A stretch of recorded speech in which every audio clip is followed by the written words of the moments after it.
A very, very good morning to all of you, wherever you may be listening. This is live Test match cricket on TalkSport 2 and the resumption of the fifth and final Test match between India and England, with the home side resuming on an imposing 135 for 1 in reply to England's disappointing 218 all-out yesterday, in which Zach Crawley top scored with 79, and there were 20s from Ben Duckett, Joe Root, Johnny Bairstow and Ben Folkes. Duckett and Crawley, of course, made a promising start. 64 for 1 in just 17 overs before the collapse, which came after lunch. Lunch taken at 100 for 2, and England dismissed shortly after tea on day one, after winning the toss and batting first, making 218 all out.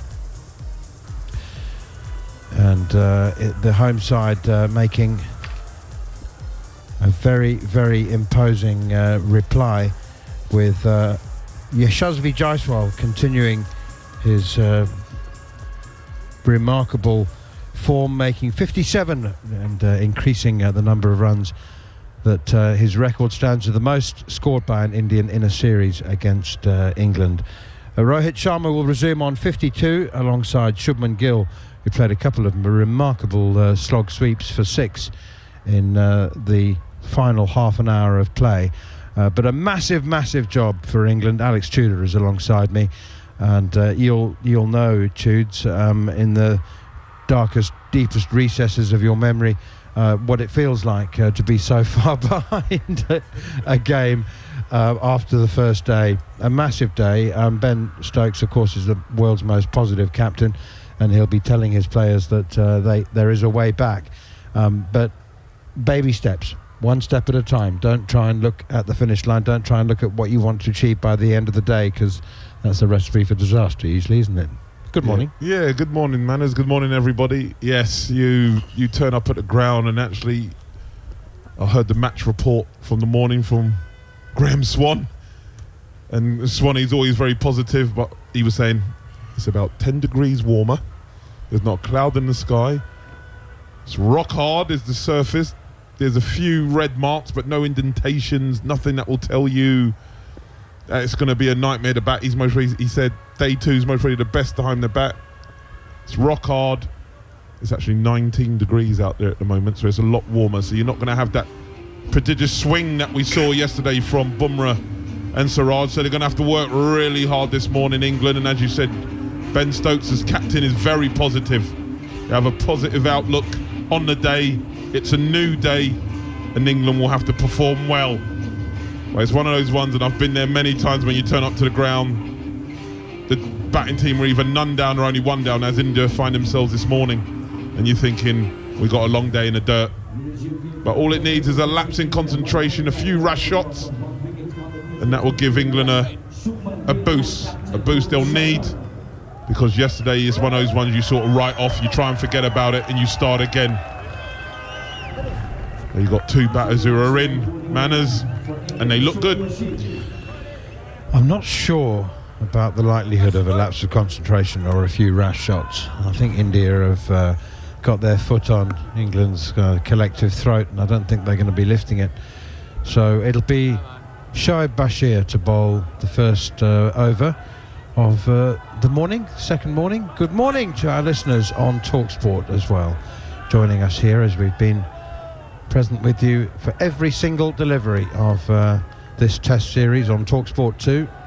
Delighted to say that often we've had TalkSport listeners joining us as well for the first session of the day.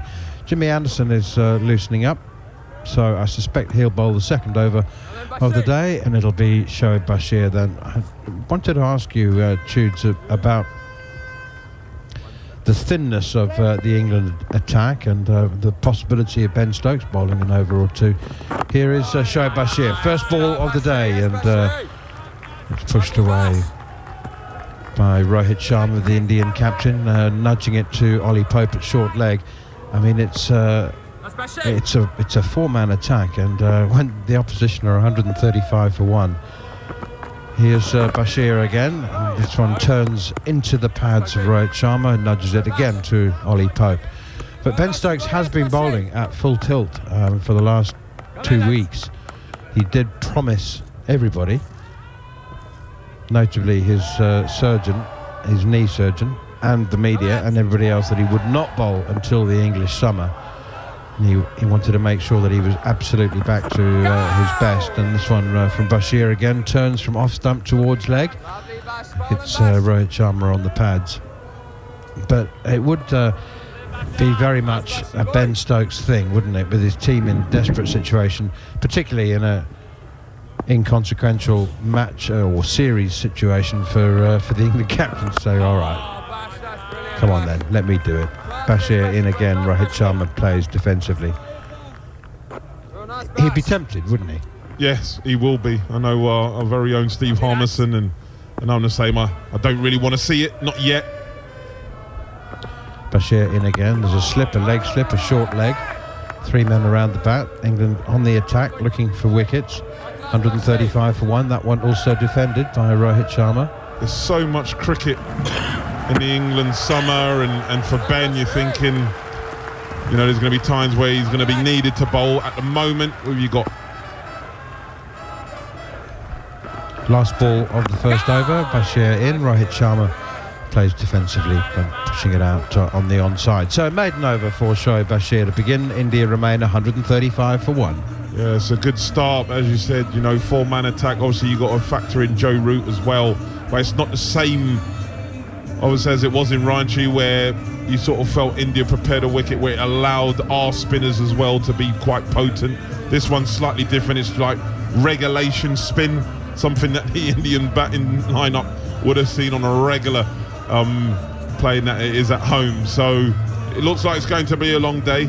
James Anderson, you're right, is going to be taking the second over, and it looks like the GOAT's going to have to produce something spectacular to try and drag his team back into this. Jimmy has spoken obviously a lot. He's been asked about the possibility of retirement for about 6 years now. I just wonder, I mean, his view is that, you know, everybody who has retired, who he's played with, has said, you just know. You wake up one morning, or you finish the day or there's a warm-up session. There's just a moment where you know that your time's done. And he keeps saying, I just haven't felt that moment yet. I'm still loving it, still enjoying every aspect. That's right, and you know, a lot of people, and you know, he obviously deserves it, and Stuart Ball were the same.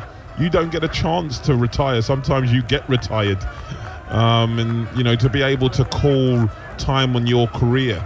But when you've had one as illustrious as he has, you know, he sort of deserves it. But you said he still feels like he's bowling with good intensity, that he's doing enough, he's fit as a fiddle. Carry on playing. You're a long time retired. If you can carry on doing it, do it. Yeah, well, 698 wickets. 700 today would be nice for him. Shubman Gill plays his first delivery away defensively on the offside up towards mid-off. He's still got that nip manners, and I know what you mean when you feel you wake up, you feel like your body's aching, or you miss that. If you haven't, it's when you lose that nip, especially as a bowler. If you lose that nip and you're not rushing a batsman, or you're not able to, you know, sort of change a game, it can be very difficult. I suppose make that decision, you think, yeah, I think it's time. I wonder whether he'd feel any different if he does pick up another couple of wickets. Here is Anderson again. Shubman Gill pushes it up towards mid-on. He, like most international sports people and cricketers, says that he's not motivated by numbers or statistics, but 700. How many first-class wickets did you take? Altogether 453. And he's got 698 test wickets. And it's the amount of overs he's bowled as well. You know, my body how it is now, my knees, and I'm walking those stairs. I say, he's still doing it. Jimmy Anderson in again. Shubman Gill once more plays away defensively on the onside, and there's no run. I just thought I wouldn't be able to get out of bed. You know, obviously two different bowlers, myself and Jimmy, but he's been phenomenal. Some people are blessed, you know, some people are blessed that they haven't had a an injury-plagued career, and he hasn't. You know, he's quite wiry, he's strong, and his body's his actions repeatable. And he still has enormous skill. Here he is again, up to the crease now, bowls, that's in at the pads, up, tucked away off the hip, out towards deep backward square leg, fielded by Shoaib Bashir in the first run of the morning. And as well, man, as with the weather, you know, as I said, it's at least 10 or so degrees warmer. There was nip in the morning yesterday, as you say, from Bumrah and Siraj, and we're not going to see that. So it's going to be a hard working day for this England bowling lineup. Going to have to factor ways of how you're going to try and induce a wicket. Maybe through a lapse in concentration, but as you said, I can't see it. India know that they've got England under pressure and they're going to keep them down. Here is Jimmy Anderson once again, and this one keeps a bit low and tucked away by Rohit Sharma off his pads, out towards Ollie Pope, who's no longer in at short leg, but he's at orthodox square leg, and they go through for another run. So it's one each to Shubman Gill and Rohit Sharma. Are you familiar with Shabnim Ismail? Yes, she bowled the fastest recorded delivery. Yeah, I was saying to my friend, I said, yeah, she's bowling quicker than Ollie Robinson did in the Test match. Well, there was a very unkind series of posts on social media yesterday saying that it's official, Shabnim Ismail is now faster than Jimmy Anderson. Forward comes Shubman Gill to the next one from Anderson, which is full and straight. It's pushed up to mid-on. Anderson's average speed has been 131, and of course she bowled one delivery, recorded at 132. But yeah, terrific story. She grew up in the same suburb as Vernon Philander and actually played street cricket with Vernon Philander in Cape Town, and spent her whole youth wanting to prove herself competitive against the boys. Yes, terrific stuff. She's retired now, of course, from international cricket to concentrate on the franchise circuit. But tremendous. She's great fun as well. Great fun. Super character. Yeah, sorry. She was playing in the 100, so I got to see her a bit in the summer, and she would always come over and speak, and obviously as an ex-bowler. Here's Shoaib Bashir. Oh, and a hike down the ground. That's unkind. There was a lot more elegance to it. It was a bottom hand flicked on drive from Rohit Sharma, and it's gone for 6. Right in the slot, wasn't it? Yeah, when you said hoik, I was like, oh, that's a bit harsh. But it's a great shot. Yes, again, he just saw it full in length. He knows it's not turning big, and he just dispatched over long on. He just says, thanks very much, an easy 6 for me. Here's Shoaib Bashir in again, and once more he goes straight down the ground. 6 more. What a shot from Rohit Sharma. It's actually landed just before the rope. 4 runs. So he's given himself 6 balls as a sighter. Shoaib Bashir opens up with a maiden, and then he goes for 10 off his next 2 balls. But this is calculated good cricket. You know, mid-off and mid-on are up. The ball's up. He says, okay, if it's up, it's off. 1 bounce. It's gone for 4, 10 off 2. Young man Bashir under pressure.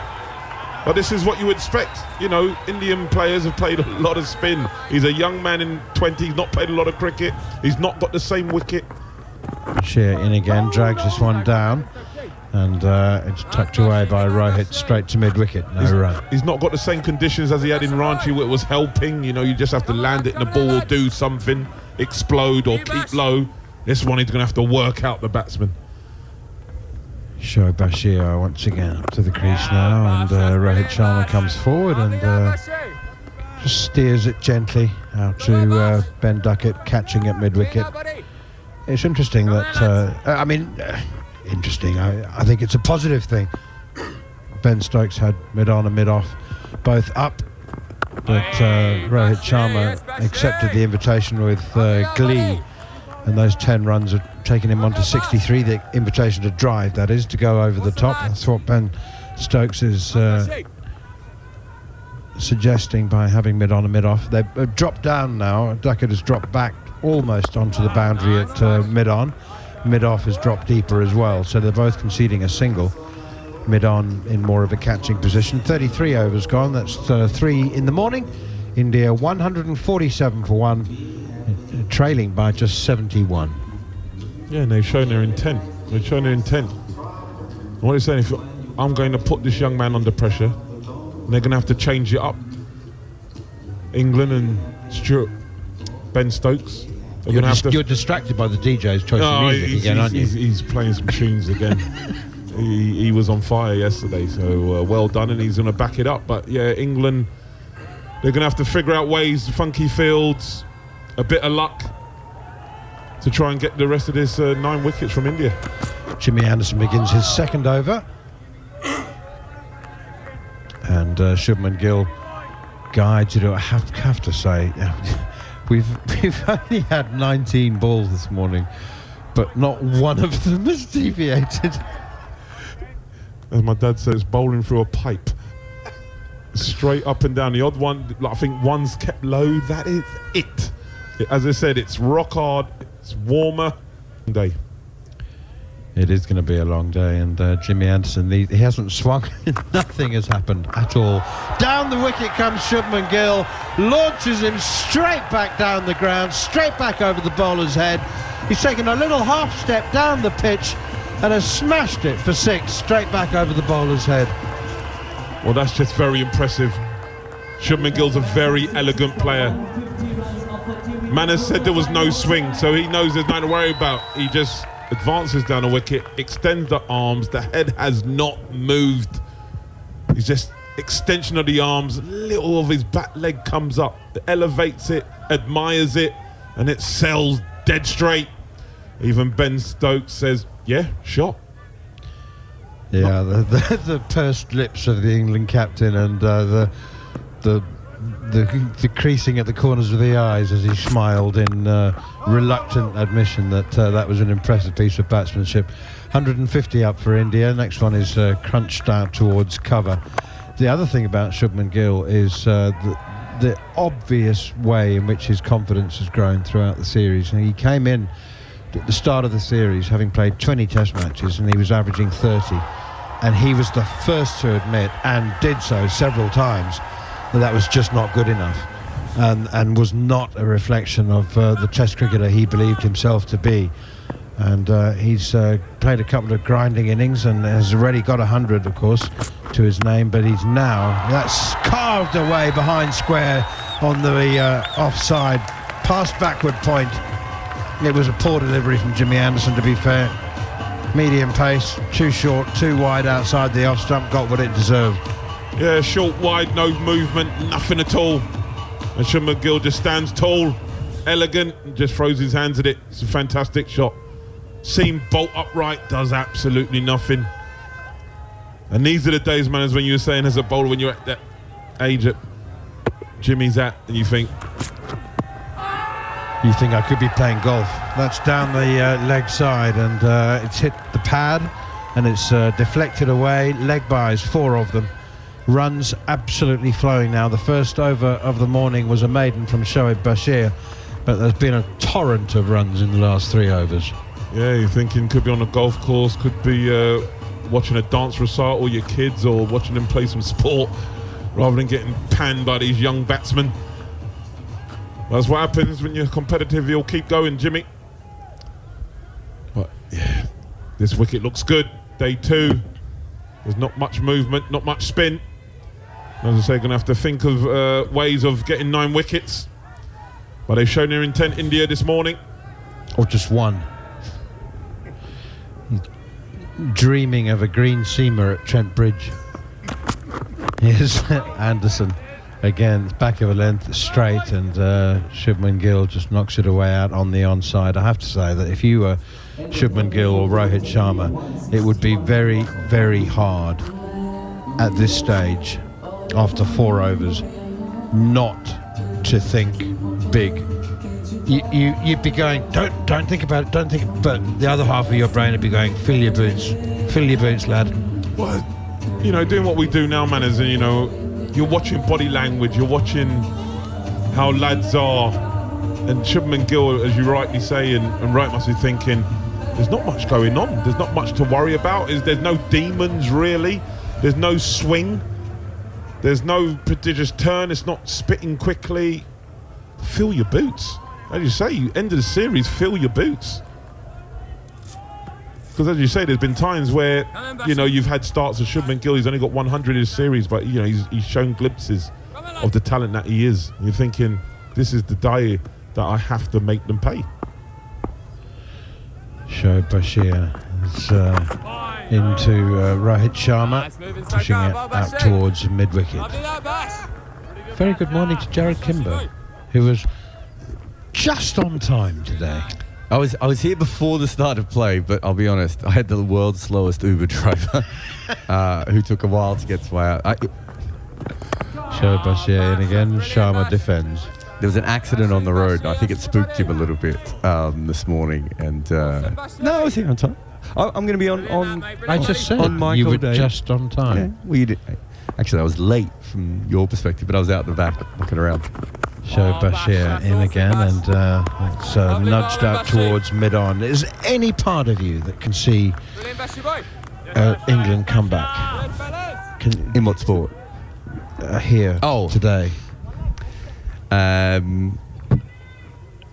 No. I mean, I suppose they're trying to attack a lot, so they could lose a couple of wickets here as they keep pumping Jimmy Anderson back over his head for 4 and 6. And Shoaib Bashir as well. Funny to think that the day began with a maiden, but we've had 3 sixes. It is weird that they've decided to attack so much. It is, isn't it? Yeah. But that's pushed out towards mid-wicket again, fielded by Stokes. They could have just knocked the ball around for an hour and, you know, but they decided, no, these are... Ball's not moving for Jimmy, we're going to have a go. And Bashir, they clearly want to end him. Here's Bashir in again, and it's a quicker one. Shubman Gill defends it once more out to Ben Stokes. But do you think they just saw after 2 overs that not a single delivery had deviated through the air or off the pitch? Yeah, I do, but that doesn't mean I also thought they were going to run down the wicket and hit Jimmy back over his head. Bashir in again. Shubman Gill knocks it out to mid-wicket again, no run. It's the modern way, though. It's the modern way. Like, you know, back in the day, you think, oh, it's Glenn McGrath, we'll give it respect. These kids don't care. They take names. And as you say, you know, it's not so much they want to end Bashir. I just think they're saying, listen, you do not have the same conditions that you had in Ranchi, and we're going to show you what it's like to play Test cricket. Yeah, I think they want to end him. The way that Jaiswal went at him yesterday was a little bit like, you shouldn't be out here. We're not saying you're terrible, but we are saying that you don't deserve to be on the ground with us. I mean, they've been so aggressive to him that I do feel that there's a little bit like India played Jason Frazier all those years ago, where this like, we're going to just hit you for 6. But it's, you know, I remember, you know, playing against Australia and stuff, they will want to, you know, Matty Hayden and stuff, they're going to end you. Like, they're really just going to say, listen, this is what it is to be Test cricket. You want to play with the big boys? Show me what you got. Jimmy Anderson in once more, and again nudged out towards mid-wicket by Rohit Sharma. Well, there's always the view for England's bowlers and fielders, which is not going to change. In fact, it's even better today. I reckon this is one of the days where you sort of think, you know what? Bowl some non-bowlers. Just for a few. Just try something. Because, as you say, it's going gun barrel straight. So Mark Wood will come on at some stage and he's going to bowl quick. But it's going to go gun barrel straight. It's not going to worry him. Here's Jimmy Anderson once more, and defended by Rohit Sharma. Get the ball to reverse. You've got to start doing something crafty with the ball. Well, Wood will come on and bowl bouncers, right? That will be, if he doesn't get anything off the pitch as well, he's going to bowl bouncers. So they've got that. Do they have a part-time wrist spinner? Don't think they do they? No, they don't. The part-timers are the worst options I've ever seen in any Test match ever. There's nobody who bit unfair on Joe Root. Yeah, I'm not including Joe Root. He's the 5th bowler. You're so naughty, Joe. He's the 5th bowler. Here's Jimmy Anderson again. Once more, it's placid. It's just floating into the middle of the bat as Rohit Sharma defends it. Great moment from Jimmy Anderson. Just kicked it away with his studs. Just accidentally rolled his studs over the ball. I'm sure he didn't mean that at all. The umpire wasn't paying attention, so he did well. Who's Zach Crawley's the best. He's got 2 wickets, 1 first-class wicket and 1 ODI List A wicket. Ben Duckett's got 1 wicket as well, but he's bowled like 4 overs in total. I don't know of what. This one is pushed out to Ben Duckett at mid-wicket, no run. Crawley bowls off spin as well as my memory. But I don't know. I don't think I've seen Ben Duckett. I mean, maybe no one has. Some, Northants fan from 15 years ago, perhaps. But Ollie Pope has bowled 1 over. Ben Foakes has bowled 1 over.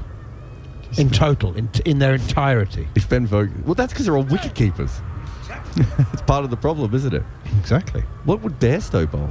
He'd be aggressive. Yeah, he'd be aggressive. It'd be like bats. I reckon it'd be like bats. Aggressive speed in your face. I thought it'd be like 70-mile-an-hour bouncers.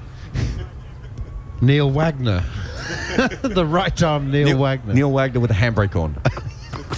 Jimmy Anderson hits the outside edge of the bat there for some reason. I didn't see any movement, but hit the outside half of the bat rather than the edge, and it's gone straight to backward point all the way along the ground. That's a win. For a bowler, that's a win. And I reckon when it's going gun back, that should be out. If the batter plays a shot, full shot like that on a wicket like this, you should walk off. I tell you what, we're in for a remarkable day's cricket if England can somehow dig their way back into this test match. The crowd, I have to say, the English supporters are doing their very, very best, and good on them. That's just steered so gently for 4 by Rohit Sharma. It's like he was trying not to damage the ball there. He was just gently steering it past the solitary slip down to the unguarded third-man boundary. It's rushed away for 4. Rohit Sharma is 68, Shubman Gill is 37. India have piled the runs on, 28 of them in the first 20 minutes. A remarkable start from the home side, who are 166 for 1 in 36 overs. Another word from either Jared Kimber or Alex Tudor, whoever wants to say something, and then it'll be John Norman for the next 20 minutes. Well, that was a beautiful shot, but just played with effortless ease. A little bit disrespectful. It's Jimmy Anderson. He's just gone, it's a little bit wide. There's no one down at third. Just going to run you down there. 4 runs, thank you very much. This ball's on the stumps and just turned away to short leg. Ollie Pope cleans it up. Again, not a lot of spin, not a lot of bounce, not a lot. not a lot of hope, not a lot of dreams. Have a look. Talking about not a lot of dreams, here's John Norman. Shall we check out the Australia-New Zealand score? On the pads of Shubman Gill, who takes another single. He moves to 38, score 166 for 1. All I know that Hazelwood, I do love him as a bowler.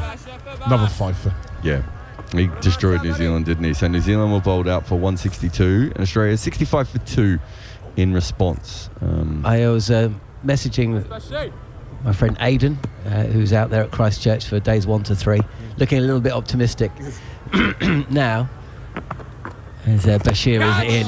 And forward is Rohit, and fumble by the bowler is just for a second, a frisson of excitement as Shubman Gill comes a couple of steps down the track, but sent back by Rohit. And he was remarking how poorly England had played yesterday, and I woke up this morning, checked the score, and just said, New Zealand, hold my beer.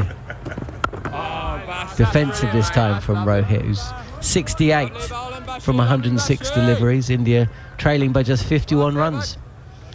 England were bowled out for 51 once, weren't they? In the West Indies. So, maybe that's something to cling on to.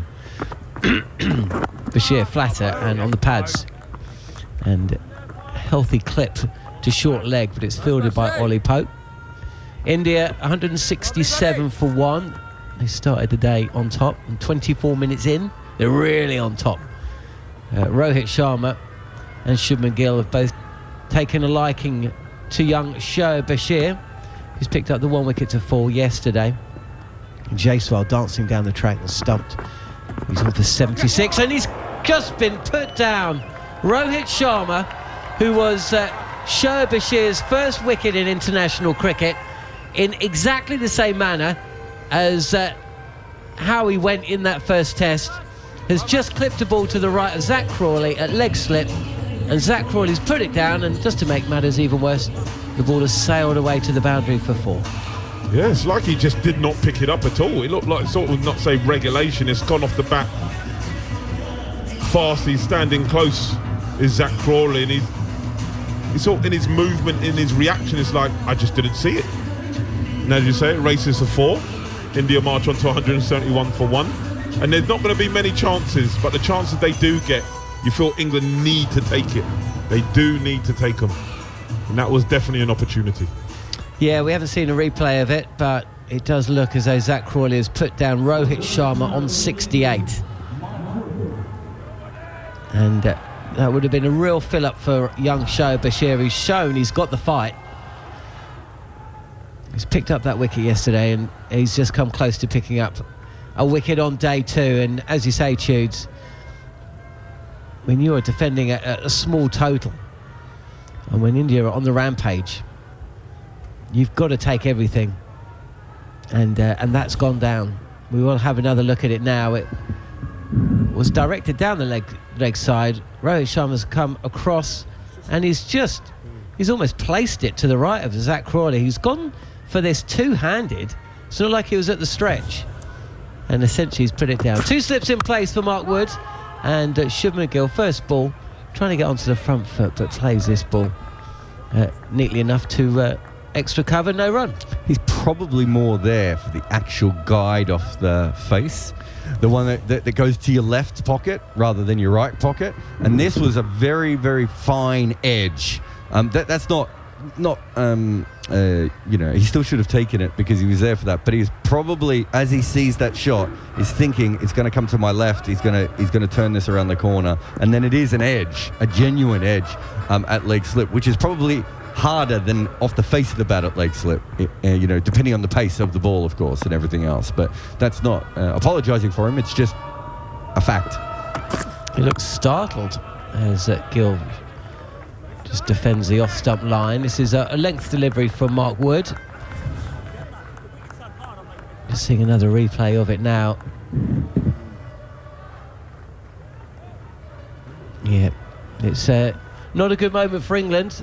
There weren't many good moments yesterday, and that's another bad one for them today on day 2. Was he also just a little bit close? I just had a look. He looks a little closer than the slip. He is, but he's actually deeper than I thought, actually, as regards. He had time. He did have time, yeah. It's just his hands didn't go with the way he was going. I don't know. It's just a weird one. It was a weird one. Because the ball was on leg stump. It was angled down there. Early on, Rohit's showing he's playing the shot. So it's not one of those ones at leg slip where you don't know and suddenly it's off a glove or something and it flicks at you and you have to react. Here's Wood again. Right, I'm over the wicket, and this is cut on the up, square of the wicket. Beautiful shot from Shubman Gill, but it was in his arc. Followed through with a shot, moves to 42, and India 175 for 1. I get a feeling sometimes, just watching people, and I saw his first ball from Wood, and he punched it quite firmly to the fielder. I was thinking, if he strays in length and width, he's going to throw his hands at it, and he just did. He stood beautifully tall as he did before to James Anderson. That was a beautiful shot. 40 runs added in half an hour as Mark Wood again is in. This is pitched up, driven quite beautifully by Shubman Gill. Back-to-back boundaries, and India on the charge. 39 runs now away from England's first innings score, and Shubman Gill moves to 46 with a sumptuous cover drive. If you ever want to hear or see a beautiful cover drive, Shubman Gill just showed everybody there. Just beautiful hands. Obviously the pace that Wood has, it's like facing a bowling machine, and he's just extended his arms, hit it to the left of Ben Stokes, who's sort of at wide mid-off. Wood again, pitched up again, driven again by Gill. Outstretched hand from Mark Wood, who saves at what would have been another boundary in his follow-through, but can't prevent another run. Added to the score, India 180 for 1, and we're inside the 38th over. And it's good pace, Johnny, as well. It's 148 Ks, just under 150. He's bowling with good pace, but it's hit in the middle of Shubman Gill's bat. It's like where you get in the bowling machine, you put it on 85, 90, and you just sort of stand there, not have to have massive feet movement, but because you trust the bounce and the pace, you can just play with good hands, and that's what Shubman Gill's doing. It looks a real picture. He does. Predominantly offside player, and it's a Rohit Sharma this time who just covers up and pushes this out to the covers. No run. Bowling at around 148 kilometres an hour, so really good pace. But we've seen one over there. It's gone for a few, and I mean the risk is on a pitch this size. It's not the biggest ground in world cricket, is it? But it's going to possibly be going shorts from here on in just to try something different. But India, this is where they would have dreamed to have been at the start of the series on many occasions, but they're dominating this 5th test match, and it's looking a little bit bleak for England. Welcome, by the way, if you're listening to us here on TalkSport 2, and also on TalkSport for the first session of this, the 5th of 5 test matches that we brought you between India and England. It's been a terrific series. It's been one way and then the other, as Shoaib Bashir is in, and Shubman Gill to come down the track trying to play a ball to a leg, and it just pops out to straight mid-wicket, but straight cover, and there's no fielder there. 47 Gill, Rohit 72, and Shoaib Bashir still persisting with the youngster, despite the fact he's gone for a few. Should have picked up the wicket of Rohit Sharma in his last over, and he's in again. This is flatter on the pad of Gill, who would just play this along the ground to Jimmy Anderson. How you doing, Harmy? Yeah, good morning everyone. Morning, John. It's been a good morning for India. I don't think Shoaib Bashir's bowled too badly, to be fair. He's bowled a couple that's been a bit full, thrown above the eye line, and these good players of spin. They've just hit to the line of the ball. Forward is Rohit Sharma, and wristily played. The bowler can't cut this ball off mid-wicket. Races to mid-on, but not before Rohit comes through for a single. And he looks in worrying good touch, doesn't he? That's 4 from Anderson, and a couple of the dismissive shots against England's premier bowler. 2 away from 700, of course. And we know his record. Well, you may not know his record, actually, but when Rohit Sharma hits centuries, India win test matches. I think he's got a 100% record, and he's 27 away. But it's Shubman Gill who's facing with a short leg, a leg slip, and a regulation slip. And he's down the track, and he'll take a comfortable single to long on. Yeah, there's nothing in the way England are bowling or the way Rohit Sharma's batting at this moment in time to make me believe that 100% record is not going to be broken, because he does look in ominous form. Playing just playing very much within himself. Forward again, defensively play back to the bowler. So how do you think, what's Bashir learning today then? He's so young in his career. This may be the last test he plays for England. I mean, that's a topic that we can have throughout the day and into tomorrow, because it has been a strange tour. Flatter and on the back foot, on his toes. Rohit plays defensively. 3 runs coming from Bashir's over. 39 done now, and India 183 for 1. With Shubman Gill 49 and Rohit Sharma 73. I don't think it'll be his last test match. I think this kid's got... I'm not saying ever. Yeah, I think he's got a bit of a future. I listened to Gareth Batty yesterday, and Bats is spot on. You know, the boy's got skill set. He's developing and getting better with year upon year. For me, you can see the hunger of him wanting to not only be the best version of himself from a cricketing point of view, to have a few disappointments, which is not a bad thing in life, to have a few disappointments and a few rejections in coming back. That tests of character. Today will test his character, and also, the working out what the right length is to bowling at top players. This is invaluable education for Shoaib Bashir. You don't want him to be learning on the job in test match cricket, but I think this boy's still got a bright future in the game for a few years to come. 2 slips in place, short from Mark Wood, and pulled by Shubman Gill, who will reach 50 again. Another fine knock from India's number 3. Seems like quite some time ago that he was seemingly playing for his immediate career at test level.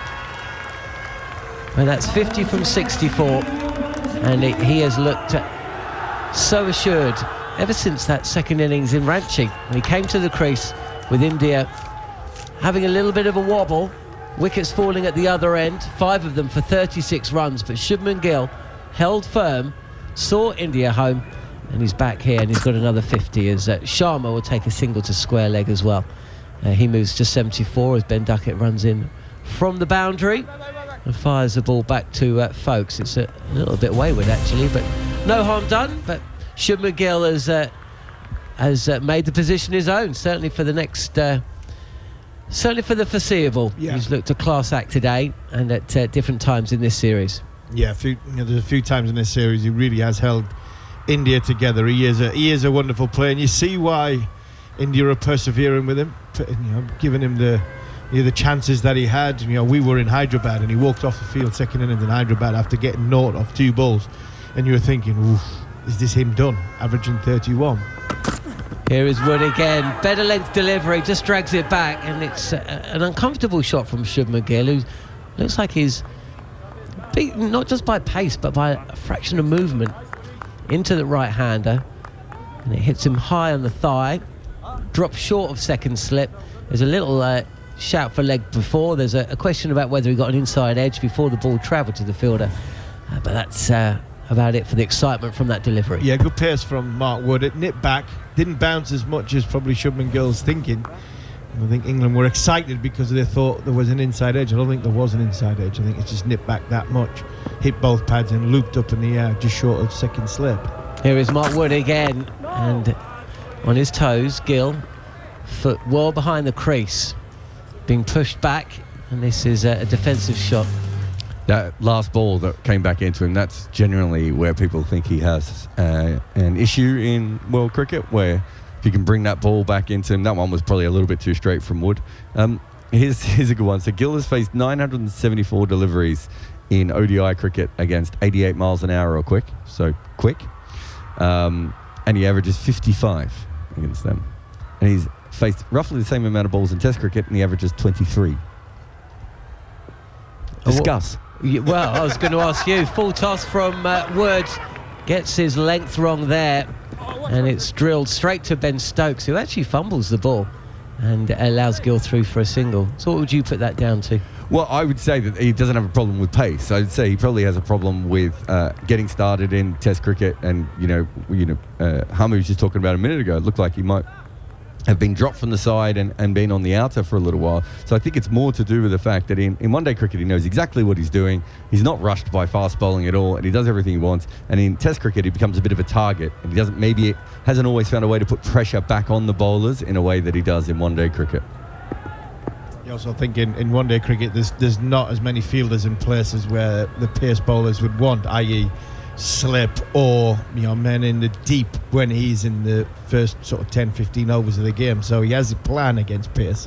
He can go hard at the ball and know there's no catchers behind the wicket, or when they do bowl short he has a freedom of getting up over the top, because either third will be up or fine leg might be back, and he gets started that way, where in Test match cricket obviously there's a lot more protection for that fast bowler. Here is Wood again, and Rohit once again playing this out to point. How many tests has Shubman Gill played against Australia? Probably a few. I mean, I'm just wondering, for the sample size of ODIs as opposed to the sample size of test matches. I don't think he's played a massive amount against Australia, has he? Did he play in Australia? Was he on that series? Everyone in India played. Yeah, they did have a rotating cast list, didn't they? He played 3 test matches in Australia, and he's played 6 in total. He's played much more against England than he has against Australia. I know what you're saying about the slips and everything, and I think if that was a normal batter, I would agree with you. But his biggest weakness in Test cricket has been LBW and bowled. So the slips shouldn't play as big a part for him as they do for Joss Buttler. When Joss Buttler struggled in Test cricket, I was like, well, it's because you can't have 3 slips in a T20 game. But in Test match cricket, when you're taking the ball back into the stumps, it'd be interesting to see where he stands, his standing position for, in Test cricket, does he get further across the stumps to get out the way of that ball coming back? and then all of a sudden that brings slip into play because he's playing at more balls, he's trying to cover his off stump that little bit more, where in one-day cricket he's offering the stumps to the bowlers because he's not bothered about being bowled. He's wanting to get his hands free because he's looking to access the ball and score. So, but a lot of batters, Jared, you would say in Test match cricket now are vulnerable to the one that comes back onto off stump. England batters, Johnny Bairstow, Joe Root is more susceptible to the ball coming back onto off stump. So the weakness for me in Test match cricket, the batting department anyway, is the ball coming back onto off stump, because I think that's where you get your joy, because people, batters are trying to get their pads out the way, DRS trying to get their hands accessing at the ball. So I think in the modern times, since DRS, times have changed. Bashir is in and Gill is forward, playing defensively, back to the bowler, no run. Yeah, you're 100% correct on that. And the wobble ball makes it a little bit tougher as well. In the old days, you knew the ball was going to swing in, you could play for that a little bit more, as now the wobble ball might nip away and also cause you issues. Flatter and actually from the outside portion of the bat as Gill comes forward. What about strike rotation? Has that been a problem for Gill in Test cricket as opposed to one-day cricket? So I looked at this in a previous Test match, I think when he was struggling in one of the earlier ones, and because he got stuck a couple of times, and I wondered if that was the case. But overall, no, he just hasn't made any runs. Off the pads of Rohit Sharma, who plays this to square leg for another single. He's now 25 from 100. Yeah, it was a protracted period that Shubman Gill was struggling at Test level, wasn't it? 12 innings without a score over 50. Before that, innings against England in the second Test, was it? Again, Gill just picking out short leg with Shoaib Bashir targeting the pads. We've of course had a couple of players who've started slow in their Test career have gone on to be pretty handy. Callis and Steve Waugh. He is quite still young as well, isn't he? Yeah. So you don't want to throw this level of talent away. Forward and squared up fractionally is Gill. I mean, people talk a lot about, how he plays in the IPL. Not interested in how he plays in the IPL. He's got the highest average in ODI cricket history, I think, at the moment. So we know how good he is. So they were going to give him a longer rope than even some of the other talented Indian players. Last ball of the over, and Shoaib Bashir still bowling to that leg slip line. And it's Anderson who fields at on the boundary, just inside the boundary at fine leg. Another single to the score. India trailing by 29. They started the day 135 for 1. They've added 54 runs to their overnight score in just shy of 45 minutes of action.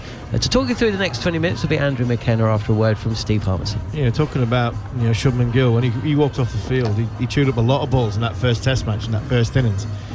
66 balls for 23, and there was a lot of questions after the second innings, Jared, when he got out for naught.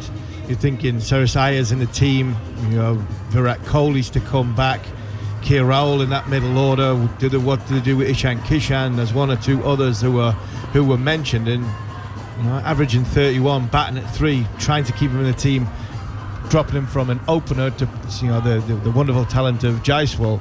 There was people questioning whether Shubman Gill would stay in the team for the whole 5 Test match series, but 100 in the second innings, 90 in the third, 100 in the second Test, 90 in the third Test match, and all of a sudden runs now just, I think, cements his place for the foreseeable future.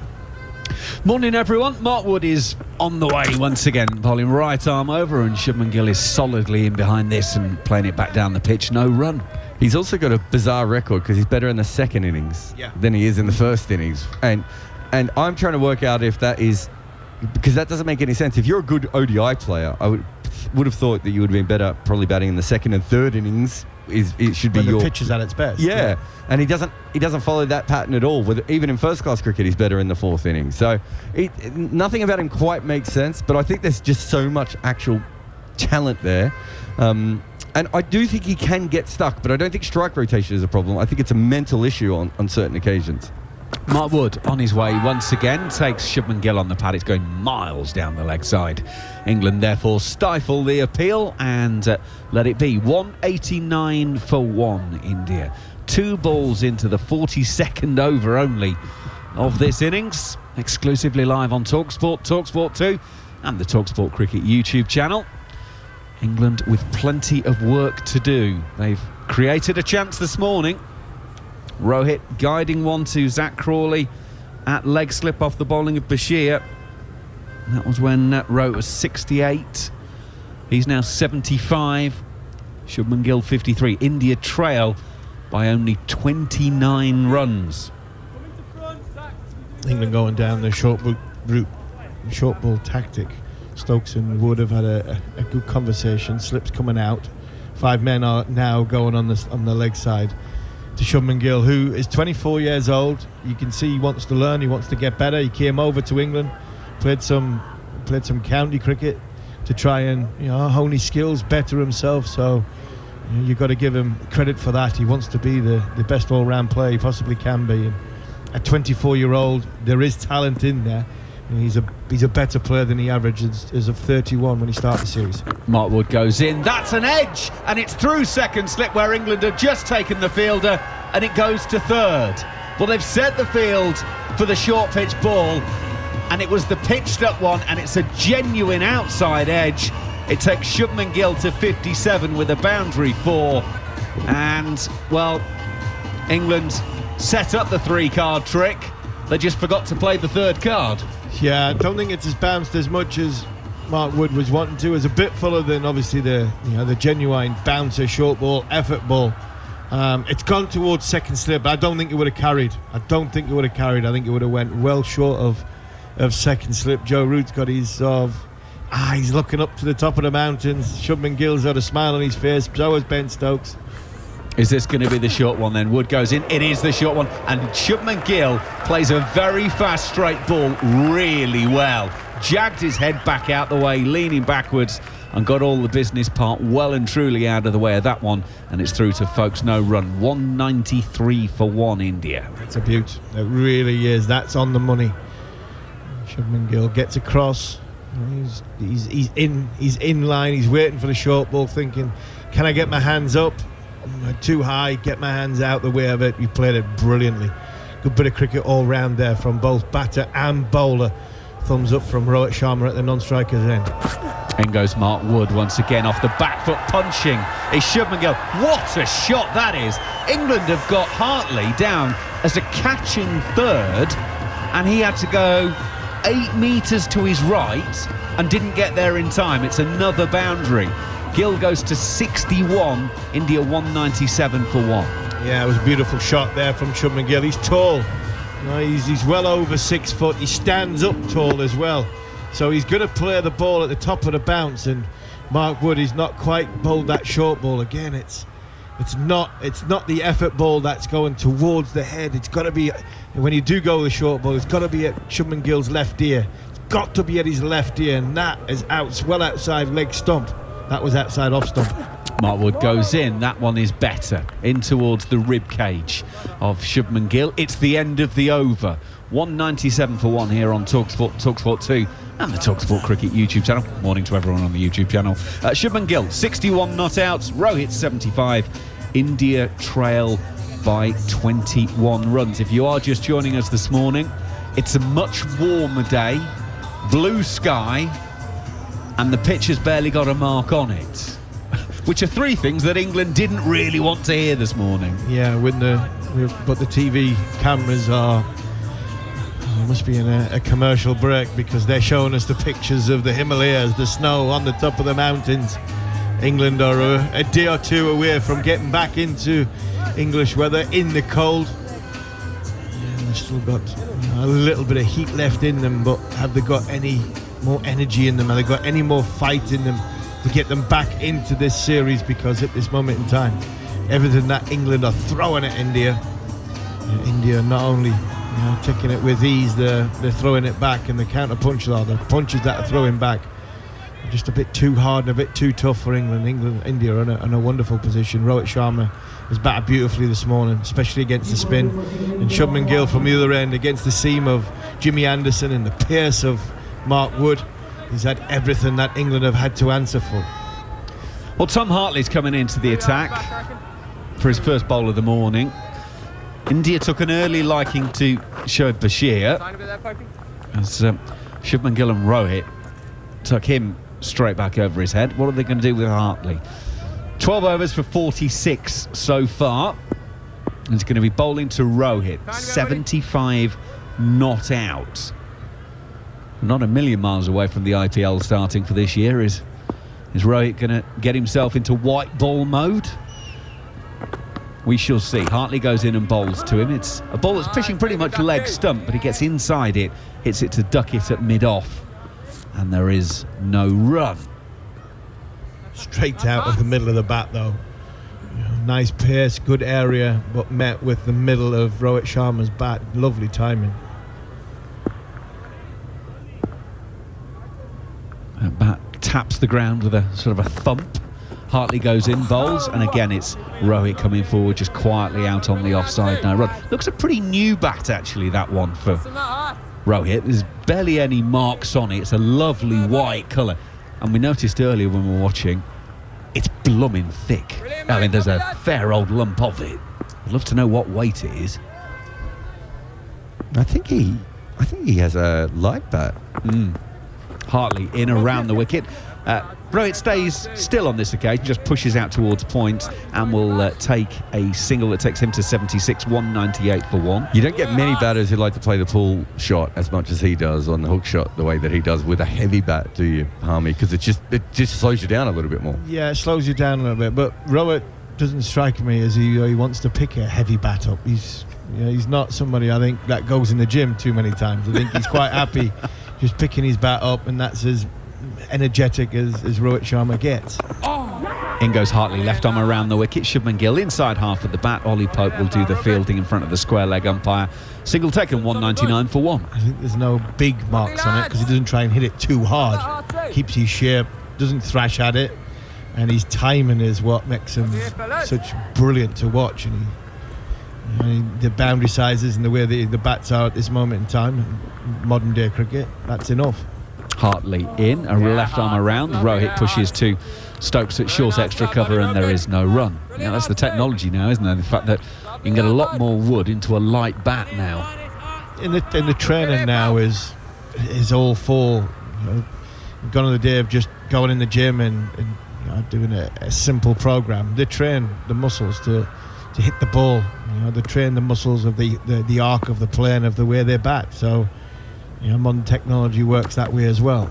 Hartley in around the wicket to finish the over. Rohit plays defensively. 43 gone, 199 for 1. Our India, it means they trail by just 19 runs here on TalkSport and TalkSport 2. Yeah, there's a lot more core work than there used to be as well. So there was that period where you saw people like Shane Watson and Chris Gale that were all very, very bulky, and then all the physios and trainers and strength and conditioning people came in and said, no, you need to be much stronger in your core. So you see now a lot of the England players specifically can smack the ball, but they're not big and bulky guys. I know there's a couple of those, Liam Livingstone is a bigger guy, and you definitely get players like Liam Livingstone and Ben Dunk and Richard Levi a couple of years ago, those sorts of naturally big guys, but a lot of it is that core strength. Yeah, it's about rotation. Can you rotate your body so there's nothing, you rotate it quickly, nothing gets in the way, but you've still got the power of rotation, same as a golf swing.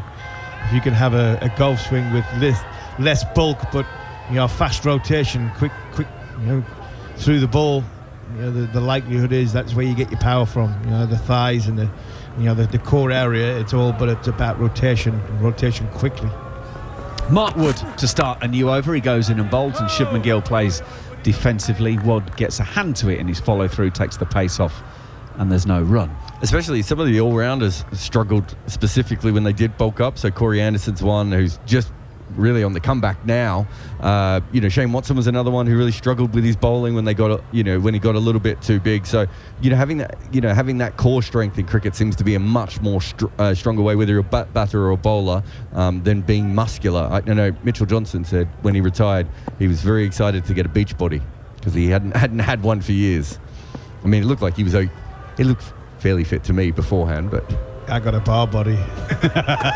Mark Wood in short. Shubman Gill has a little fence at that one, actually, trying to sort of guide it up and over the slips down towards third. Doesn't get anything on it, and it's through to the keeper. No run. Well, you also haven't done any cage fighting like Mitchell Johnson. No, I'm not interested in that stuff. I know Talk Sport have got the boxing coming up tonight. Joshua, his fight tonight, but I've never been one for boxing or the cage fighting. I've never really understood two blokes standing in the ring punching each other in the face. But yeah, each their own. Yeah, people do love it, and it'll be great on. Bumped into Spencer Oliver yesterday upstairs, and the excitement around the Joshua fight is huge. But not a huge fan of the art of fighting. Freddie boxed a little bit, didn't he? Like, not real boxing, but he went into the ring. Yeah. And then he had to go with Goffey at the old Lucha Libre, didn't he? Yeah. The Mexican wrestling. They had a go, and it was brilliant. I enjoyed the actual entertainment of it, but no, I wasn't a big fan of boxing. Mark Wood to Shubman Gill. It's again only waist high, low rib cage at most, and he's on one leg, pulling it around to square leg, and there's no run. England are very much going short. There are 5 fielders out on the boundary, all of them behind square. England have got a very fine third and, well, let's call it a backward point, and then a fine leg, a long leg and a square leg all out on the boundary. So it's very much uppercut in terms of the offside, or top edge pull, or even off the face of the bat down on the leg side. Yeah, you've got to get it high though, that's the thing. I think Mark Wood, he's got to get it high. He hasn't really got the bounce, other than one bouncer, he's got to get it high. Shubman Gill stands up tall, he can play it off the back foot comfortably through the offside. Well, here is Wood. It's short-ish, but again, not quite high enough, and it's pulled to Anderson at mid-on, no run. Gary has somehow found the exact weight of Rohit Sharma's bat. It's £2.6.5-ish. So maybe £2.6, £2.7, which is not heavy. Really, really light. That's how I play the pull shot as well, and I prefer to have a light bat like that. So I think that makes a lot of sense. He also says it has 9 to 12 straight grains and an edge thickness of 39 to 40 millimeters. Gary, you're so precise. I love you at this time in the morning. That £2.6 is very light. I mean, most, if you go to a website, 2.8 or 2.9 is about the lightest you'll get. In goes Mark Wood. Off the back foot is Gill. Out through point. Hartley will come around, who is the wider of the two offside catchers out on the boundary. And they take a couple to bring up the Indian 200. 201 for one. The deficit, therefore, 17. Rohit 76. Shubman Gill 64. I actually think this would be an interesting one for Hummy. I think English bats are too heavy. I think in general they start at like £2.8, whereas my bat is £2.7, I think, and I would prefer even £2.6 if I could get it, but it's not as easy to get without paying someone to make it for me. Whereas in Australia you get a lot more light bats, and I know obviously in Asia there's a lot more light bats as well. I just wonder if the balls over here, because they're that little bit harder, they don't get as soft quickly. And the bats have to be compressed that a little bit more to hold them in together. Mark Wood goes in. It's a short ball. Shubman Gill's got this down to the middle of the 3 fielders out on the leg side, where Zach Crawley will field. Single will be taken. End of the over. 202 for one. These were put on 98 for the second wicket. Shubman Gill's got 65. Rohit's got 76. One other thing on the bats. I was just on a cricket website the other day, just having a look. The prices of them now. Yeah, they're expensive. Oh, now. my days. Cricket is expensive. Cricket is very, very expensive. And that Macca, that's for another argument. That's for another day, that argument. I think the inclusion of, the PCA have done a big thing. Alex Tudor was at the Oval yesterday. I think it was International Women's Day, and inclusion in cricket, and trying to get kids from less privileged backgrounds and state schools and all that coming in, and that is an argument that needs to be had, should be had, and the biggest thing that a lot of parents will look at is getting their kids equipment, and it's a fortune in cricket. Hartley is going to start a new over. Left arm around the wicket to Shubman Gill, who plays defensively, no run. It's not just cricket, golf's the same. I'm from a working class mining town, a very, very rough, tough area growing up. We lived through the sort of early part of the miners' strike, so money wasn't Hartley, left arm around the wicket. Shubman Gill playing out on the offside, no run. Money wasn't always there for sporting equipment, and I remember one of the guys who I know very, very well talking about, especially about golf, and you seem like a pair of football boots cost the same as one golf club, and one golf club you need 14 to have a bag to go with it. So if you didn't have the financial resources from a background, you struggle to play. Hartley in, driving it into the pitch, stands up. Shubman Gill pushes out on the offside, no run. You struggle to play the sort of the cricket, the golf that you needed to progress. So you can see why the working class areas, the mining towns, mining villages, produced a lot of top footballers, because football was a lot cheaper sport to play, and rugby was probably the same as well.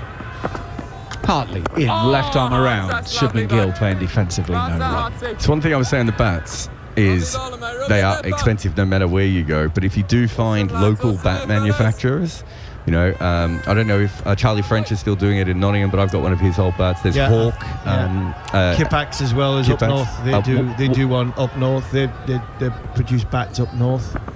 Hartley, left arm around, plays defensively to Shubman Gill, no run. The Warsop from Essex, Salix. So there's Helpful Leather. There's another one down in Kent, I'm sure. Yeah. My brother had when he was playing at Kent, he had used that. A lot of Durham players have got Kipax stuff from sort of North Yorkshire. So there are other companies out there rather than as well as the bigger companies. Hartley, left arm around the wicket. Shubman Gill playing defensively, no run. Tom Hartley is with B3, isn't he? We're based out of Nottinghamshire. Yes. They were a spin-off from Gunnar Moore. I was with Gunnar Moore for them. Yeah, he's a great bat manufacturer and made some ridiculous bats. Marcus Trescothick and Michael Vaughan used to get some unbelievable bats during my time in Test cricket, and they were a brilliant sponsor for me. And I think there was the great man Russell Evans, who left Gunnar Moore and started up B3, who sadly passed away. He went into umpiring and died really early, which was such a shock. But that B3 company, I think, was a spin-off of the Gunnar Moore days. So I think there are other manufacturers out there other than the big ones, and I'm not saying the other big ones aren't good, but I think if you shop around, there's some good kit out there. Well, what I would say is you're paying for the label a lot of times for cricket bats. So if you do know, or if you're in an area where there is a local cricket bat manufacturer, chances are they've made bats for county players and international players anyway. As you know, I'm sure Charlie French probably made the majority of the bats for the Nottingham players, whether they're playing for England or not, just with the stickers on them. A lot of those bats are a lot cheaper if you are looking for a great bat out there. The extra 500 quid in some cases, those bats just aren't 500 quid better. So there is ways, but I still, even having said that, the prices are still ridiculous, and certainly not a working class sport when you look at the price of a cricket bat. No. Right. And he doesn't make you play any better either. Well, you say no, it doesn't. No, it doesn't. 202 for 1. India, 45 overs into their innings. They resumed an hour ago, 135 for 1 after 30 overs. So they put on just under 70 runs in 15 overs this morning, as they've taken a liking to the England bowlers. England have created one opportunity. Rohit Sharma guiding Bashir to leg slip. Crawley got a hand to it but wasn't able to hang on. That was when it was 167 for 1 and Rohit was on 68. So plenty of work to be done, I believe is the phrase. To tell you how they're going to do it will be Alex Tudor, because he's moved in to replace Steve Harmison, and I'm going to get out of the way because Neil Manthorpe's going to come in and deliver a devastating spell to get England back into this match. Well, an hour's gone, and India are 202 for 1. What would Ben Stokes do? Well, we'll know he'll be positive with his field placings. The bowlers will need to produce some magic or a lapse in concentration. It's the only way I really see England denting this Indian batting lineup through error. Can't really see much. The wicket is a good one. It's a day 2 pitch. And it looks like a good day for batting. 19 degrees. So not the swing and seam that we saw in the morning yesterday from Bumrah and Siraj. It's going to be a hard working day for England. Are they up for the task? Only time will tell. Good morning, Manners. Yes, well, not a good morning for England, is it? It's been a real slog. Really hard work. Let me tell you a little bit about the history of Dharamshala, which, of course, as you will know, Tudes, is in the Kangra Valley, agriculture and tourism, the key economic cornerstones of the region, and first became part of the British Empire after the first Anglo-Sikh War in 1846. And in 1860, the 66th Gurkha Light Infantry were repositioned in Dharamshala. Gurkhas, one of the most famous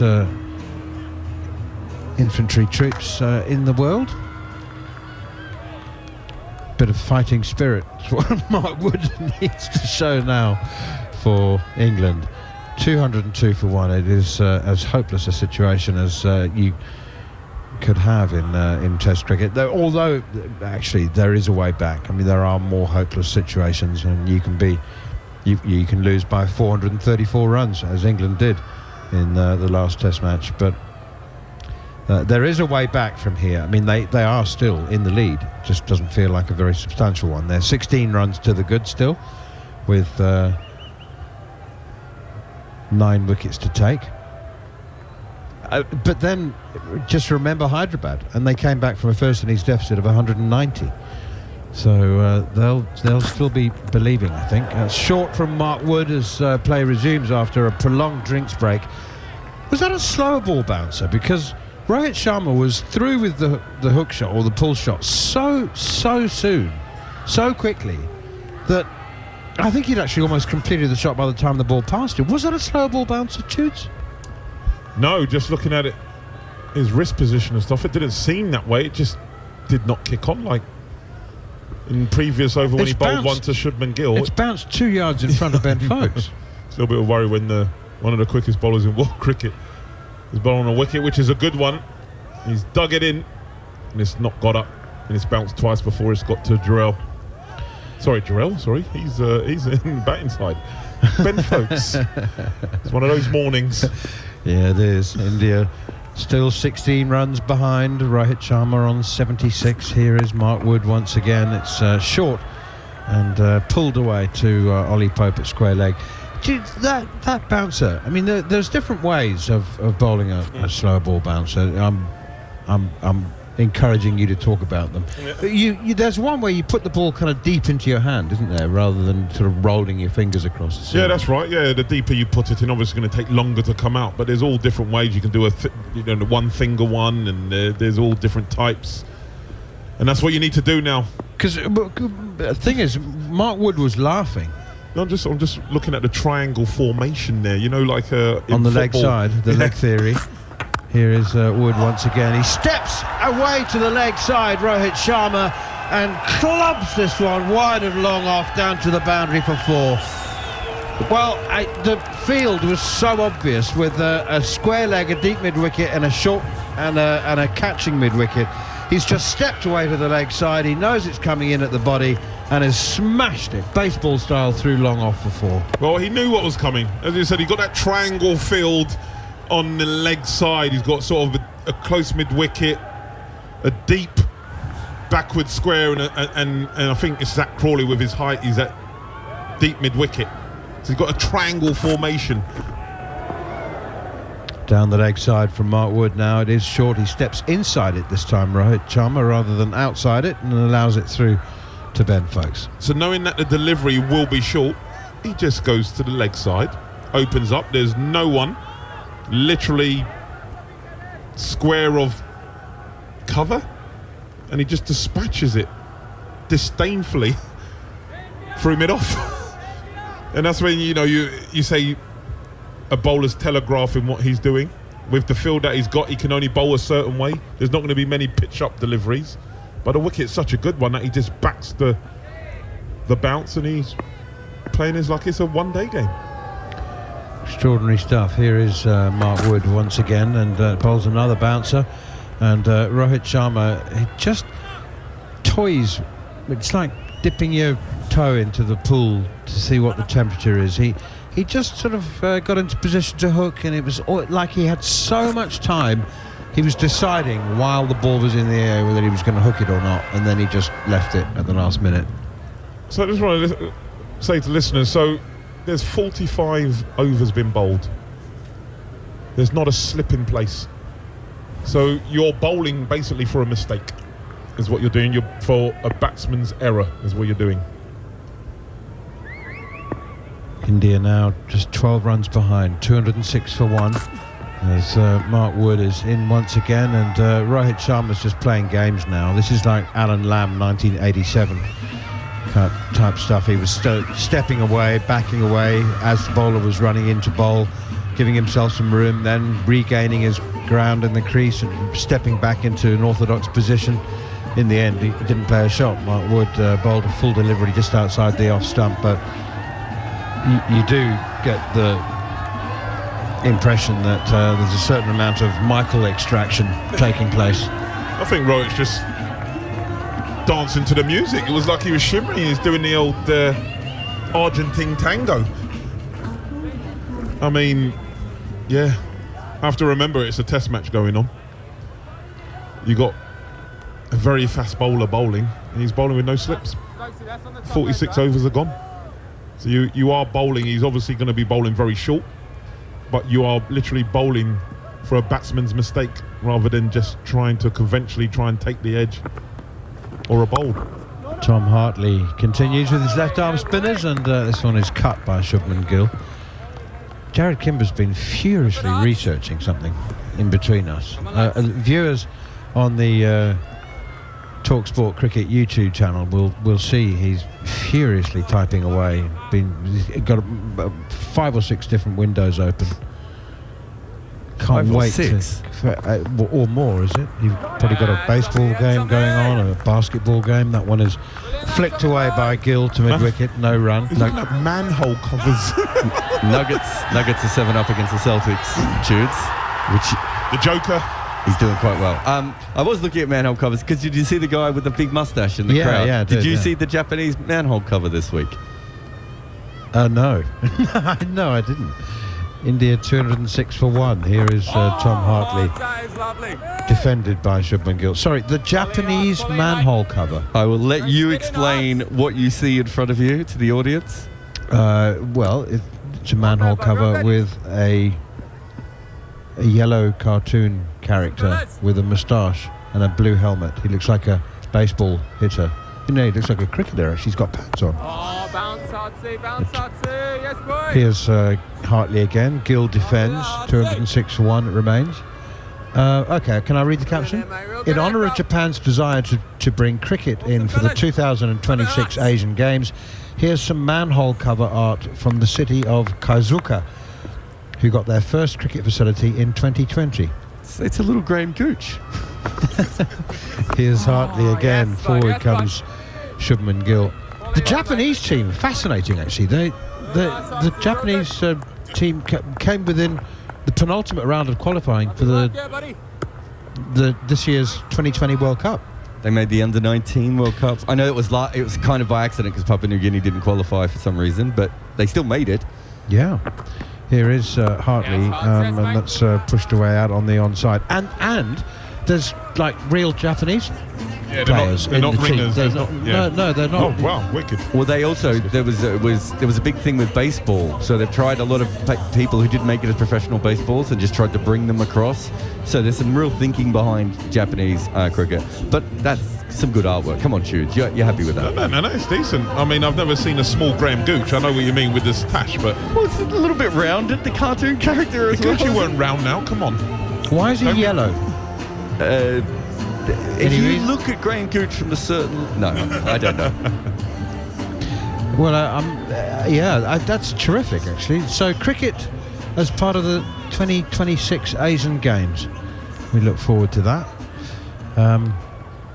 Nuggets up by 11. I must say Celtics. that you get the impression that the television production crew, the producer, the director, the cameramen are all also getting a little bit distracted by the one-sided nature of the cricket at the moment and the extraordinary beauty of the scenery around this ground. We're getting lots and lots and lots of scenic pictures, but play has begun once again, and Mark Wood thunders in and Shubman Gill pulls him for a single. I'll get Gary Morgan to get the stats later, but we've had more shots of the scenery today already than we did yesterday. What myself and Gemma were, from Crickfizz were looking up before, I was actually doing research. It wasn't the manhole cover, it's just that I saw a man with mustache out on the field, and it reminded me of that. I was having a look at how Shubman Gill goes out to pace bowling in Test cricket to see if there was any like real trend, whether he was getting caught at the slips more or getting bowled in LBW more. But he's pretty much bang ordinary kind of opening batter so far.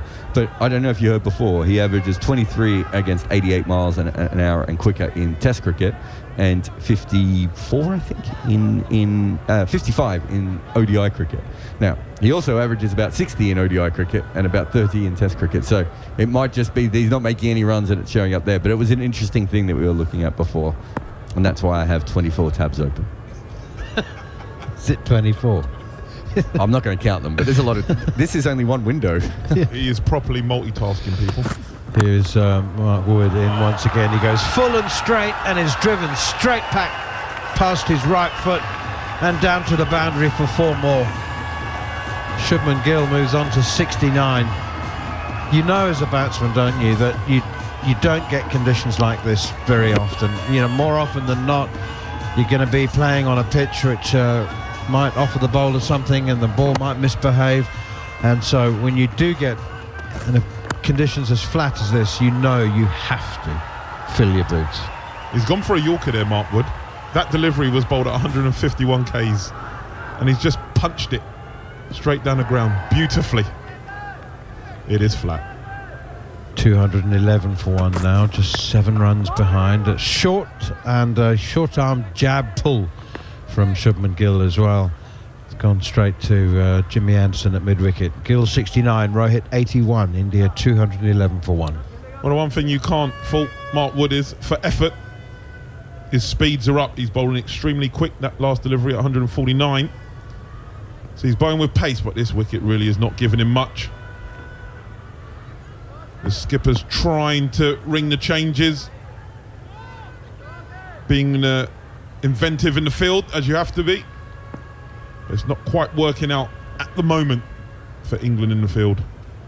I think he's trying a little bit around the wicket now, Mark Wood. He's still got the deep mid-wicket and 2 catching mid-wickets. She's basically got 3 mid-wickets, and it's outside the off stump ever so slightly, and it's chopped away through extra cover. Johnny Bairstow's in pursuit. He chases it all the way down to the boundary.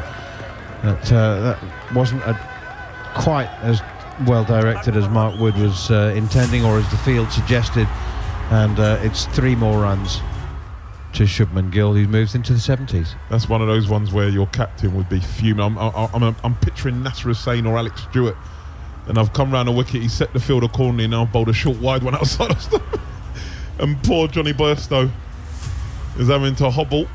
Obviously he's still feeling the effects of the operation he had on his ankle. Or was it Achilles ankle that he had with that end? Ankle, yeah. Massive double break. Oh dear me, that's put short and pulled down towards fine leg. Tom Hartley fielded it like a wet bar of soap. It just squirmed out of his fingers and towards the boundary, and it looked like it had actually gone onto the boundary. The third umpire has decided to have a little check here to see whether it did touch the boundary, and it did. So there's a bonus couple of runs for Rohit Sharma. That's just embarrassing. Well, I'm astounded that he didn't know that it did that. It was like, I'm embarrassed that I've missed it. So I'm just hopefully no one's picked it up. Not the cameras, the million cameras that we have. Yeah, 46 cameras on the ground. No, I'm not just going to throw it back like nothing's happened. Yeah, that wasn't great. And it sort of sums up the one and one session that's gone on so far for England. He was looking directly at the ball as it bounced back off the. I can't believe he's trying to get away with it. I thought originally maybe what had happened is, when you got your eyes half on the stumps and you kind of know where the ball is and you pick it up, but it's like his face was over it. We couldn't see his eyeballs because he had sunglasses on. But yeah, just in the other Test match, Australia just lost a couple of wickets. So Cameron Green went out a while ago, and Travis Head came in and smashed 21 off 19, and he's out. The moment Nathan Lyon is out there, so it's an interestingly poised game. Nathan Lyon. He's Was he night watchman? Yeah. Well, also he's trying to chase that first Test 50. You know, he's got the most runs in cricket history without a 50. I see. I think he's like 600 runs more. I think it's either Kemar Roach or Rabada. Has Rabada got a 50? No. Yeah, it's one of them. I think is second. How's he not got a 50, Rabada? I would have thought he would have had a 50. Nathan Lyon's got a lot of 40s. Yeah. But yeah, so they've sent the night watcher in. Marnus Labuschagne not out on 33. So they're 50 runs behind, 51 runs behind, 4 wickets down. So it's poised. It's interesting. You know, they're going to have to be playing in tomorrow morning in New Zealand. What were New Zealand bowled out? 162. Not ideal. Who took the Hazelwood. wickets? Hazelwood. 5-wicket haul, yeah. Completely destroyed the top order. Right, 48 overs gone. India are now level. 218 for 1. Shubman Gill 72. Rohit Sharma is 85. They have been at full gallop in the session so far. 40 minutes to go till lunch, and Shoaib Bashir is back into the attack. Down the wicket comes Shubman Gill. He's gone straight back over the bowler's head for 6 more. That's the 3rd time he's helped himself to a straight 6 back over the bowler's head. And he's shown his intent. First ball of the over, put the bowler under pressure. Just advances down the wicket with no real effort and elegance that Shubman Gill displays straight down the ground. Thank you very much. And Shoaib Bashir scratching his head thinking, how on earth am I going to get the wicket? Here's Shoaib Bashir in again, and it's clipped away by Gill to Ben Stokes in a catching stationary position at mid-wicket.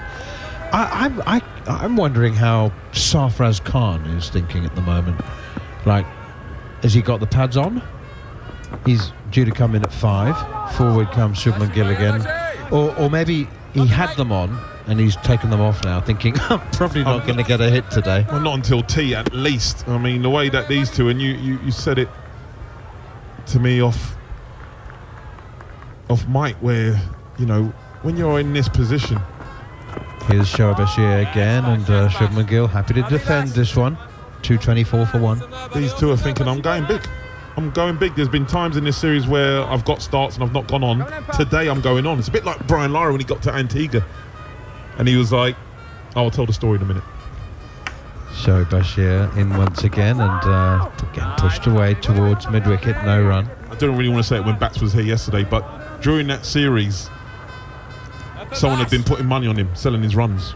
And apparently this West Indian guy was on the beach and he had said, Lara, you're costing me money. Bashir in again. It's clipped out towards mid-wicket. They go through for another single. So basically it's a kind of spread betting thing, and he was buying, and he was buying Brian Lara's runs, and Lara wasn't doing anything. He said, where's the next game? He went Antigua. He went, sell. Because obviously Lara's records, it would have been between 50 and 60 or whatever. Well, that's the game where he got 400. Carry on. Explain this, because there'll be lots of people listening who won't be sure what you mean. Yeah, so Lara has told the guy basically that he was going to score a lot. That he was going to score loads of runs. I apologise for not making any money for you, but this game I will do. And the guy obviously lumps on, and Brian Lara gets 400. Not out. I didn't really want to mention it when we had Gareth Batty here yesterday, because he would have been twitching. Bats wasn't supposed to play in that game, was he? Ashley Giles was supposed to bowl and pulled up sore. Yeah, of course he did. Me too. I reckon I might have as well. Of course he did. It was a little. This ground looks small. It looks flat, like this wicket is at the moment. We had a good day there, didn't we, Jared? Can you remember? I've still got the stump. Do you remember we found a broken stump out the back? Oh, it was amazing, actually. Hartley is in. This is pushed to the left of the bowler by Shubman Gill, who moves to 80. Just break away from the wreck. The points table in the World Test Championship is up. Have you spoken about this? The fact that England appear to have lost nearly as many points as they've won. Yeah, no. I haven't. Also, the Australia-New Zealand test is even more interesting. Look at where they both are on the table. A 1-1 draw in that series would be a victory for New Zealand as Rohit comes down and defends again. Both these batters in the 80s, a lead of 8 runs, 100-run partnership in excess of for India. They're back-to-back 100 partnerships after the one they enjoyed yesterday. The only success coming on day 1 of this 5th test match. Shoaib Bashir enticing Jaiswal down the track and getting him stumped, but that's been the only success. Bashir seeing Rohit Sharma dropped a leg slip though, went on 68 as Hartley draws Rohit Sharma forward and he pushes this into the covers. 226 for 1. Yes, it is quite... The way that the World Test Championship works kind of suggests, with India heading to Australia at the end of this year, down the track is Rohit, defended back to the bowler, who fields. It's unlikely it's going to be an India-Australia final in 2025, just because of the way the schedule is. So a 1-1 draw, if New Zealand were to somehow get bowled out for 160 odd and still win the test, would actually put them in a pretty good position. And the World Test Championship is a funny beast. Hartley again, and on the sweep is Rohit Sharma, and the ball will sail away for another boundary. Shoaib Bashir gives this up as soon as it passes him. Backwards square leg, and Rohit moves to 89. It's a great shot from Rohit Sharma.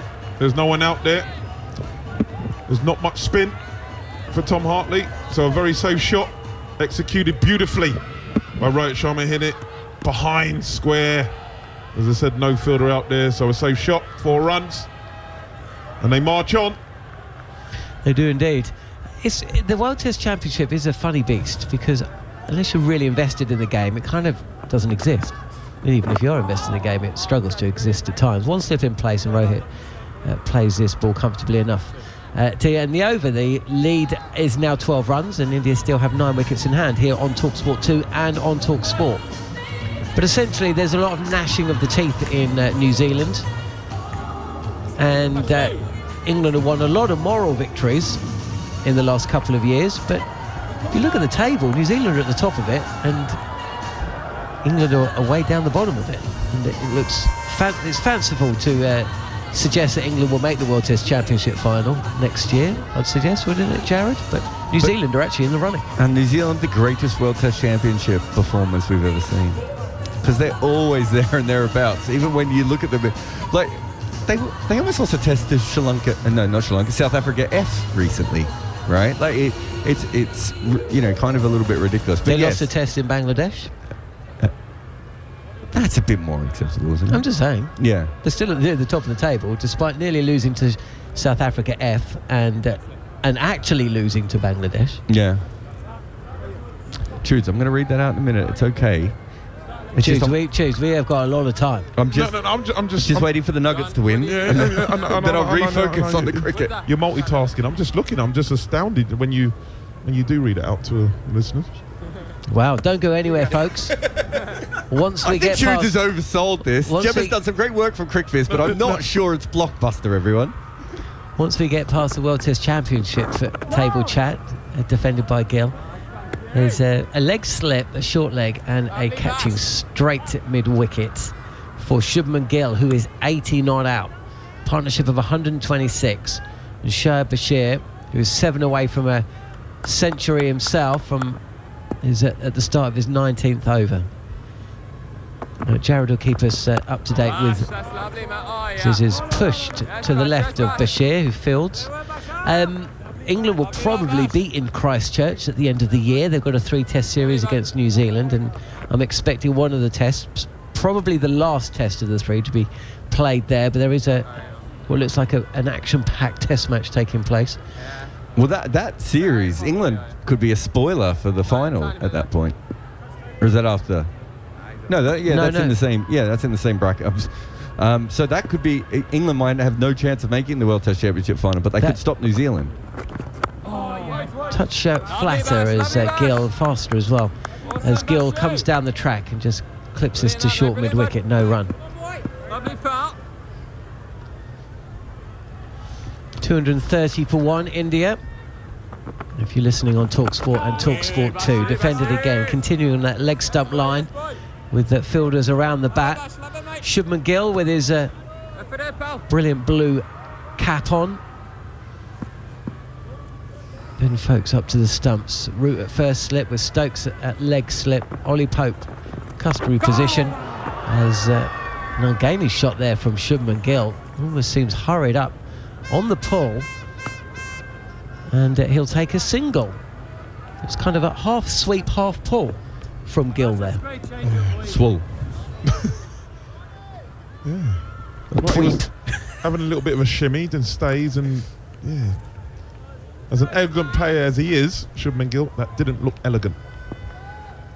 No, it didn't. So there's Bashir again over the wicket to Rohit Sharma now, who has been put down on 68. India 231 for 1 at the end of the over.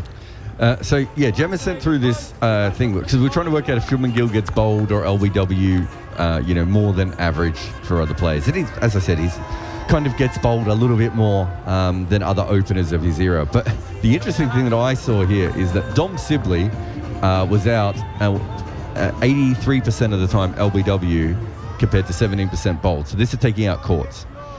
And then you go down to like 4th on the list, and it's Rory Burns, who was out 60% of the time LBW. And then if you come all the way down to the other end, Zach Crawley is out 27% of the time LBW, and Ben Duckett 33. So not only have they changed the kinds of openers when it comes to scoring rates, but the other guys... Hartley again, and Gill. Beautiful front foot defensive push to Ben Stokes at mid-off. So Sibley and Burns are leading with their pads, and so they're going out LBW over and over again. And Crawley and Duckett, obviously a lot looser and trying to score a lot more, are getting bowled a lot more. So it's a complete inversion of the openers that they had from before. He's playing it around his pads this time, but can't get the ball past mid-wicket, so no run. 231 for 1. India lead by 13. So what's your reading of that? Well, I think I would have said instantly looking at this that it's about attacking versus defending. But to be fair, Karuna Ratner is also someone who gets bowled a lot and doesn't go out LBW. But Hartley again with one slip in place, and this is drilled to the left of Ollie Pope, who's at mid-wicket, but there's a mid-on who does field. 231 for 1. The score remains the same here on TalkSport and TalkSport 2. But I do think the Burns and Sibley and some of the other openers like Craig Brathwaite at the top of the LBW, those are the defensive batters who do lead with their pads a lot more, whereas the other guys are getting out of the way trying to smash the ball. This is a touch more flight from Hartley, but Gill again is drawn forward and defending.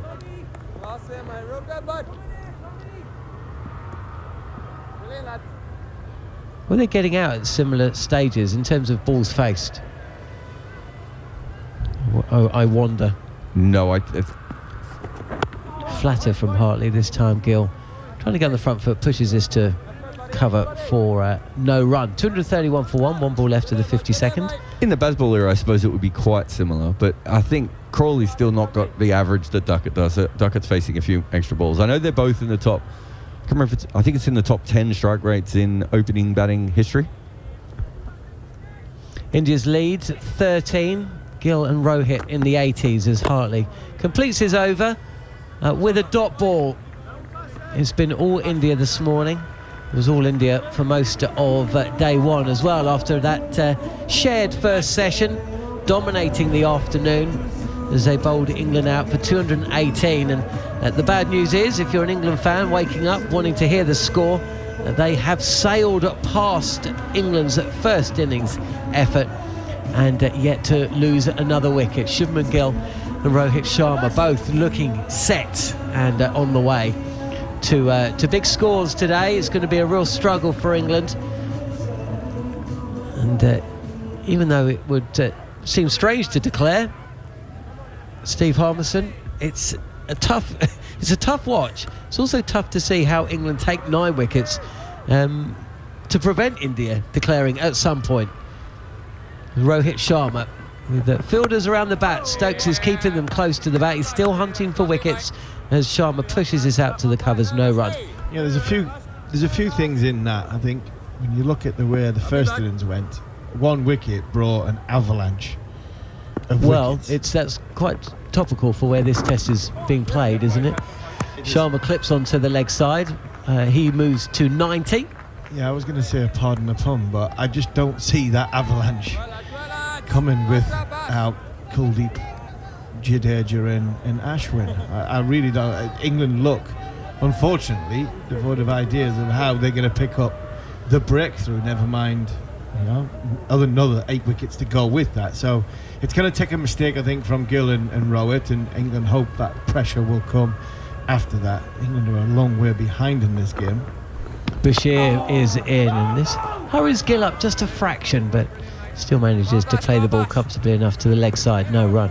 And in a Bazball world where Bazball's been preaching a hell of a lot to the rest of the world, and Ben Duckett, after that first test match, India have gone about their business in the same sort of fashion from a strike rate point of view. Forward defending is Gill. But unfortunately, they've had a lot more control and a lot more idea of where they were trying to score their runs in a more calm fashion from the way England did in that frantic 45 minutes an hour yesterday. It's a big discussion to have, and one we'll have throughout the day, Harmy, as Gill defends again. 1 ball left of Bashir's 20th over. He's gone for 95. He's picked up the 1 wicket. Should have taken 2. Sharma put down by Zach Crawley at leg slip. We know that this England team don't change things down the track, and this is how India have gone about their business. Flick of a switch, 100 up, an unwelcome one for Bashir. Smiles between Gill and Sharma, a knowing look as well. And Gill has just smashed the young spinner over mid-wicket for another maximum. And India's sedate charge continues. Yeah, fantastic shot from Shubman Gill, and again, just what we're talking about in that last over. He's come down the wicket, he's looking to hit the ball with the spin in an area which his body position is going, and that was the problem with England yesterday. Trying to hit the ball one way while the body position was going the other way. They made so many mistakes on that front yesterday, which opened the door for India's top spinners. I even think, no disrespect to Hartley and Bashir, even if the door does get open, I'm still not sure that these 2 spinners on this surface have got the ability to run straight through India like what the 3 very, very talented spinners that England have got, who are a lot more experienced. It's just unfortunate for Bashir and Hartley. Over the wicket, round the wicket rather, for Hartley to Rohit Sharma, who was 90 from 138. Sorry, John. So when you're talking about declaring things that have been said so far in this series and the way England came over and how they've gone about the sort of, not arrogance, but their bullish characters. His back is Rohit. Actually, no, he shapes to come forward, actually, and just plays this to Crawley, who runs in from the square leg boundary. 1 run. He's getting there in singles at the moment, is Rohit. If I'm Rohit Sharma, I'm keeping England out there, and the total I'm looking for has got a 5 in front or a 6 in front of it, and really showing England, grinding them into the dirt. And you might have this game plan, but Gill is forward, punching this to mid-wicket. Gill at times has looked so stressed at the crease, hasn't he? You can see the pressure on him. He's really battling his game. He's questioning, how many more chances is he going to get? But today, he is absolutely loving it. He's out there with his captain. He's 13 away from 100 as he's forward, pushing this up to long on.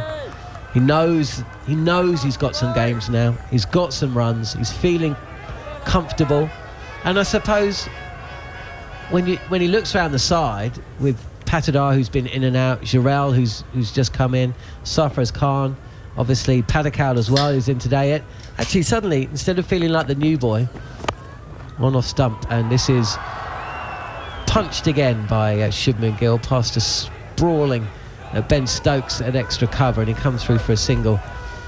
He's suddenly feeling like he belongs, and he's not the inexperienced one. And actually, he's a leader, and he's won a game, and he's actually won a series, because that innings in the 4th test, which saw India take a 3-1 lead, that won the series for India. It just seems like his body language as Rohit Sharma again is forward and opens the face of the bat and pushes this to Johnny Bairstow, runs in from the point boundary and comes through for another single. Easy as you like for India. If you're joining us here on TalkSport and TalkSport 2 this morning, the lead 23. Shubman Gill has moved on. He was 26 not out at the start of play. He's added 62 to his overnight score. Slightly slower from Rohit, just the 40 and that chance. But India in as dominant position in this test as they have been in any of the 5 that we brought to you here on TalkSport 2. Yeah, he's been very good from Shubman Gill, and we talked about it at the end of that last test match, that 50 to win the game. That would have felt like 150. And talk about career-defining moments, big times in your career. But that there, to get India over the line and win the series, I think was huge for Shubman Gill. And you've seen that, the confidence in the way he's played in this innings. Slip leg and a short leg as Rohit Sharma again pushing the singles, rotating the strike. First ball of Bashir's 21st over, pushes this to deep mid-wicket and comes through for a single that takes him to 93. You look at the stellar lineup that they've got. They've found an unbelievable opener in Jaiswal. Shubman Gill's got runs. You take out Padikkal and Sarfaraz Khan and replace them with Virat Kohli and KL Rahul, who will certainly come back in. You go down the team, Jurel's been a really good find. I think he looks a smashing player. And then it'll be, when they go to Australia or come to England. Again by Bashir. This is in the air just for a second, but no real danger there. There's a fielder at mid-wicket, but it bounces well short. Good ball from Bashir. He's seen Shubman Gill coming. So he's just dragged his length down, pace on it. This is wider cut by Gill. And there's a chase as well. And I'm not sure that Mark Wood is going to quite reach that ball before it hits the boundary. We're going to have to take a look at that. No doubting the effort from Mark Wood. Seemed to be running in quicksand for a little bit, but he didn't give up the chase. He got to the ball just before the boundary. And it's just a question of whether the ball hits his chest as he flicks it in. As his wrist goes on to hit the boundary. I think he's going to be okay. Yeah, he's done really well, and it's the last thing he wanted. You could see he was just getting to the ball and thinking, do I let it go to the boundary or do I try and drag it back? It means I'm going to have to dive. It's the last thing he wanted, but he did. Showed that's a character of this side. They never give up, never give in, even on a tough. When things are tough. This is down the leg side. A bit of a drag down, and Rohit lets it go. He's 93, Gill is 91, and all of India's top 6 average over 40 for this series. And Zach Crawley aside, I'm not sure any of England's do. There's Bashir again. This is a better line to Rohit, who pushes forward and takes another single. Just stumped in the New Zealand-Australia test. So Australia 124 for 4 with Lyon, who came out as night watcher, 1 not out, and Marnus Labuschagne on 45. So they're still 38 runs behind. It'll be an interesting morning. Crucial first hour, Jared. It could be a crucial first hour. Beaten this time. Shubman Gill, whose lack of foot movement there to a delivery that possibly should have been playing back to, and he's kind of half forward, but still attempts a cut shot. A little bit of an airy-fairy shot. Could have got him into trouble. Didn't. Dot ball to finish the over. 55 overs into India's innings. At this stage, England were almost all out. I think they only lasted 57 overs, 57.4. Well, story of 2 innings, really. It's been all India today. To take you through until lunch, after a word from Steve Harmison, will be Andrew McKenna. Yeah, just to finish up on what we're talking about, this Shubman Gill now cementing his place in the side, Kohli and KL Rahul coming back. The difficult thing from India's point of view will be finding the balance of a bowling attack when they go overseas. They like that number 8 to bat a little bit, so Is it R. Ashwin or is it Kuldeep that misses out? Hartley to start a new over, and Rohit has gone over long on. Anderson will run back after it, but it'll roll into the advertising sponge. And it's 4 more to Rohit that takes him to 98 not out, and the Indian 250 is up with the same shot. Yeah, very, very good shot from Rohit Sharma. He's in the air for a little bit, and he just clips the bottom. He clips the bottom of the bat, hits the floor as he's making contact with the ball. He just managed to get it to the right of Jimmy Anderson. Jimmy Anderson couldn't prevent the boundary, and 2 runs away for what would be a magnificent 100 for the India captain. Hartley is into him. Rohit playing defensively out on the offside, and there is no run. Will be Rohit's 12th Test match 100. Interestingly, it would be his 10th at home, so only two away from home, and his 3rd against England at home. Hartley in. It's leg side-ish. Rohit's trying to whip it down the leg side, but gets a leading edge that goes up to mid-on. Takes him to 99 with the single, 251 for 1. It's the first time he's really lost his shape and looked a bit frantic. Or he looked as though he's not in control of his movements, trying to hit the ball too hard, possibly thinking, right, there's 100 for me. Hit it through the leg side, got a leading edge, and Ben Stokes, how's he look? He's head in his hands. That it didn't go. It went a little bit aerial, but it didn't go towards the fielder. Hartley, left arm around the wicket. Shubman Gill plays defensively out on the offside. He's 9 away from 100. These two have done such a good job for India. We've been playing an hour and 45 minutes this morning. 1 chance England have created. India's lead 33. I'm not trying to get you to switch off, please stay with us, but Hartley in once again. Shubman Gill playing defensively. Ollie Pope will field it short mid on, no run. But yeah, they often say day 2 is the best day to bat in a test match. Well, when you already lead by 33 and you've still got 9 wickets to play with, India have the power to make this a horrible day for England. Shubman Gill waits as Hartley goes in, left arm around. Gill plays from the crease, pushes it back to the bowler, and there's no run. End of the 56th over. India 251 for 1 here on TalkSport, TalkSport 2 and the TalkSport Cricket YouTube channel. India's lead 33, and Rohit will be the man on strike for the first ball of the next over. 99 not out, Steve Harms. Yeah, you just hope that when it comes to a milestone, there's a milestone blow up. That's what England have got to hope for now. You mentioned there was a chance, Zach Crawley, sharp chance, but one that it leg slip. You expected to come sharply, and one that you'd expect to take from a slip fielder who, you know, on the conventional side, does that job quite a bit. So it was a sharp one, but apart from that, India have been in total control. Not really looked as though they've been in a position where pressure would build up and a big shot would get them out. Mark Wood had a go at the short ball stuff, didn't really get it high enough for me.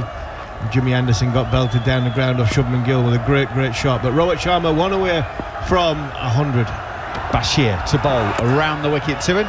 He's reaching forward, just turns it with the wrists to short mid-wicket, and there's no run. 148 balls have been faced by Rohit. He waits, bat raised as Bashir comes in around the wicket to him. It's again another quickish ball, short of a length, and Rohit just plays defensively, no run.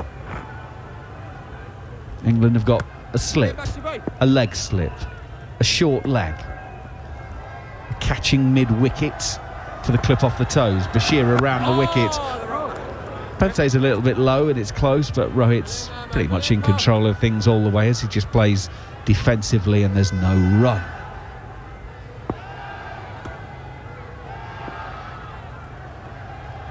Bashir around the wicket, goes in and bowls. It's again that sort of quicker one.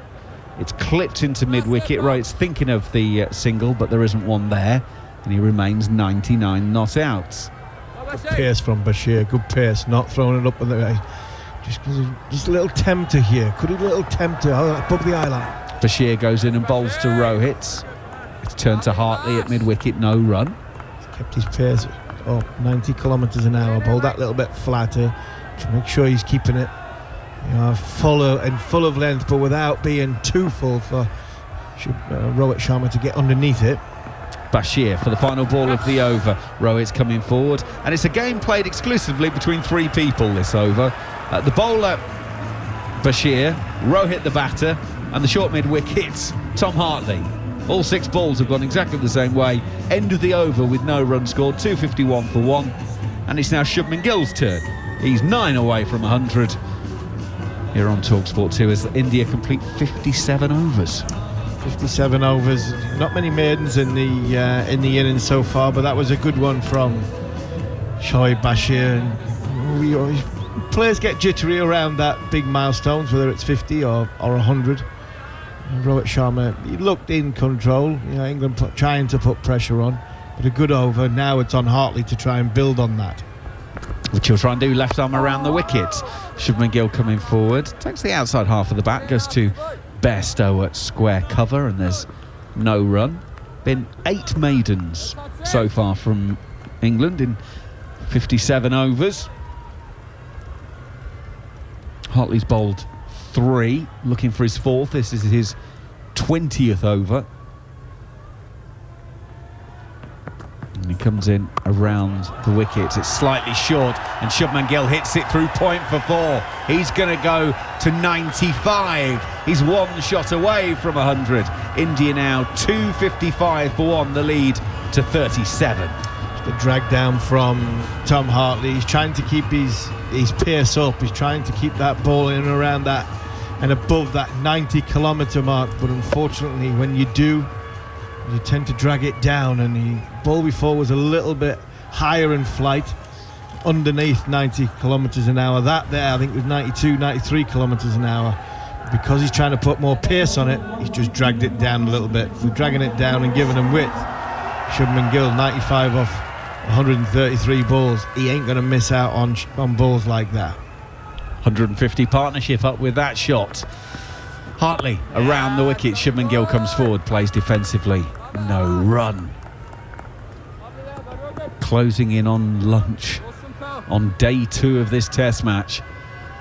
India have a massive grip on it. A lead of 37. Hartley just pauses. And now comes in. Left arm around. Shubman Gill solidly forward. Playing defensively, no run. Teasing me, Macca, teasing me with lunch. I'm starving. Absolutely, I'm starving. I haven't eaten for the best part of 12 hours. You sound like you tried to eat Nando's out of house and home yesterday, yes, as well. A nice afternoon, a few pints and a big Nando's. Lovely, just what the doctor ordered. Looking forward to my breakfast this morning. Hartley, left arm around, it's leg side-ish. Gill's able to work this through square leg. They'll take 1. They won't come back for the second as Crawley is quickly in off the boundary edge. So a single takes Gill to 96 and India to 256 for 1. And all the crowd want is another single because Rohit is back on strike, 99 not out. I suggest if Rohit doesn't get his 100 here off this ball, I think Gill might beat him in the next over. Hartley, left arm around, bowls to Rohit Sharma, who clips into the leg side, beats Ollie Pope at short mid-wicket and will take the single out to Zach Crawley. And Rohit Sharma raises his bat for 100 from 154 balls. It's another Test match 100. He's 12th all together. 10 of them at home, 4 of them against England, 3 of them at home against England. And the Indian captain is setting a mighty table for his team here. 257 for 1. Yeah, 100 of absolute beauty, quality, balance, timing, elegance. The shot making of Rohit Sharma is always beautiful to watch, whether it's against the off spin or the left arm spin, pure pace in Mark Wood, or Jimmy Anderson trying to create pressure. Rohit Sharma has had the answer. 154 balls, gone it in his own pace, in his own time.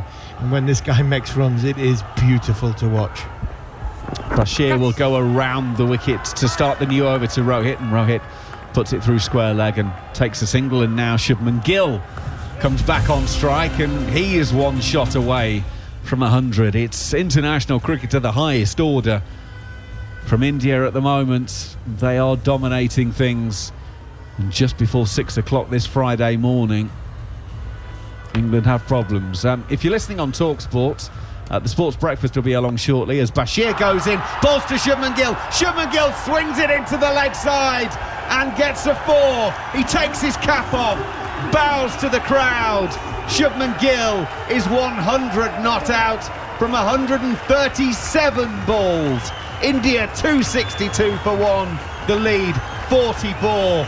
But Shubman Gill, his second 100 of the series. It's a high class one as well. Yeah, beautiful 100 from Shubman Gill, a man that came into the series averaging 31, question marks on his place. Struggled in the first test match, got a match winning 90 in the second innings of the second test match, 50 in the last test match to win the series and get him over the line in a run getting which I think come of age of this 24-year-old. And in this innings, 137 balls, it's been magnificent. Bashir in once again around the wicket to Shubman Gill, who plays defensively, no run. Yeah, Shubman Gill's highest score in test matches is 128. Well, he's got to be eyeing that and plenty more at the moment. This is India's day so far.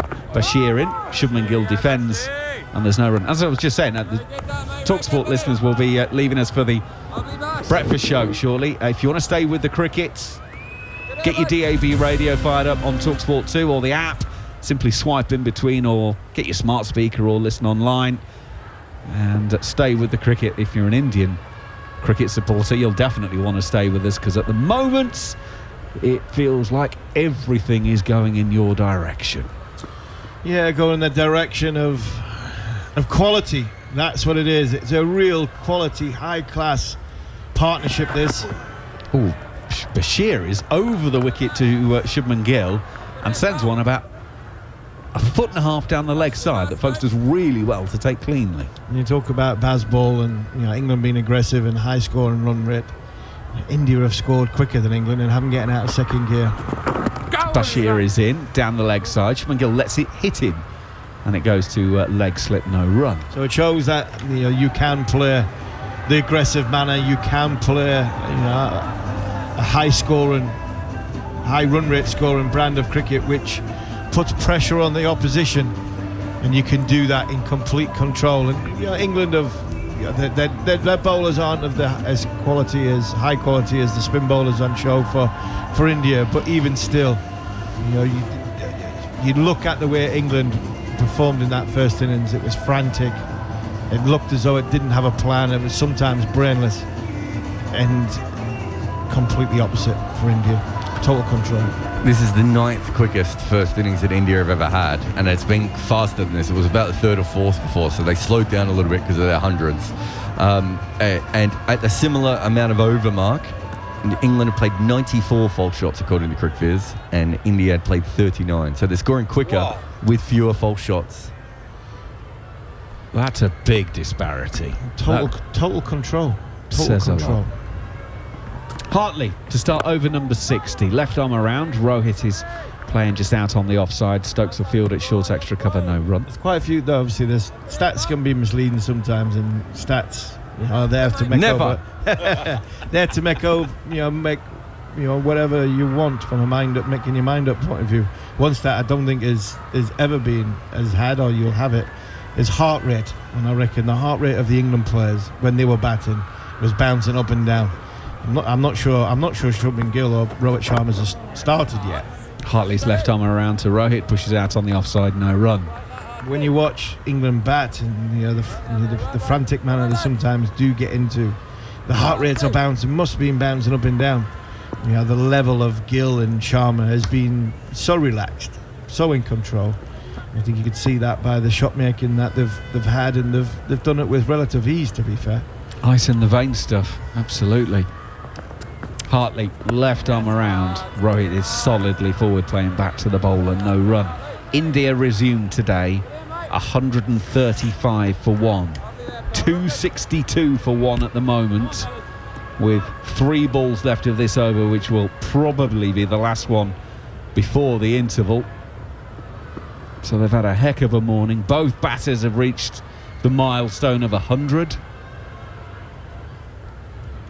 And Hartley comes in to bowl to Rohit. It's quite a long way down the leg side, that one. Rohit will be disappointed. He's only picked out Ollie Pope at mid-wicket there, and there is no run.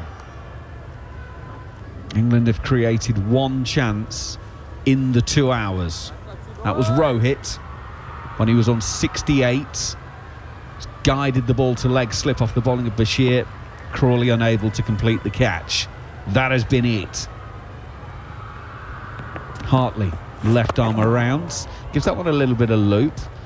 Rohit will clip through the leg side, take the single out to the deep mid-wicket fielder. 263 for 1. India have put on just shy of 130 in what is going to be 30 overs. They've absolutely charged along. And after Bashir early, Rohit and Shubman Gill both dispatching in for boundaries. Everyone got the treatment. Shubman Gill ran at James Anderson, put him back over his head for 6. Gill clips this from Hartley through the leg side, through square leg, and they'll take a single. And that is it. The umpires say that is time, and the bails are knocked off. And in 30 overs this morning, England have gone wicketless. 264 for 1, so 129 without loss in 30 overs in the session. 4.3 runs an over in a test match. I was about to say Rohit's barely broken sweat, but he's actually just adjusting his helmet to let the sweat out of it. But metaphorically, he's barely broken sweat, as has Shubman Gill, Steve Harmison. I mean, England have stuck to it, and they've done tried to do all that they can, but they've been outgunned this morning, and pretty badly outgunned for 2 hours. Yeah, it's been a masterclass of batting on a good wicket against bowlers who have tried their hardest. Bashir and you got to remember, Bashir and Hartley are in the sort of infancy of their careers. Everything that they've thrown at India, Shubman Gill and Rohit Sharma have had an answer for. You've got to remember Rohit Sharma, a seasoned campaigner, a ridiculous player, especially in these conditions. And I think he's shown, I think what a lot of people were expecting from this to be throughout the series. And you've got to remember, England have done some great stuff in this series. Quite a few people were saying this would happen from ball 1. It hasn't, because England have stuck to their guns and really worked hard. But unfortunately, they've come up against 2 fantastic performers who have batted really, really well. Not took too many undue risks. Gone for the big shot when the big shot was on. Try to put pressure on the bowlers by rotation of strike. And Ben Stokes has got to go in, rally the troops and go again in the middle session, and hopefully try and create some pressure to get a wicket, to get a foothold in the door, and try and somehow get themselves back in the game. But at this minute in time, this game looks a long, long way from England. England probably won the first session of the match, and having been close to winning anything, any time soon. So I think this could be a long day for not only for the England captain, but for the England bowlers.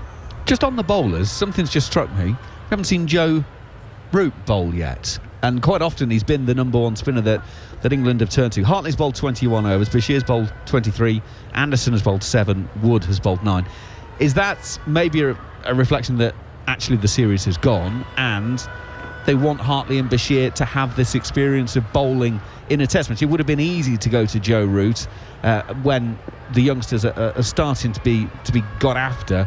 Is this the captain saying, well, actually, I've got faith in you, and here's an opportunity to learn how to get out of this? No, I think that I'm just speculating here, but I think Joe Root, got to remember, this is the 5th test match. It's been a long tour for some of these players. It wouldn't surprise me, because of the cold temperatures and where we are in the world, that Joe Root's back's playing him up, and trying to get his body, asking him to bowl 30 overs, because I still think you'll bowl. I think Ben Stokes might bowl later on this afternoon or into the evening session.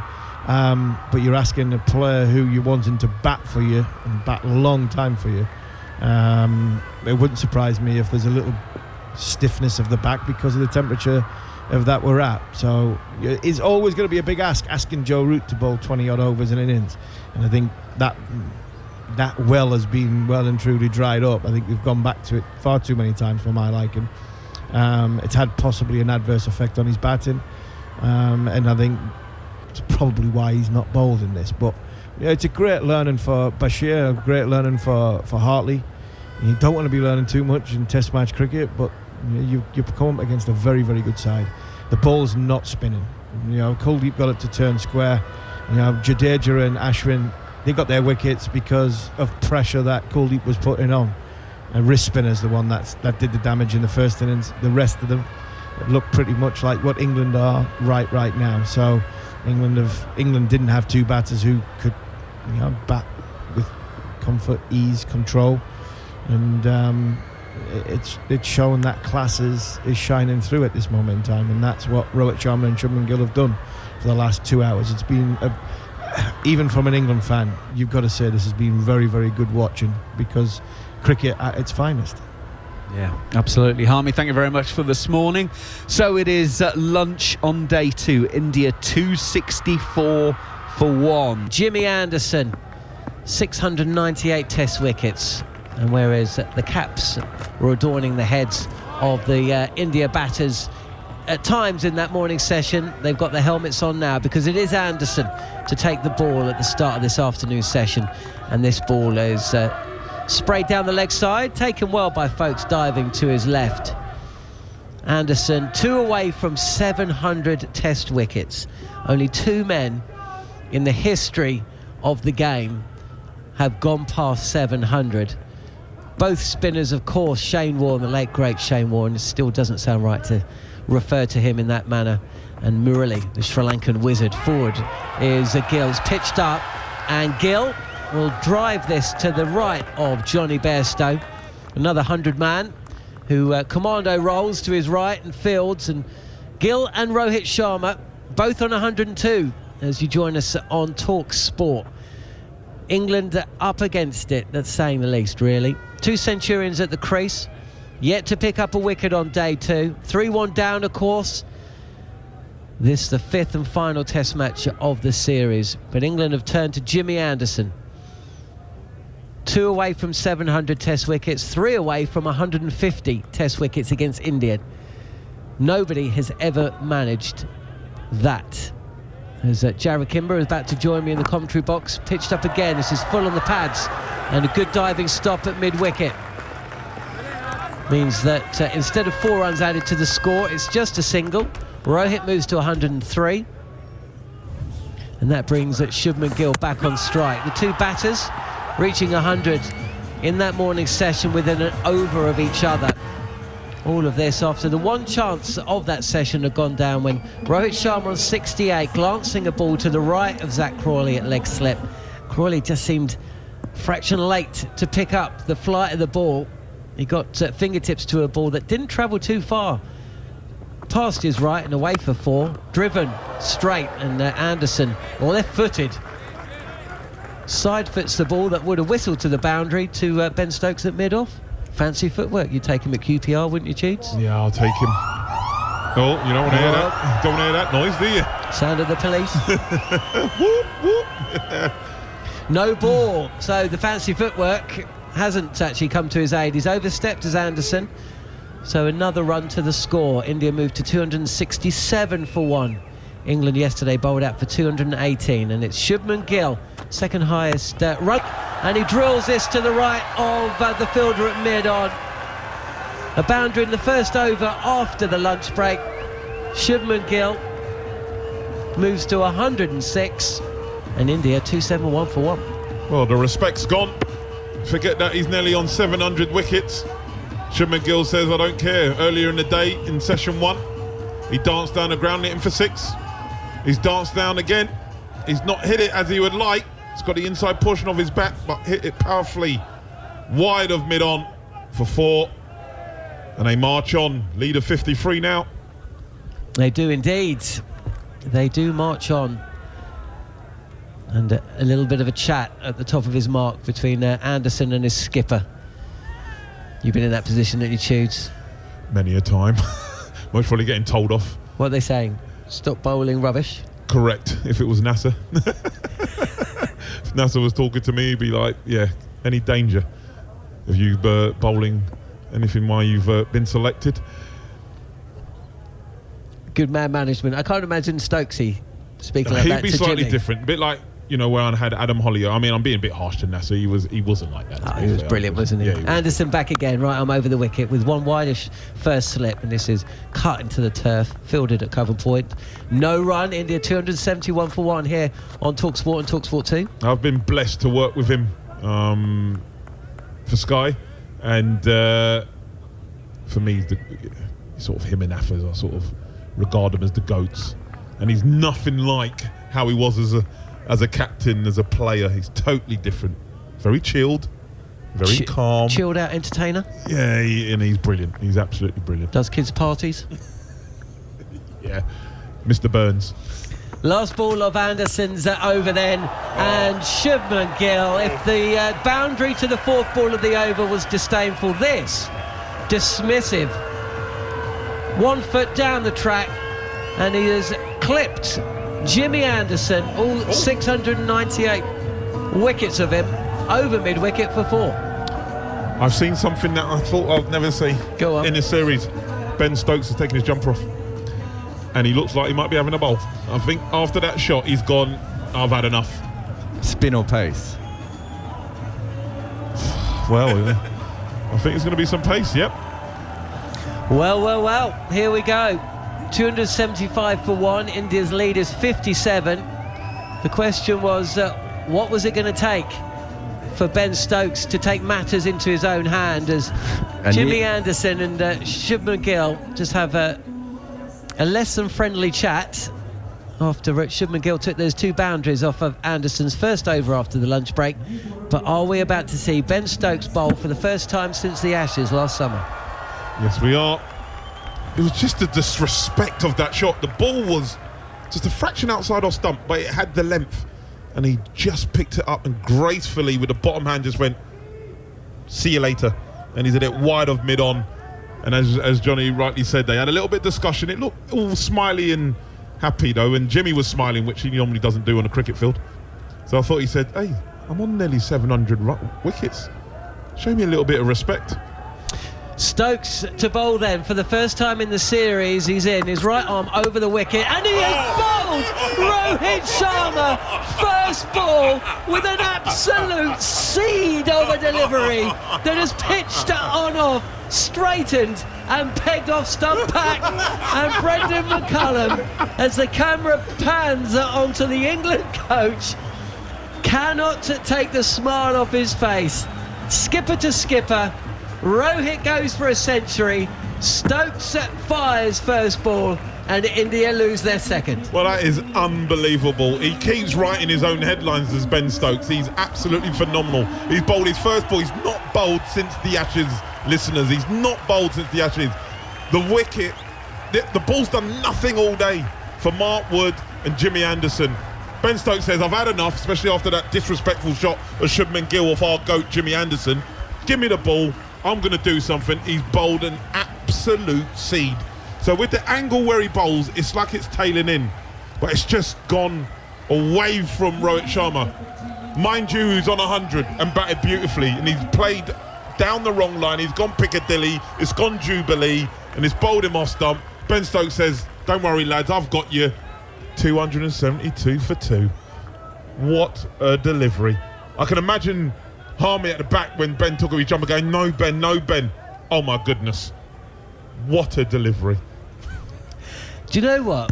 I remember as a kid watching Ian Botham come back and bowl for England after he'd spent a spell out of the side. He'd actually been suspended. And he just had that knack about him. He'd been out the side, he came back to bowl against New Zealand. And first ball, he takes a wicket with I mean, it's not a great delivery. It was a classic Ian Botham kind of dismissal. It was kind of a bit short, a bit Long up. essentially, yeah. And the batter chased it, and it was caught at first or second slip. But you know, it also in and around the time that he became the leading wicket taker in the history of Test cricket. I mean, the man could bowl and bat, as we all know. And you talk about writing your own headlines. Stokes has done the same kind of thing, but with an absolute gem of a delivery. I mean, it kept a little low, didn't it? Maybe a fraction low. Absolute delivery. Johnny's done nothing all day. He's bowled an absolute seed. He should just drop Mike and walk off. Oh, 100%. That's now where he should go, you know what? I do feel it a little bit. Can someone finish off my over? Here he is again then. 1 wicket from 1 ball, and it's a debutant, Padikkal, who lets this ball go past his bat and through to the keeper. No run. Johnny, it's all of a sudden he's bowled 2 delivery. It looks like he's playing on a different wicket. I mean, we're watching the delivery again. I mean, that hasn't hit top of off, has it? That's hit a good It's hit. good chunk down off stump. I mean, Rohit Sharma, he's on 100. He's been seeing it like an absolute breadfruit. Stokes is looking round at his teammates as they come running to him with smiles of disbelief on their face. Anderson, Duckett, Wood. He's like, what's all the fuss, lads? Stokes again pitched up and driven by Padikkal to mid-off. No run. I can't stress how good this delivery is. I can't stress. Jasprit Bumrah bowled a ball to Zach Crawley yesterday in the first half hour. It was sort of going leg stump and it's gone over off stump. This delivery with the angle that Benny sort of goes past the perpendicular. So the ball's always angling into the right-hander, but they're straightened up. So sort of middle. It's hit off stump. It's done nothing all morning. Nothing. Here is Stokes bowling his first over of the series, and he's bowling to Padikkal, who shapes to come forward but stays deep in his crease and picks out backward point. I mean, if we see another delivery like that, Jared, then maybe England do have a chance. Did that hit a crack? The ball? I just having a look there. It looked like it. I mean, it definitely kept low, didn't it? And moved away. Rohit's like, what on earth has just happened to me? Stokes again, leading from the front as he is into the left-handed. Padikkal, who's on the drive, a touch flat-footed, and that's his first scoring shot in Test cricket. He'll pick up a boundary, the ball flying down to third, but I wonder if Stokes had 2 slips in place, if that would have carried. Right. I think it would have bounced short, yeah, but it's not sort of. It would have been low down ankle height. it was a nervy shot from Padikkal. We'll talk about him in a minute, as long as he sticks around. He's off the mark. He's 4 not out. India's lead is 61, but they've lost a wicket since the lunch break as Stokes is in again. This is a better looking shot. He won't get a run for it, as Padikkal this time does get fully forward to a ball slanting across him and drills the ball to the covers where it is fielded. So the end of an eventful over, and in a good way for England this time, because Rohit Sharma has been dismissed. First ball of Ben Stokes over spell, and it was an absolute beaut of a delivery that maybe, just maybe, has given England a little bit of hope that they can make the kind of inroads into this India batting lineup that India themselves managed to do at the same time yesterday. England in a good position at lunch, and they weren't by tea. And much like India at the end of day 2 in Ranchi, well behind the game, knew they needed to come out and basically boss 3 sessions, and that's exactly what they did, and they got themselves into a winning position. England just need to have that kind of belief. They need to believe they can get their way back into this match, and the first thing they needed to do, they've done. They've got rid of Rohit Sharma. Now they need to get rid of the other Centurion, Shubman Gill, and suddenly they've got a little bit of inexperience. The batters would have been sitting up there watching as the top 3 made runs, and England need to seek on that. Anderson's going to be back. He was just hit for 2 boundaries, and that chat, by the way, that he started with Shubman Gill continued at the midway point of the over as Gill is forward and deceived a touch by the pace, or maybe the bounce there, pushing up to mid-off. Anderson and Gill had a little bit of a word after Gill's second boundary. And what was interesting to me was that when Padikal came out to bat, considering he's coming out to bat in his first match in international cricket, you'd expect that Gill would have walked up and just had a little word with him and just maybe escorted him part of the way to the wicket. And he didn't do that. He ignored him. He was just chatting with Jimmy Anderson. And it is Anderson again, and he beats the Shubman Gill with a ball that comes back into the right-hander. Gill is too late on the shot, and England have gone bang-bang at the start of the session. And it's Gill's turn to walk. He's been castled, and England, whisper it, may just believe they've got the barest of sniffs to get their way back into this game. And Jimmy Anderson has also produced an absolutely wondrous delivery to get rid of a set batter. India now 3 down. Well, I don't know what we've had for lunch, but whatever they've had, it's worked. That was at least 10 miles an hour quicker than his last delivery. 137 Ks. We've not seen that from Jimmy Anderson. Wow. I think that over from Ben Stokes has given everybody a little bit of a lift. And he said, come on, follow me. And Anderson has done so. Both Centurions back in the hutch. We always say, don't we, the old adage, put 2 onto the score. 279 for 3, 2 new batters. Anything's possible. You never know with this team. Well, we were wondering what it was going to take. I think you've got it absolutely wrong there. Absolutely right there, not wrong there. Ask their boss. I think you've got it absolutely right there, Tudes. And Anderson's picked up where Stokes has left off. I think Stokes' reaction to getting rid of Rohit Sharma told everybody everything that he needed to know. What's all the fuss, lads? I think what it was also, when he took his jumper and hat, he sort of, not stormed off, but it was like, his head down. He wasn't like high-fiving people. He was just walking. He was like, I'm fed up a little bit here. I'm fed up. I'm going to do it. Follow me. This is what we do. And that's what that type of character, Ben Stokes, that's what he does.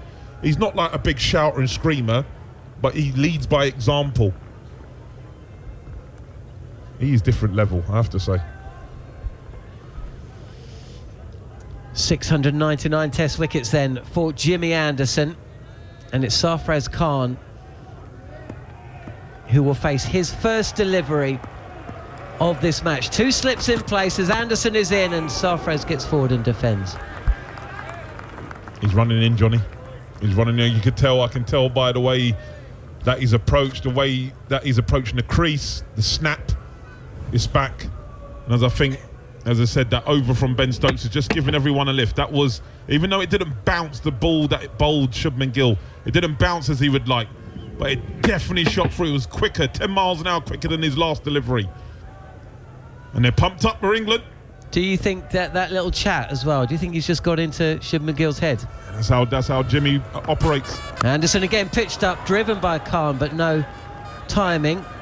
He's through the shot a fraction too early as Anderson mixing his pace up a touch here.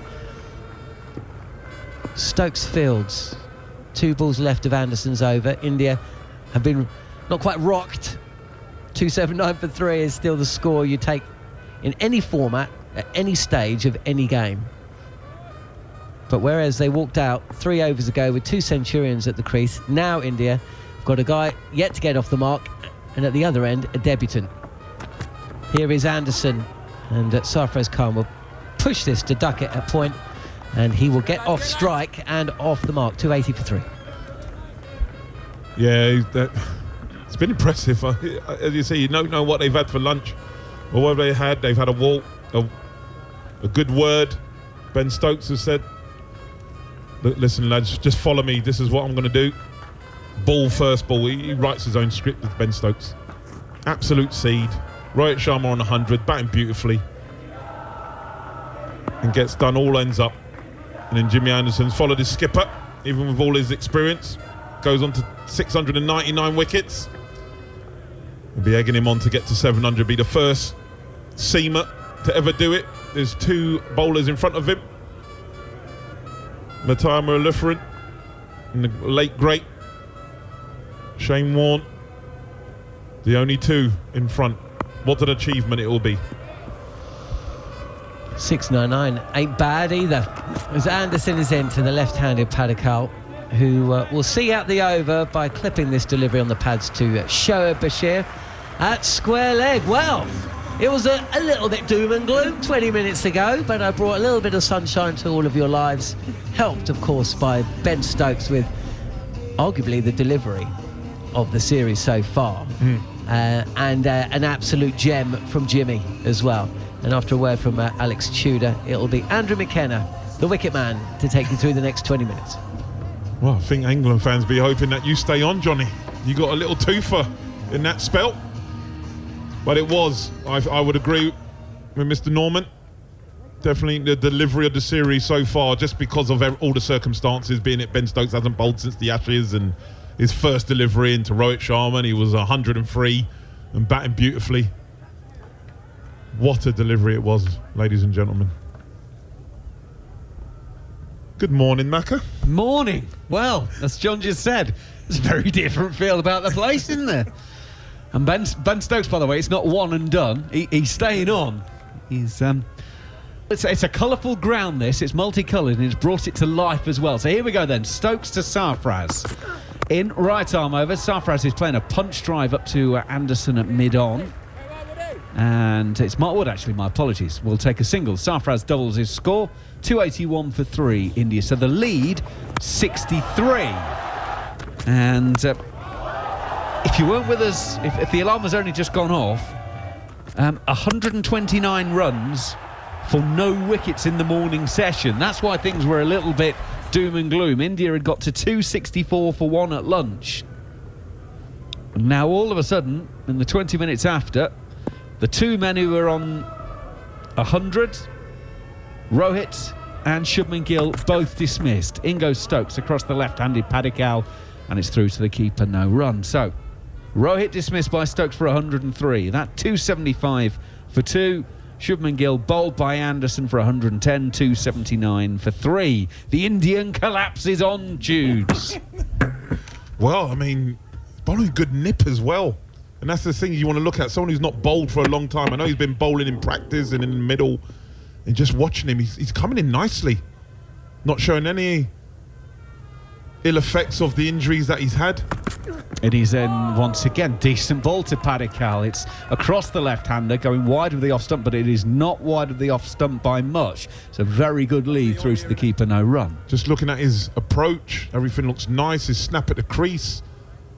Bowling at decent pace. It just looks like he's giving everybody a lift. And that's what that type of character, that's what he does. As I said, he's not a big shouter, screamer. That's not how he operates. He's going to say, listen, I will show you, follow me. Just thinking, imagine if he was fit for the series. Don't go there. Don't go there. Be interested to see how many overs he does bowl. Stokes is coming in once again past the umpire. Left-handed Padikal is coming forward. That's a lovely, lovely push drive all along the carpet through cover for 4. That's a shot and a half from a bloke who's only just new to the crease. His 9th ball, Padikal, but he puts it away for a boundary 4. He goes to 8, 285 for 3. The lead 67. Yeah, Padikal is a very elegant player. Tall, left-handed. Just lent on that delivery. 137 Ks from Ben Stokes. And just a push drive between point and cover. Executed beautifully by Padikal. Yeah, just to go back to that, Stokes did tell us in Hyderabad he wasn't going to bowl in this series. He's in once again. It's very full. Padikal drives back to Stokes in his follow-through, no run. And what he said was that the bowling he was doing in the nets was all about conditioning and elevating himself to be ready for the English summer. So it's a bit like a footballer or any other sportsman coming back from injury. They'll get limited game time, even though they are then fully fit, to get them up to match fitness. So it'll be interesting to see what kind of spells Stokes will bowl. Hopefully not a long one. Well, absolutely. Padikal waits, bat raised as Stokes comes in and bowls once again. He's dabbing it down towards 3rd. Bashir will do the fielding. Single taken, the lead up to 68. He sort of got that. Remember, if everyone can remember, I think it was Sri Lanka at Lords, Andrew Flintoff, when he was captain, and he bowled that ridiculously long spell. And you're just hoping that Ben, you could get carried away, especially with the way that he got that first wicket. And he's looking good, coming in nicely.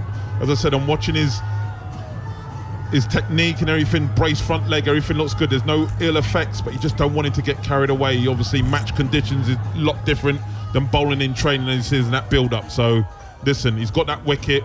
Jimmy Anderson's followed suit. Possibly looking, let's get Woody back into it, and then maybe you can get your young spinners. And you've got 2 young guys in. You've got a guy on debut in Padikal. You're thinking, okay, maybe we can just sort of settle back into this session, this second session of the day. It is TalkSport 2. It's exclusive live international cricket. India against England. You're not hearing things. Yes, Ben Stokes is bowling again. James Anderson to start the new over is bowling to Padikal. Round the wicket to the lefty, and he plays defensively. No run. Jared Kimber. Debutant Padikal has 6 first-class hundreds. 4 of them are this year. This year he started with 193 against Punjab, and then he got 100 against Goa, 105 against the Lions, and 151 against Tamil Nadu. So a couple of decent first-class teams in there, and also the Lions as well. Not that the Lions are not. What I meant is, I'm just going to assume that the Goa attack is not quite as strong. Okay. Anderson around the wicket. Padikal plays it out on the offside, no run. Knowing a little bit about the history of Indian cricket. But he's had a very good year. But essentially, he's 23. We've obviously seen him in the last, 3 years, I'd say, Tudes, sort of really come through in the IPL. And he doesn't have that kind of, Safraz or Jaiswal, a history of, smashing the ball everywhere in first-class cricket. But what they've really done is they know he's got a lot of talent. He's finally come through and started making a lot of runs, and they've picked him on the back of that. The point being is he doesn't have the experience of those other 2 guys. But, talent, obviously not a problem with Padikal. And another left-hander. Very true. Anderson around the wicket to him. He's playing another lovely-looking cover drive. Ollie Pope does well to get down to his right-hand side and stop it, and there's no runs. I think we can already see he fancies a drive today, Padikal. I'm sure that's what he did against Goa. Although Goa away is not a bad fixture, is it, when you think about it? I mean, there's worse ones. Mentioning no names. Yeah, that's a game you don't want to miss, is it? In the bowling attack of Goa, I'm going to tell you who was in there in a moment. Oh, okay. Anderson in, outside the off stump of Padikal, has nothing to do with that no run. The bowling attack for Goa is Arjun Tendulkar. Okay. Son of. But yeah, he averages 45 with the ball in first-class cricket so far in his career. He's had a little bit of success in T20 career, but usually takes wickets, but goes for a lot of runs as well. But yeah, not a great attack. But as I said, the other teams he played against, Punjab and Tamil Nadu and obviously England Lions. So he's made some runs against some very, very good teams, and we've certainly seen him star at times in the IPL. Imagine Kolkata going down to Goa. What a journey that is. That's epic.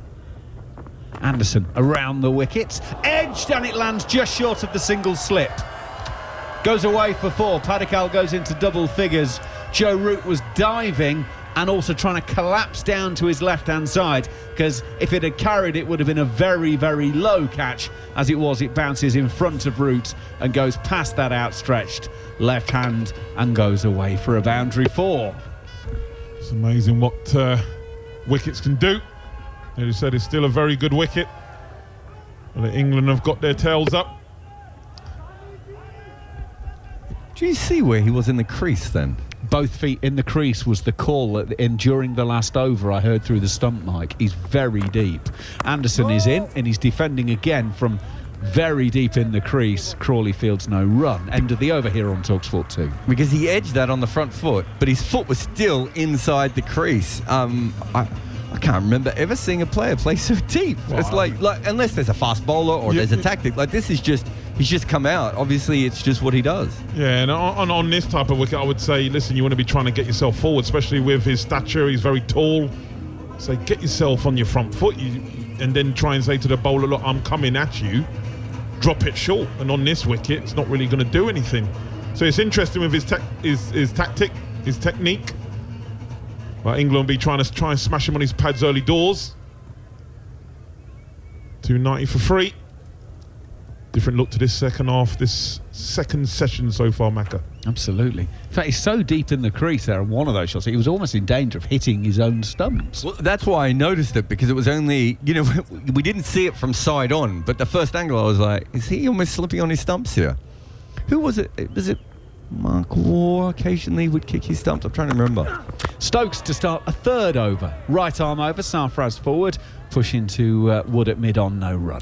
I think there's one Australian batter I can think of who occasionally, no, it might have been Steve Waugh. Yeah. I was thinking Steve, because he had that jump and he hit the jump backwards, didn't he? That's right. Yeah. And he wouldn't do it when he played the shot that often, although occasionally he would. It was usually when he would set off for the run. His feet were too close to the stumps. A jump to the left and then a step to the right, in fact. It's probably a bit early for that. Let's move on. Well, it's just more, just another reference for the kids from Macca there. Yes. Good morning, all the teenagers. Getting yourself ready for school. 290 for 3.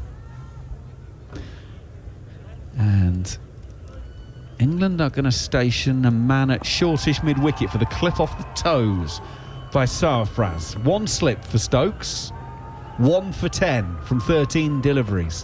In he comes, right arm over. Sarfraz is confidently coming forward, pushing into the offside. And there is no run. India's lead now 72 runs. Don't forget there's more football coming your way this evening. Here on TalkSport 2, of course the exclusive home of the EFL on national radio. Yorkshire Derby tonight. Sheffield Wednesday Leeds coming your way. If you fancy the boxing, Anthony Joshua is live over on TalkSport, and that's also available as a watch along. So choose your options on that one. We're watching Ben Stokes running into bowl once again, and Sarfraz hits a return catch that Stokes can't hold on to. He's got head in hands lying on the floor. It was a very low one, but Stokes has got that face of a man, and now he slaps the pitch in frustration. He took a wicket with his first ball back in Test match bowling since the Ashes. Oh, it didn't matter anyway, it was a no ball. Well, that'll frustrate Stokes even more. Yeah, I know. He looked like he was absolutely fuming. I'll tell you, the umpire, he's robbed. I mean, this is, no. As we know, the line is the umpires. Well, he's a brave man to tell him, I'll tell you. Ben, just to say that wouldn't have been out, mate. Don't worry about it, buddy. Yeah, don't worry about it. He looked like he was absolutely spitting feathers. I mean, Stokes is in once again. Sarfraz plays it gently on the onside, no run.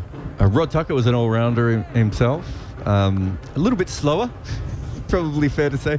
But I'm sure he probably dropped his fair share of caught and bowls himself.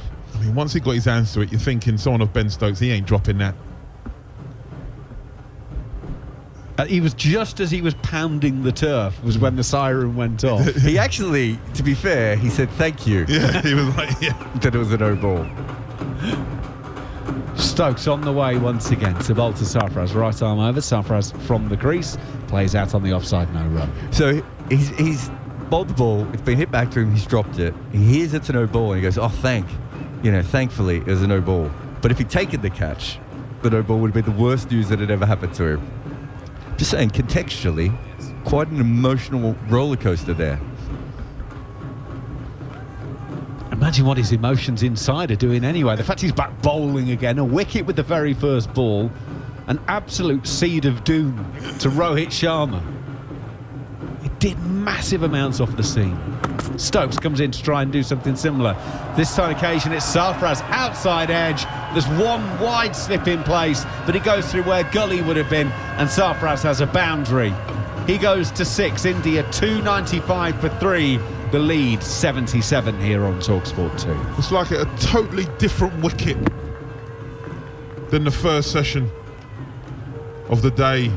Ben with the ball in his hand. The whole balance of the England bowling lineup is different when you've got a Ben Stokes bowling.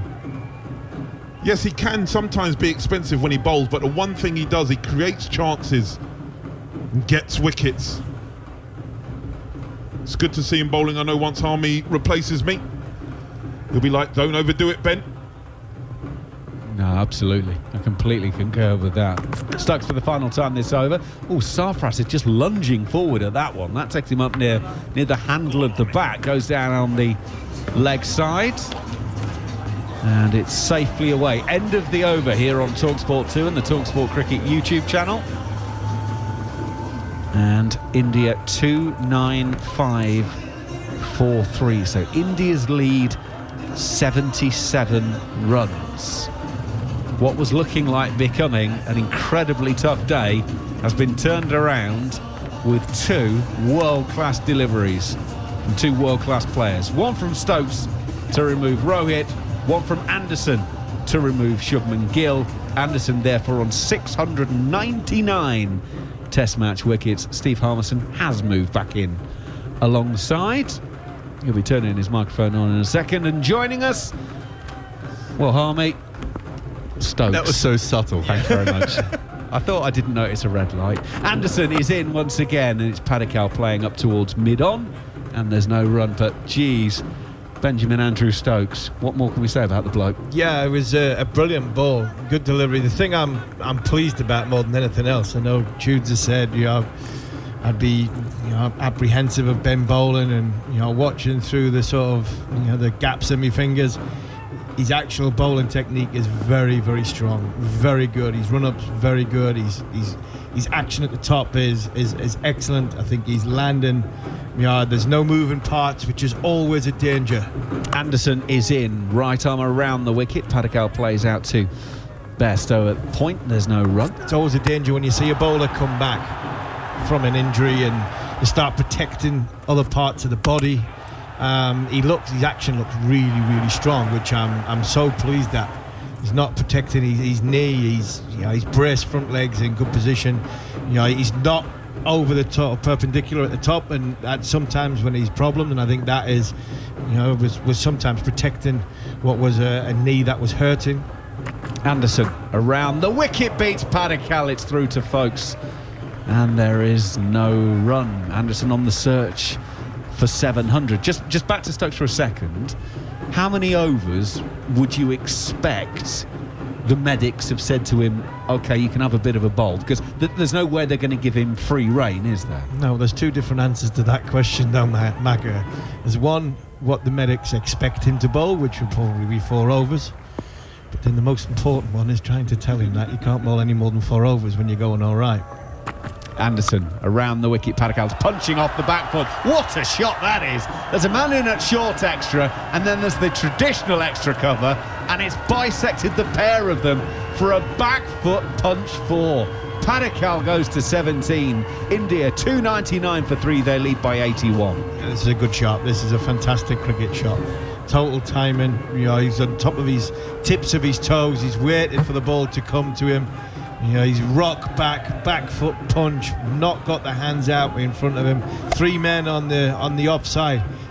One's on square, one's just in front of square. Ben Stokes at sort of cover point, and he's pierced the field beautifully. Jimmy Anderson shaking his head, but that, for me, wasn't a bad ball. That's just a great shot. Anderson in once again. Padikkal moves half a pace into the ball there. I think that's now Joe Root fielding at points, and there's no run, which is interesting that Root's moved himself away from slip. Yeah, Joe Root's at point. The catching, Ollie Pope is at sort of cover point. Ben Stokes is at cover. So England, Padikkal played a lot of cricket against the Lions. So England will have a lot of footage, a lot of plans playing it with the red ball. So they see and identify. Zach Crawley's probably wingspan. Why is it sort of 1.5 slip? Anderson goes in once again. Padikkal is dropping this down towards short third. Hartley will do the fielding, and the over is completed. 67 gone here on TalkSport 2. 299 for 3 are India. The lead 81. Sarfraz has 6. Padikkal has 17. The men dismissed today. Rohit for 103. Shubman Gill for 110. Jaiswal dismissed yesterday, of course, for 57. Good character shown by England to come back. They were gone. Lunchtime. Sorry, I rephrase that. This team's never gone. They never believe they're out of the game. They never believe it. But I think everybody, even the hardened England fans, and I try and be as positive as I can to see a way out for England and potentially a scenario where they could win. And even me sitting there going to do breakfast this morning, talking to Alan Brazil and Ray Parlour upstairs, and I couldn't see a way out for England. Not the way Shubman Gill and Rohit Sharma made it look so easy in that first session, but Anderson champion, Stokes champion. They've got a foothold back into, the doors ajar a little bit, but it's nowhere near to the point where England feel as though we can kick it in. But remember, back to Hyderabad, our first test match of this series, England 190 runs plus behind and managed to win the test match. So that's the hope for England fans. Well, then Stokes will start his fourth over. Sarfaraz will flick it down to long leg. Bashir will do the fielding. So the 300 is up for India. The lead, therefore, is 82. Sarfaraz goes to 7. And all the talk about 700 for James Anderson. Ben Stokes is closing in on 200 test match wickets. He's now on 198. And I wasn't expecting to have to wheel out that stat this series. No, but again, it just shows you what a great performer that Ben's been for this country. Over 100 test matches. The amount of runs he's got, the amount of wickets he's got, catches he's taken, leadership qualities he's shown.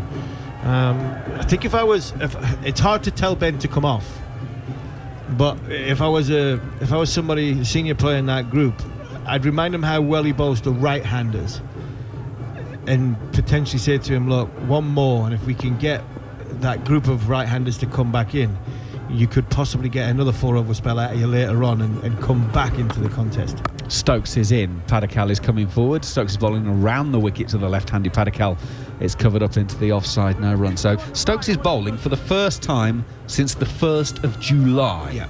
His last wicket was 349 on July the 1st when he got Josh Hazlewood 251 days ago. He then finished off, so the final delivery he bowled before today was 3:52 p.m. on the 1st of July.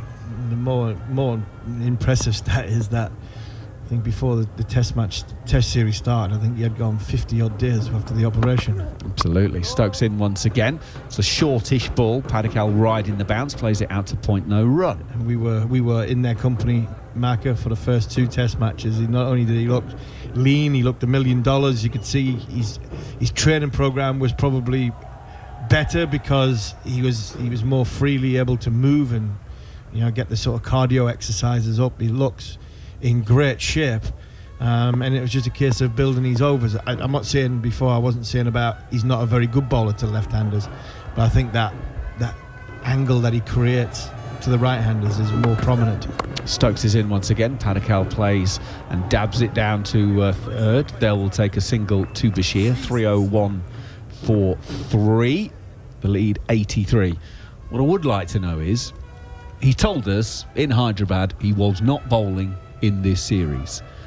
So has he made such good progress that they've now allowed him, or was there always a little thought in the back of the mind that maybe not? We'll see. It would be interesting to know whether this has been a fluid situation or this was something in their planning all along. No, fluid for me. I don't think there was ever a plan for him to bowl out here. I just think his pain threshold is very, very high. His ability to overcome injuries is good. Stokes is in once again. It's a beauty to Sarfaraz. Again, it seams away, beats the outside edge, it then dies a little bit and he bounces the second time before it gets to Folkes.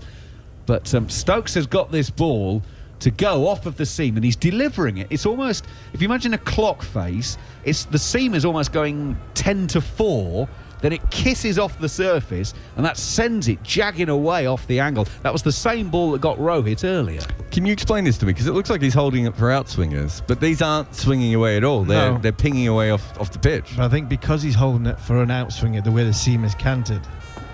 Stokes comes in once again. Sarfaraz coming forward, guides it to backward point. Well fielded by Ollie Pope, and there's no run to end the over here on TalkSport. So Harmy, continue explaining that. I'm making way for manners.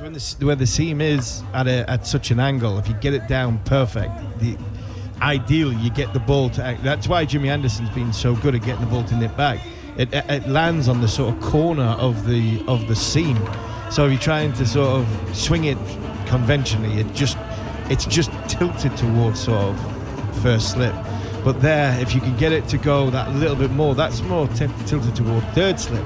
but because you've got such a great wrist position and it comes down nicely, the backspin off the ball comes down nicely, the seam position is coming down, then all of a sudden it lands on the corner of the seam, and there's a good chance then it going that way or then it going that way. So you're landing on the sort of underneath part of the seam, the corner part of the seam, which then makes the ball deviate, which is perfect.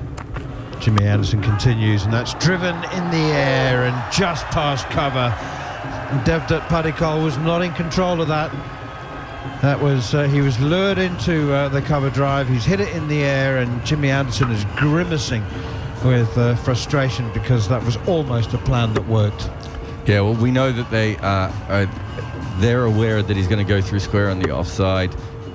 Just sort of throws his hands at it. They got fielders everywhere, and somehow he's found the gap there. They had it set up for him, but didn't quite work. So after your expert explanation of why that other ball seemed away, Ben Stokes is actually better against left-handers than he is right-handers. I thought you said the opposite. He gets it to swing better against left-handers from around the wicket. Yeah. But at this minute in time, the way he's got the seam going, he's bowling better at right-handers. So then I'd use that.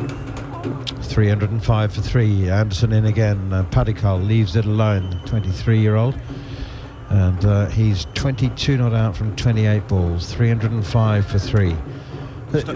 Stokes bowls well left-handers round the wicket in England when the ball's swinging. Broad the seam comes round the wicket, it is more seam, but that create that angle. But when it's not swinging, Ben Stokes has got this bowling action, a bit like Courtney Walsh going right at the top, which gets the ball like a leg cutter to nip away to the right-handers.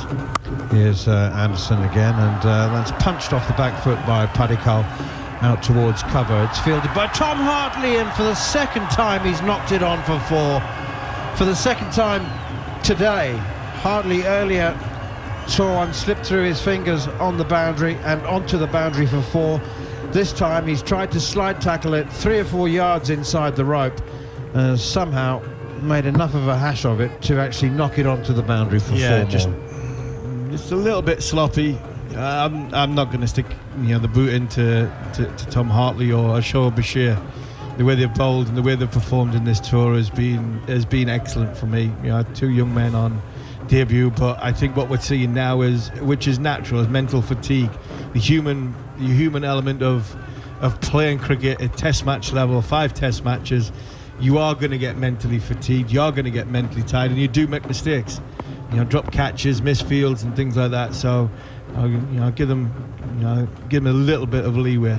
He still should have fielded it though. Yeah. Anderson into Padikkal again, the left-hander up onto his toes, knocks it out to short mid-wicket. It's fielded by Shoaib Bashir.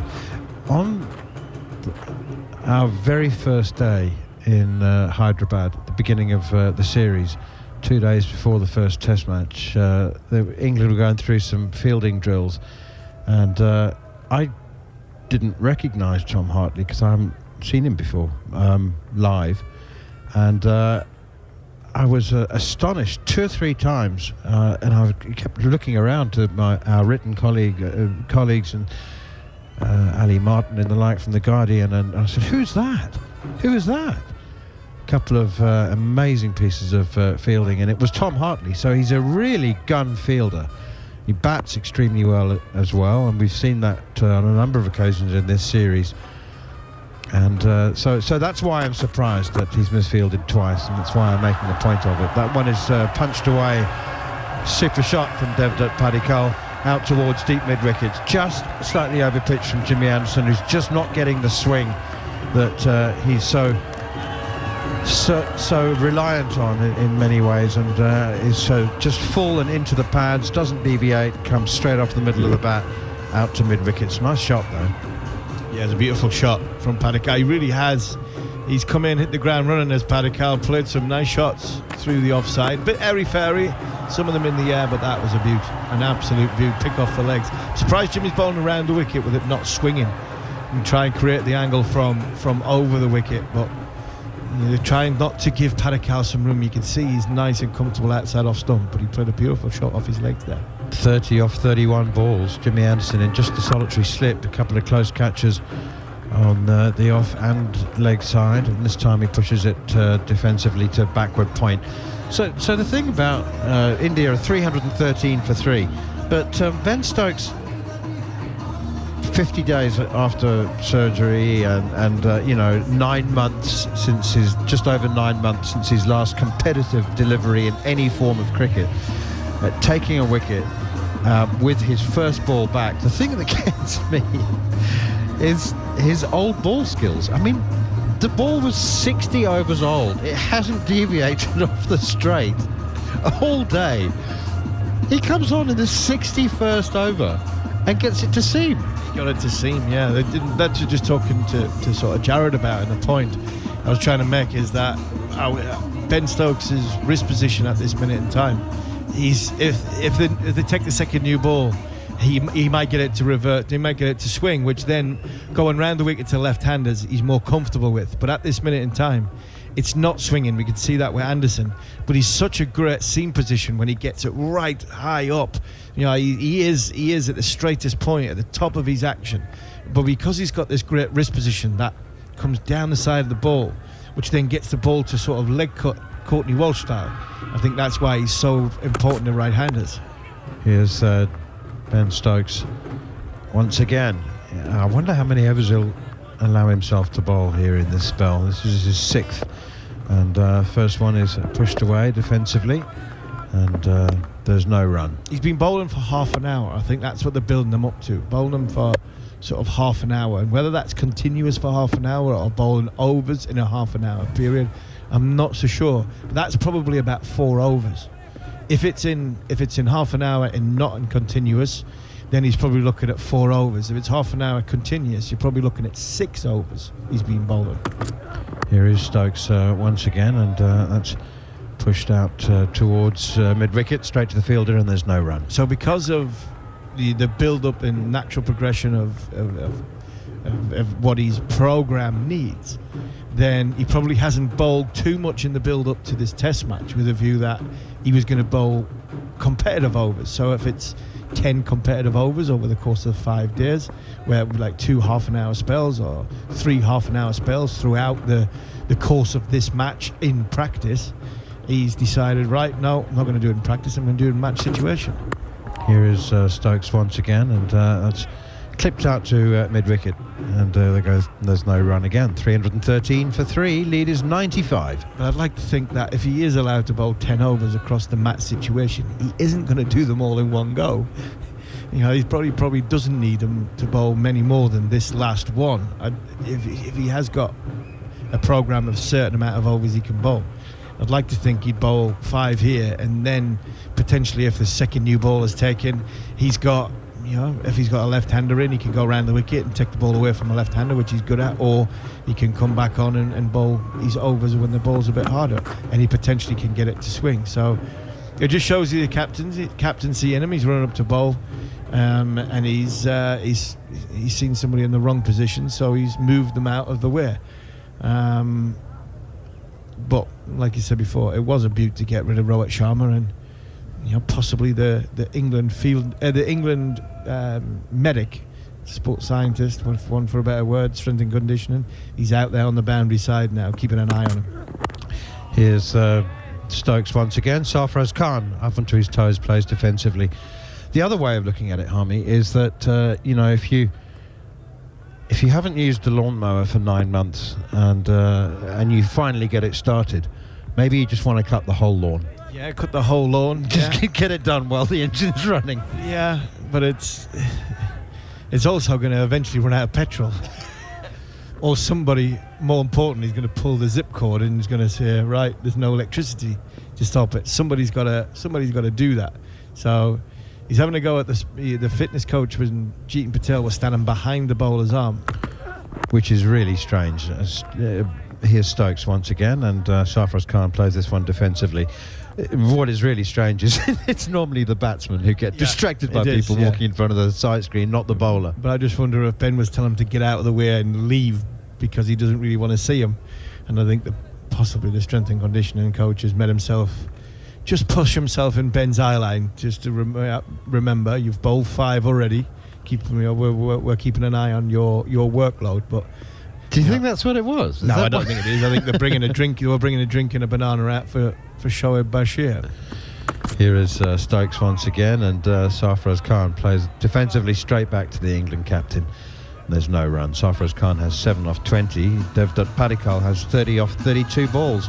India are 313 for 3. The whole tone of the day of the match, certainly of the session, was changed when England took 2 wickets in as many overs. Ben Stokes bowling his first delivery for 9 months. Bowled Indian captain Rohit Sharma for 103, and in the next over Shubman Gill, whose fellow centurion, was bowled by Jimmy Anderson for 110. My question about Shubman Gill is, for a super intelligent young man, highly educated, really articulate, well-spoken, smart, just a smart person as well as cricketer, why did he allow himself to get sucked into that verbal spat with Jimmy Anderson? We know what Jimmy's doing, getting himself fired up, and Shubman Gill has responded and got into it. Why didn't he just ignore him? Yeah, don't get in a contest with Anderson. He's trying to tell him, you know, I think Jimmy Anderson was just warning him about coming down the wicket, and you know, the element of respect in the game has gone a little bit, but you know, he wasn't doing that. He was trying to get Shubman Gill out of his comfort zone, putting something in his mind. Jimmy Anderson's putting something in the batter's mind, and you know, Jimmy always comes through in that contest. It was a great contest. It was a good ball, by the way. He was late on it, was Shubman Gill. I just wonder if Jimmy was reminding him that he was 41. You know, have some respect, young man. I'm trying to bowl as fast as I possibly can. Shubman Gill might have been saying, "You're finished, pal. You're finished. You're bowling slow," and Jimmy's just nipped one straight through him. So, yeah, a little. It was a wry smile when Jimmy Anderson, you know, eventually finished his celebration, and you know, a little look towards Shubman Gill, and I think the 24-year-old was definitely beaten in a little contest of gamesmanship by, you know, the great man who is. Shubman Gill might say that had nothing to do with it.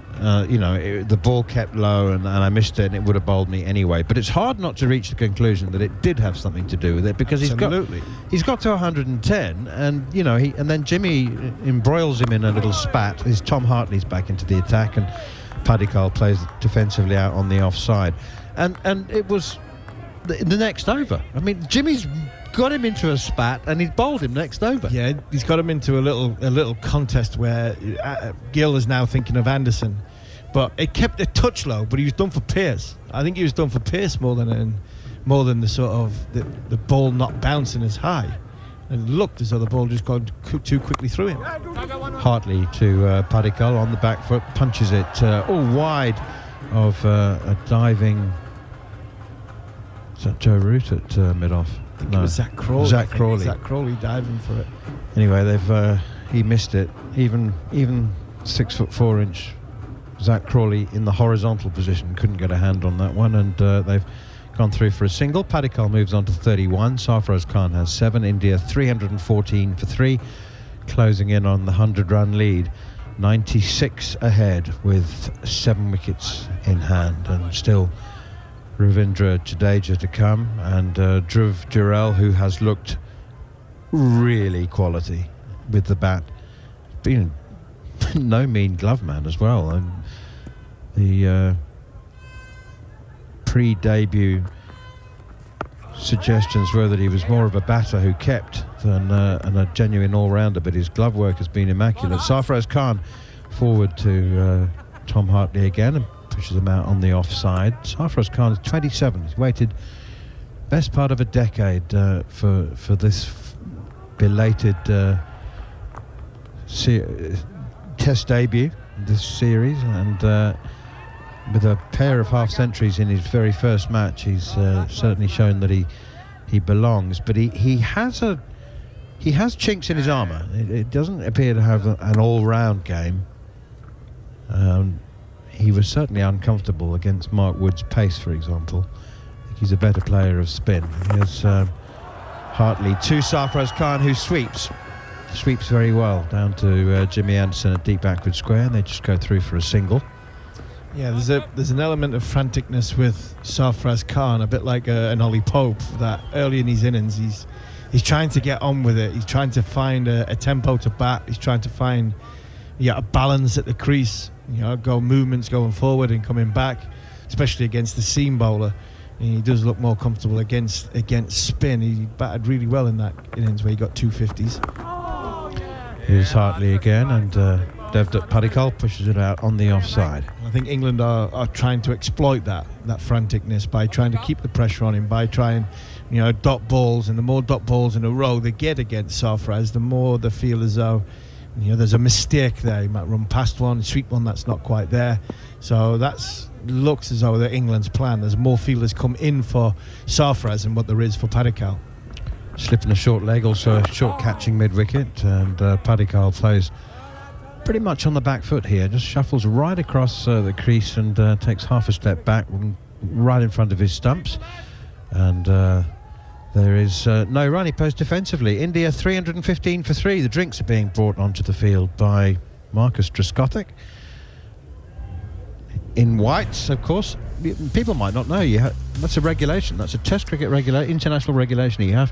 Test cricket regulation. You have to wear whites. Yeah, you have to enter the field of play exactly the same, unless you're the medic. You have to enter the field of play exactly the same as the team would, obviously minus the high vis, and that's what obviously Trescothick and Gus Atkinson's got on.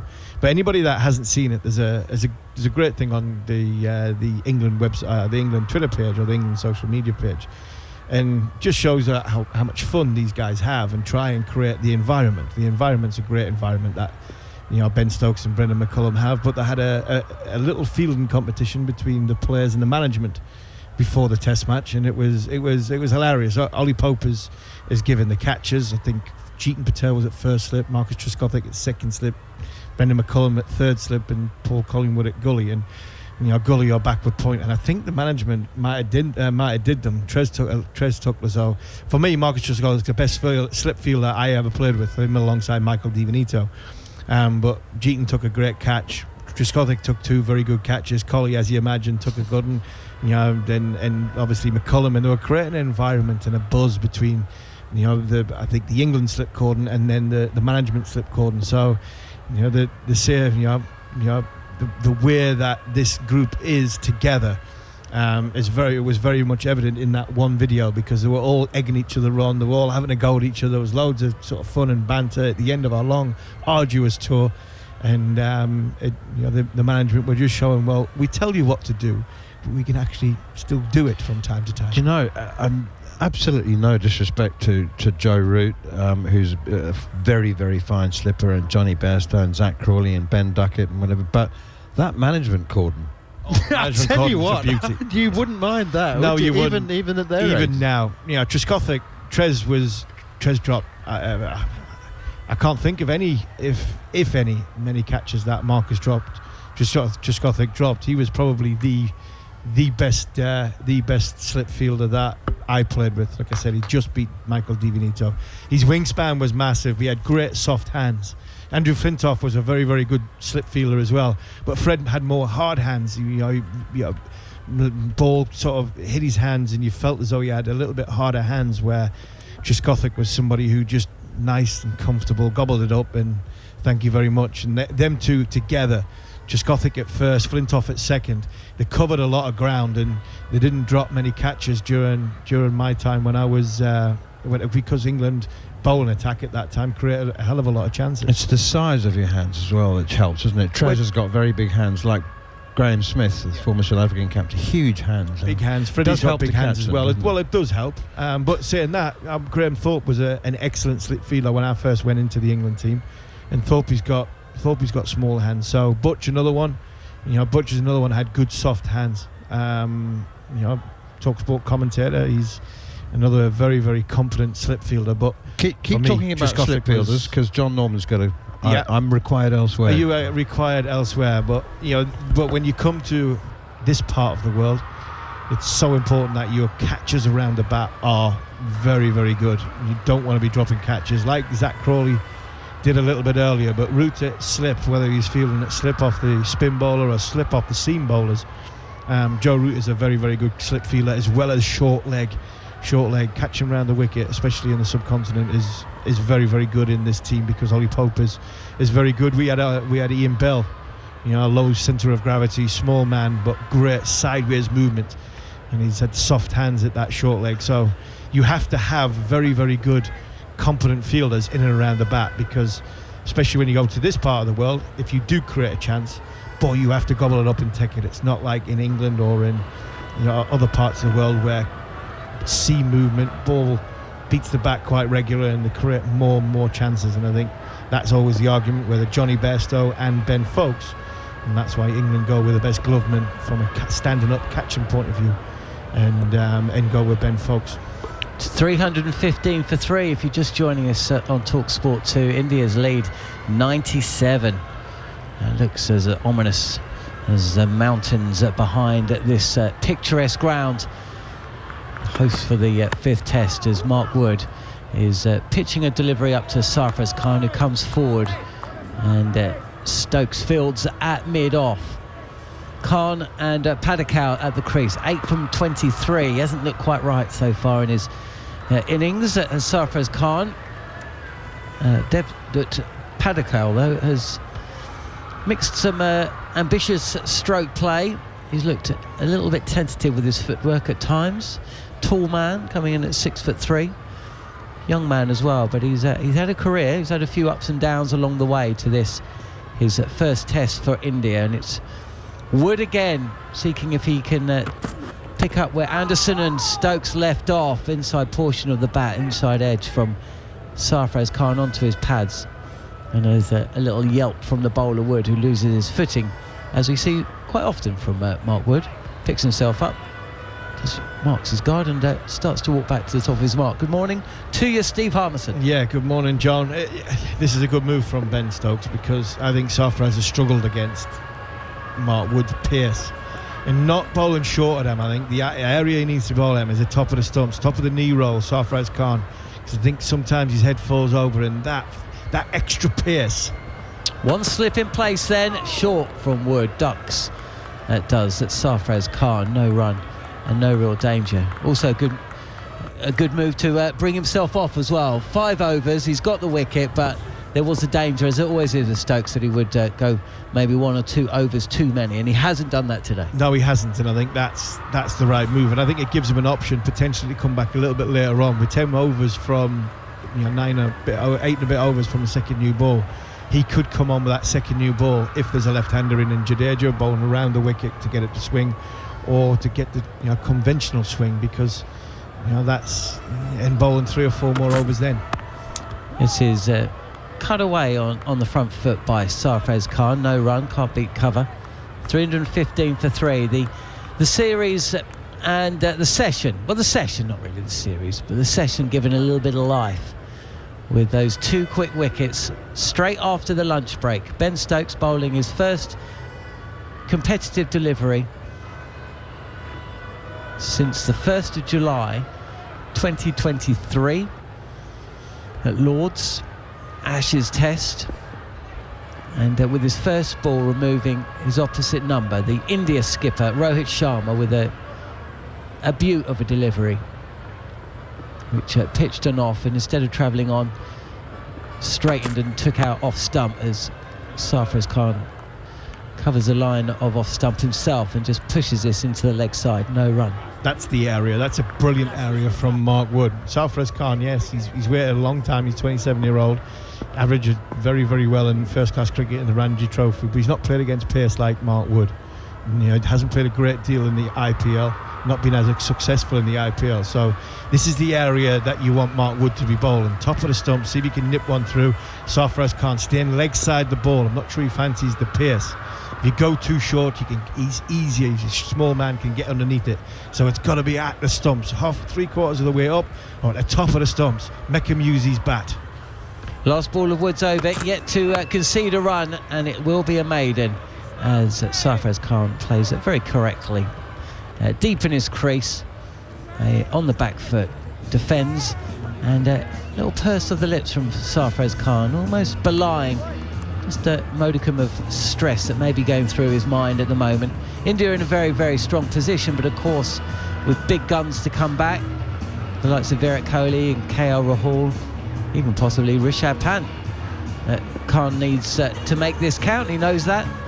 There's a lot of batters wanting to make their way back into this India Test side. And whilst India are in a very dominant position and the series is won, and England are still searching for wickets, and Sarfraz Khan doesn't want to be the one to give them it. No, he doesn't want to be the one. I think England are still just in this game. Still just. I know they're 97 runs behind, but I think they're just still in this game. This partnership goes to another 20, 30, 40 more runs, and then that could be it for England. Around the wicket from Tom Hartley, and this sees Padikkal playing again deep in his crease, gets the bat round and defends to the leg side, but it just skips on. And he would have been absolutely gone for all money if he hadn't managed to get the bat round in front of the pads, pushing this ball away. Slip in place for Padikkal, and a short leg again. Seems to be hurried slightly, but full face of the bat. England know if they are going to have any chance whatsoever, it's right here and right now, as Alex Tudor joins me in the commentary box, replacing Steve Harmison. Jarrod Kim has just nipped out to get a little bit of breakfast. 8 overs until the second new ball if England decide to take it, as this is a little bit more assured from Padikkal, who on the occasion of his debut Test match just props forward. Big man, 6'3", had a little spell out of the game with some stomach issues a couple of years back. He had a loss of form. He was dropped from his IPL side. He transferred from Rajasthan Royals to the Lucknow Super Giants in December, as he's down the track, not looking to go over the top. He actually pushes this ball out into the offside. I'm not sure he got the bat down and hit the ball before it hit the pad. There's a yelp from behind the stumps as Ben Foakes raised an arm, querying whether possibly it's worth a shout, because Hartley again is in. Pitched up, and this is driven by Padikkal to mid-off, where it's fielded. 1 run taken, score ticks along. 316 for 3 then India. So 2 wickets at the start of the session, and England, who lost 6 wickets in the afternoon session yesterday, are on the hunt for more. Is it a given they'll take the second new ball? Alex Tudor, as Hartley about to deliver his final ball of this over, unless he oversteps. And again, it's floated up there. 4th stump line, draws Sarfraz Khan forward, who can't beat Hartley himself, who fields, and that brings us to the end of the over. And India find themselves 98 runs ahead on first innings, 7 wickets in hand, 316 for 3. Yeah, I mean, listen, you would think, new balls available very soon. You're thinking, do you take it? I suppose I would do. As I said, Padikkal's 32 from 41. Sarfraz Khan is 8 from 29. And you're thinking, look, he's still fresh in his innings. But Mark Wood's bowling now. Jimmy's had a spell. Stokes has had a spell. But then I reckon the spinners will most probably prefer to bowl with the newer ball. Possibly. They may not take it straight away. They may wait a while, or I may be wrong. Well, don't go anywhere, listeners, because we will find out the answer to the question, which Alex Tudor has danced all around, given me 15 different options and not actually nailed his master any of them. But hey, me as if I was captain, I would take the new ball. There we go. There you go. They're not going to take it, are they? No. And that's why I was never captain. And when I was... Did you ever captain? I did. I was captain of London Schools, and then my dad said I had to relinquish captaincy because I was too aggressive. Round the wicket, Mark Wood to the left-handed Padikkal, who pops this out to point. He's 32 from 42. Are you of the... there aren't that many fast bowler captains, are there? And it was... late great Bob Willis. There wasn't many, no, but I was, back in the day, when, you're the best player, you'll be captain. And when I was at London Schools, it was more out of frustration. So if someone missed field, if someone weren't bowling properly, I had to score all the runs, I had to get all the wickets. And my dad says, son, that's not what a leader does. That's not as in the way I used to carry on. One slip in place, and Padikkal is beaten past the outside edge. He's playing defensively, but that doesn't go too far from the bat. And they're the kind of moments that England need to see go their ways. Touch flat-footed. He's guessing a little bit. And this ball has actually moved a touch away from the left-hander. I'm just surprised with his technique. I mean, he's an elegant player as Padikkal, but I just think if someone of his stature on this wicket should be trying to get himself forward. Literally plays from the crease and then trusts his hands. He's got beautiful hands. He sort of punches through on the offside, but he should be getting forward. It's not the bounciest of tracks, is it? There's Wood again, short delivery and ducked by Padikkal, who's 32 from 43. He actually started out as an opener, did Padikkal, but he's had to move down the order in red ball and white ball cricket as his career has progressed. Yeah, just, you know, normally when someone's playing from the crease, it's because, you know, they're worried about the bounce and they just want to ride with it and stuff. But when there's a wicket, it's not, you know, bowlers are really having to dig it deep to get it above shoulder height. And with his stature, you should be telling the bowler, I'm coming at you. And if you want to bowl short, good luck.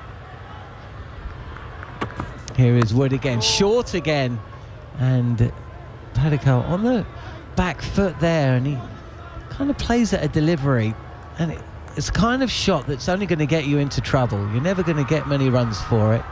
He picks that backward point. I mean, there's only one slip in place, I suppose, but again, he just seems to be caught in two minds. And when you've got someone bowling extreme pace, this is what can happen. You get sort of a muddled mind, really. Generally, you're thinking you can leave that. That's not threatening stumps, not threatening anything. You can leave it. And when someone's bowling at 144 and above, you start to play at balls that you shouldn't really be playing at. England are trying to get the ball changed again. I'm not sure they're going to be able to just yet. I mean, we've only got got 6.2 overs until the second new ball is available to them. India, who started the day well in front, continue to be so despite those two wickets, as this ball is tucked off the pads by Padikkal. He'll just take a single, moves to 33. That brings Sarfraz Khan onto strike for the final ball of Mark Wood. 11th over, yet to pick up a wicket.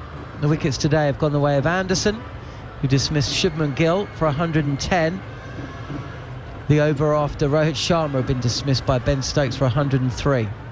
Shoaib Bashir, who picked up the wicket of Jaiswal yesterday, should have taken the wicket of Sharma today, but the Indian captain was put down at leg slip by Zach Crawley, went on 68. And apart from a tough caught and bowled opportunity that went the way of Stokes from Sarfraz Khan, only for the batter to have overstepped, so wouldn't have counted. It hasn't been a great deal for England today as their tudes, which is one of the reasons why that wicket, when it came, first ball of Stokes' spell, was such a surprise. It was a quality delivery as Khan will take a single to square leg. He moves to 9. It's one of those deliveries as a batter you just do not want. As I said, he creates those angles. Does Ben Stokes when he bowls past the perpendicular, so he's not from straight, like slight angle, so the ball's always appearing like it's coming in. But because he's got a fantastic wrist, the ball goes away. And he played down absolutely the wrong line, did Rohit Sharma. As you said, Ben Stokes writes his own scripts. Good to see him back bowling. Obviously, he did allude, Andrew McKenna in his commentary, saying that he did tell the press that he will not be bowling in this series. You mean he lied? He lied to Macca? I can't believe they believed him. Macca, you don't lie to Macca. You do not do that. You're going to hold it against him.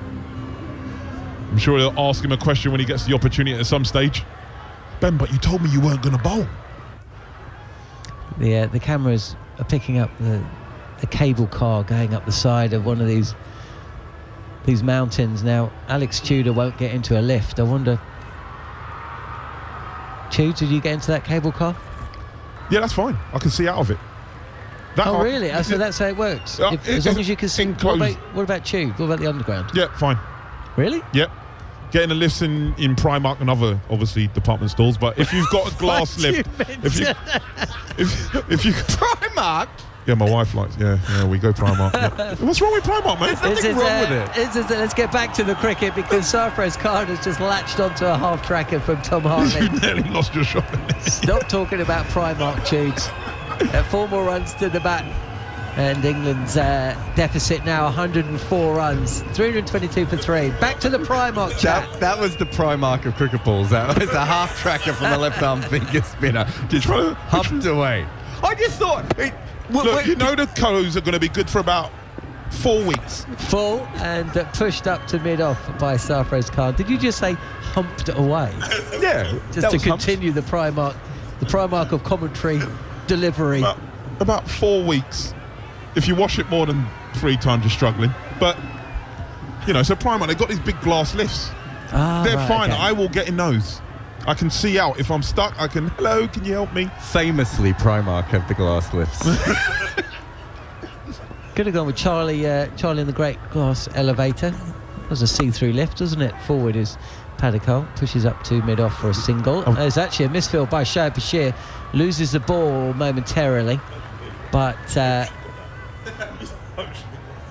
remain a single, the lead 106. What's going on there? The whole thing gets more ridiculous because there is someone called Jessica who puts up photos on my Discord channel of the live stream, and so he's literally now making faces to see if she's going to pull them up. I think it's my natural reaction. If you know my dad, this is how we roll. On the sweep is Sarfraz, and that just evades deep mid-wicket, who jumps in the air.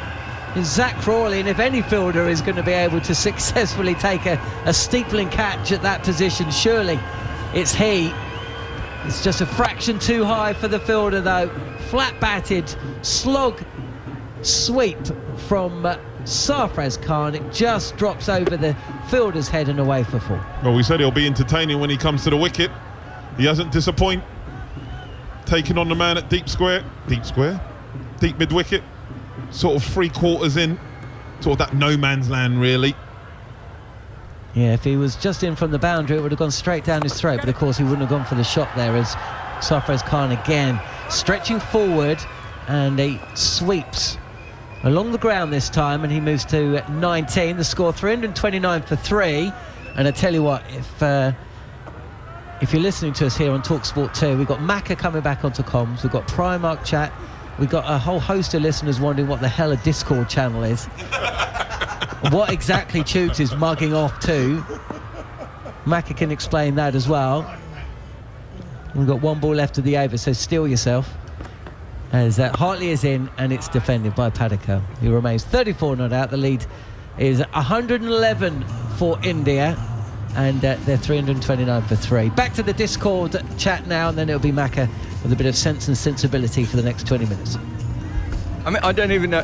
Discord is like a chat group that you can have privately, so that people sort of have them, and so people who follow my work go on a Discord channel. And then Jessica, who takes a lot of screenshots, who takes a lot of screenshots of us while we're doing this, of our various reactions, is now currently obsessed with Tubes because you do more reactions than anyone else. So in my family, my dad and my uncles, they're very, when they talk with expression with their hands, and that's how I am. So apparently she enjoys the way I express. So hi Jess.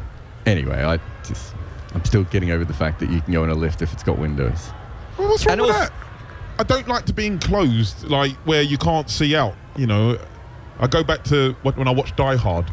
So when I go into a lift, I have to prop the top. Meanwhile, Mark Wood comes into bowl and Sarfraz bumps him back over his head for 3 bounces and 4.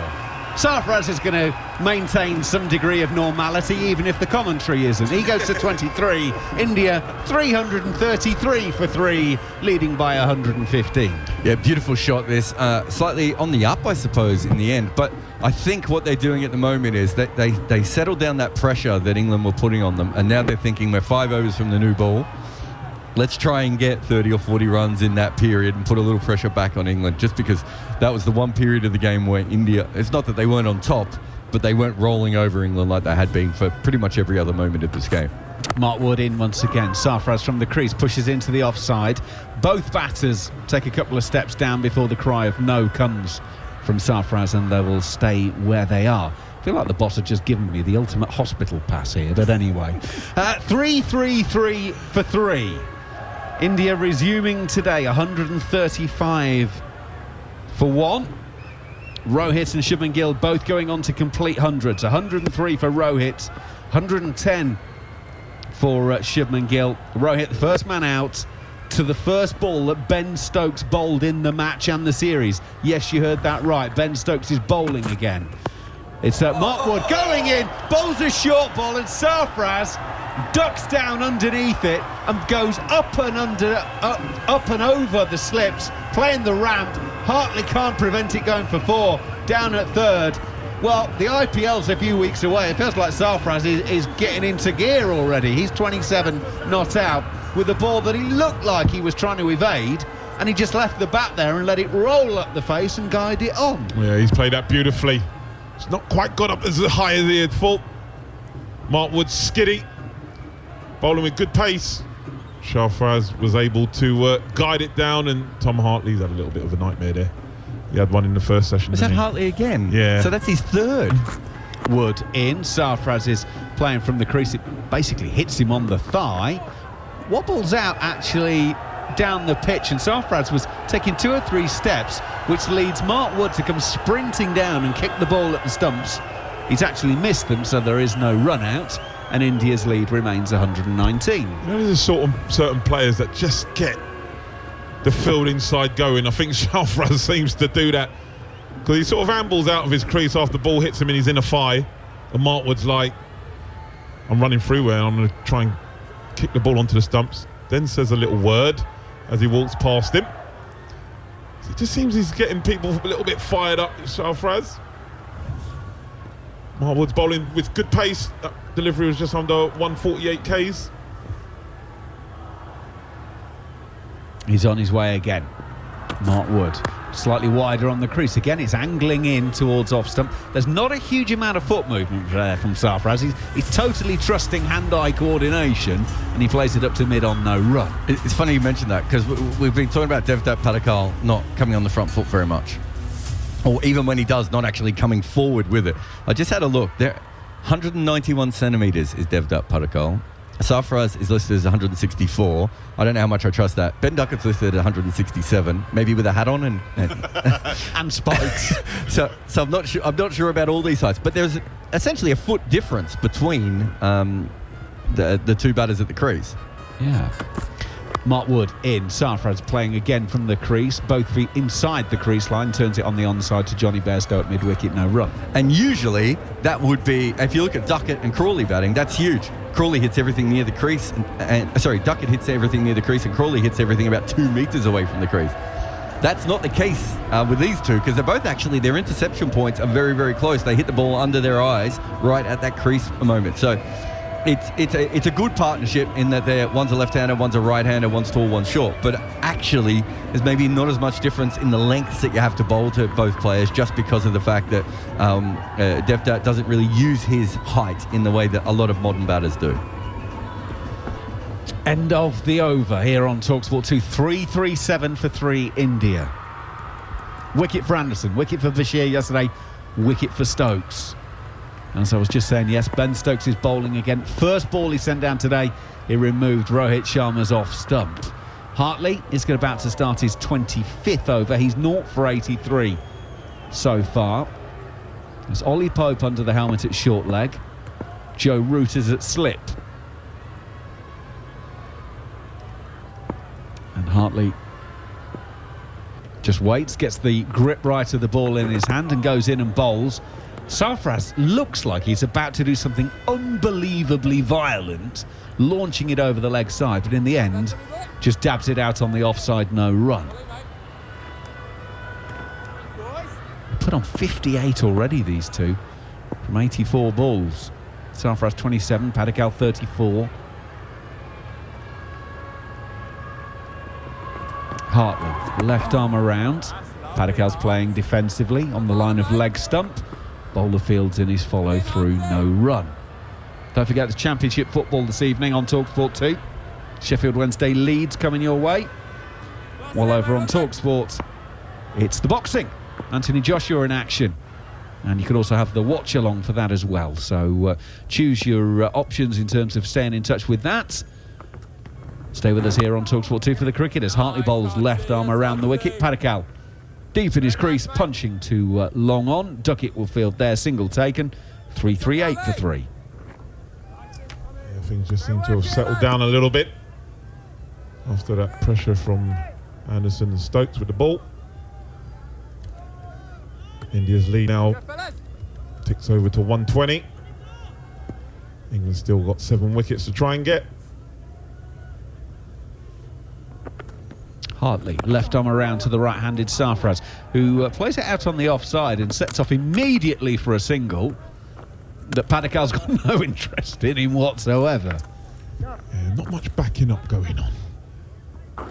If they went straight away, it was definitely a single. Padikal sort of sitting on his back.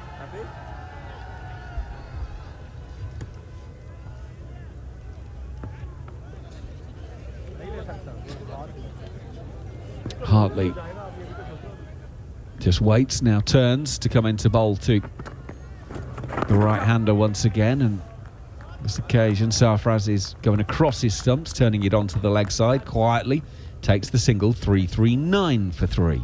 Just on Padikal, just having a look at where he bats in first-class cricket. So John said before he was an opener, which is fine. He's batted a little bit at number 3. This is his second professional innings at number 4. So he's batted at number 4 one time before this, and he's batted at number 6 one time. So he really is a proper top order player. You know, India keeps picking top order players and then trying to make them into middle order players. Well, Padikal is coming forward to Hartley, bowling left arm around, pushing it out into the offside. Bashir will field, and there is no run. 77 overs gone, 3-3-9 for 3. And the reason I mentioned 77 overs, of course, in 3 overs time, the new ball will be there, and that's potentially one of the reasons that Padikal maybe gets picked, because obviously if you're a middle order player after a very solid start, you potentially then come up against the new ball, and he's well set and well versed and more than able to deal with it. 3-3-9 for 3. England, of course, 218 all out yesterday in 57 overs and 5 balls. Well, India are virtually 20 overs past that. They've had 77 overs of this innings, and Mark Wood is going to continue with his 13th over. Therefore, he's unlikely to take the new ball if England take it straight away at 80, because it'll already be, 3 or 4 overs into a spell, and that would be quite long, even though it's cooler and therefore not as hard on the body. But they only want to put Mark Wood through 4 or 5 over spells maximum, really. Here he comes, right arm over to Sarfraz, it's down the leg side, clip through mid-wicket. There's a couple of fielders out there, but it's a retrieval mission because Sarfraz has timed the cover off of that. He's not lashed at it at all. It's pure timing, all off the middle, all along the floor. 4 more to India, 343 for 3.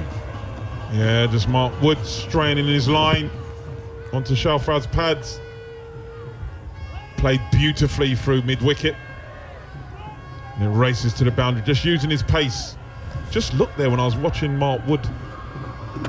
He comes in once again, short ball, Sarfraz takes it on, into the leg side, over the leg side, 5 rows back into the stand for 6.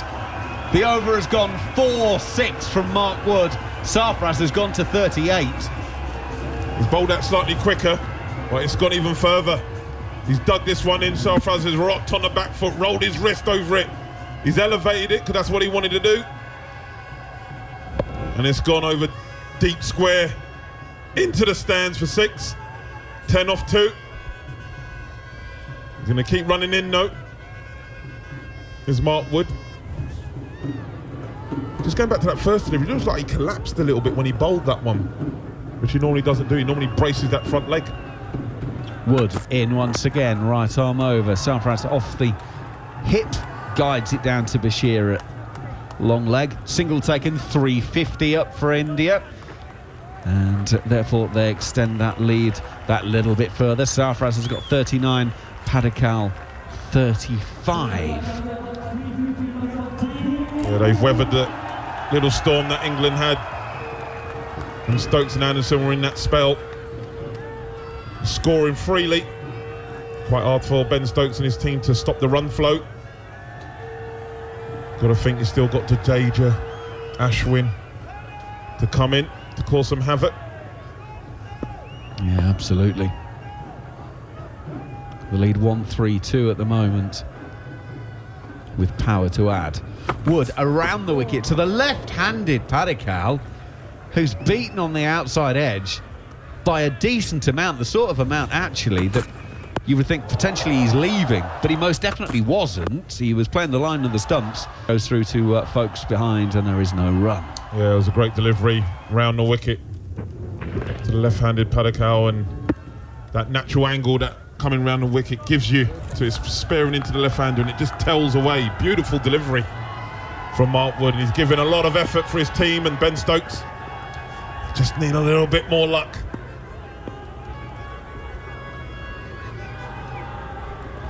Padikkal waits for Mark Wood. He plays defensively, opening the blade down to Bashir at third, and will take a single to take him to 36. India 351 for 3. Interestingly, Padikkal at 36 is the lowest scorer in the Indian innings so far.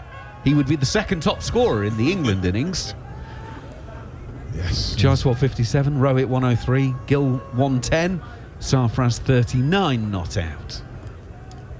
Yeah, massive contrast, isn't it? The way that both teams have batted. They've played very well, India. 12 runs from this over already, thanks to the 4 and 6 that got things going. Final ball of the over, and Mark Wood comes in past the umpire and bowls, and Sarfraz is just again using his hand-eye coordination to just bunt that into the offside and take a single. Ends the over, 78 gone, so the brand new cherry will be available in 2 overs time. India 352 for 3. Sarfraz 40 from the 46 balls he's faced, 36 from 54. For Padikkal, Alex Tudor has moved out. Steve Harmison has moved back in as India's lead goes up to 134. It's been a very, very good partnership this between Padikkal and Sarfraz. Sarfraz, he looked a bit shaky early on, but more and more comfortable at being at the crease, especially against the seamer. He looks very comfortable against the spinner, but he looked a bit shaky against the seamer. But that last over there, going for the big shot down the ground, and then for the big 6 just to put the pressure back on to the bowler. But it's a lead now, I think, is starting to get out of hand from England's point of view. Do they take the second new ball? Well, 22 minutes till the tea break. He possibly could get 2 bites of the cherry, or a little bit extended spell from Anderson with that second new ball, but Woods was bowled, so it'll be interesting to see the decision that Ben Stokes makes. Well, Bashir will bowl the 79th. Sarfraz has launched it into the offside, gets a thick outside chunk of the bat, and it will fly down to deep backward point. Mark Wood will pull it back in a metre or so inside the rope. Well, Sarfraz, I mean, he completely lost his shape on that one. The saving grace was he was giving it so much it flew to safety in the end. Yeah, it did, and a little bit of the way England's demise was yesterday was ball was thrown above the eye line, given a bit of width, sent to the batter, right, you have a go. When I play a big shot, you've got to keep your shape and you've got to time it well, and unfortunately England succumbed, and that was a little bit like England yesterday. He's getting away with one there, has Sarfraz. He's gone to 42. Bashir comes in again. That's a better looking shot. Just gently easing into the ball, pings it down to Ben Duckett at long on all along the floor, and takes the single. 355 for 3. That Sarfraz shot is worse than the Joe Root shot when he played the reverse scoop. Like, it's got like a much lower chance of success. It doesn't really make any sense why you would play that shot at that stage or anything else. It was it was just horrendous, but it won't be remembered as a bad shot in the same way. No, it won't. It definitely won't be remembered. Might have been if he got out, because then there'll be a question mark. There's still a question mark on Sarfraz's place going forward in his Test match career. Bashir is around the wicket to the left-handed Padikkal. He turns it towards Ollie Pope at short leg. Pope diving away to his left-hand side, stops it, no run. Especially with having 2, I think, players, questionable players coming back into play. KL Rahul and Virat Kohli. 2 world-class players to come back into this side. Bashir around the wicket to Padikkal. Stays deep in the crease. Punches to straight mid-wicket, and they'll take a single. India's lead 138, 356 for 3. They're not bad options, are they? Just waiting in the wings to come back in. You mentioned they're questionable whether they bring them back or not. They've got to build in a beautiful side. Padikal's shown he's got the right temperament for it. Sarfaraz has come in and made a couple of 50s. So the stocks are high for India. You're suggesting Virat has to go back to Ranji Trophy, Possibly, get a couple of knocks? Possibly. Jay Shah said if they don't play Ranji Trophy, they can't be up for selection. I think there might be the odd one that misses out that way. Bashir is in, bowling right arm over to Sarfaraz. Turns it up to Stokes at straight, short, mid-on. And there will be no run taken there. Yeah. Quick, Virat, how do you fancy a spot in the India A team? Just to find your touch again. Imagine that conversation may be fairly short. Final ball of the over. Oh, it's way down leg side from Bashir. Sarfaraz tries to help it on this way and ends up hitting the back of the bat and stopping it. End of the over, 79 gone, 356 for 3. Yeah, that conversation will be an interesting one. I think Virat would possibly say, well, if you want me to play Ranji Trophy, I'm captain. We win the toss, bat first, and I'm going to bat for 4 days. I'm not bothered about result. You want me to play here, I'll bat for 4 days and I'll get as many runs as I possibly can. But what a proposition it is, though, joking aside, to have KL Rahul, who was a smashing player and one of the all-time greats, in my opinion. I think the best modern great, because of what he's had to deal with and how he's had to play his cricket, all formats of the game. I think Virat Kohli has been the best player in the world in the last 10, 15 years. And there's personal issues that's going with him, and we wish him well. And just have him back playing international cricket again will be great. It'll be interesting to see where he stands when it comes to the IPL. But I think with India playing Australia, that fantastic bowling unit, you add KL Rahul and Virat Kohli to this, and I think that's going to be a humdinger of a series. Well, I asked you earlier on about Joe Root not getting a bowl. Joe Root is now going to get a bowl. It may be a 1 over special. It may be this is a 1 over to get him warmed up to continue with the new ball. I think the new ball, yeah. I think Joe Root's bowl with the new ball. And I'm not sure Hartley is as comfortable with the new ball, the lacquer on it. I know Bashir isn't comfortable with it. So I think if they were going to save overs for Joe Root, then you possibly get him a 3 or 4 over spell, 1 with the old ball, 3 with the new ball.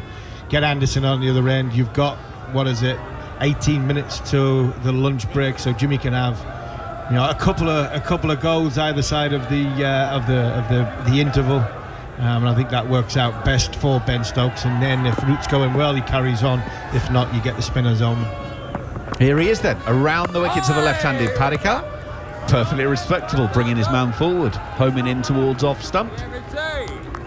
Joe Root underway with his first bowl in this match. England using a 6th bowler. Root gives that one a little bit of air, bringing Padikal forward, drives in towards the covers. Bairstow fields no run. Your story about the winning the toss in an A game and then batting for a couple of days, it reminded me of a tour game that India played.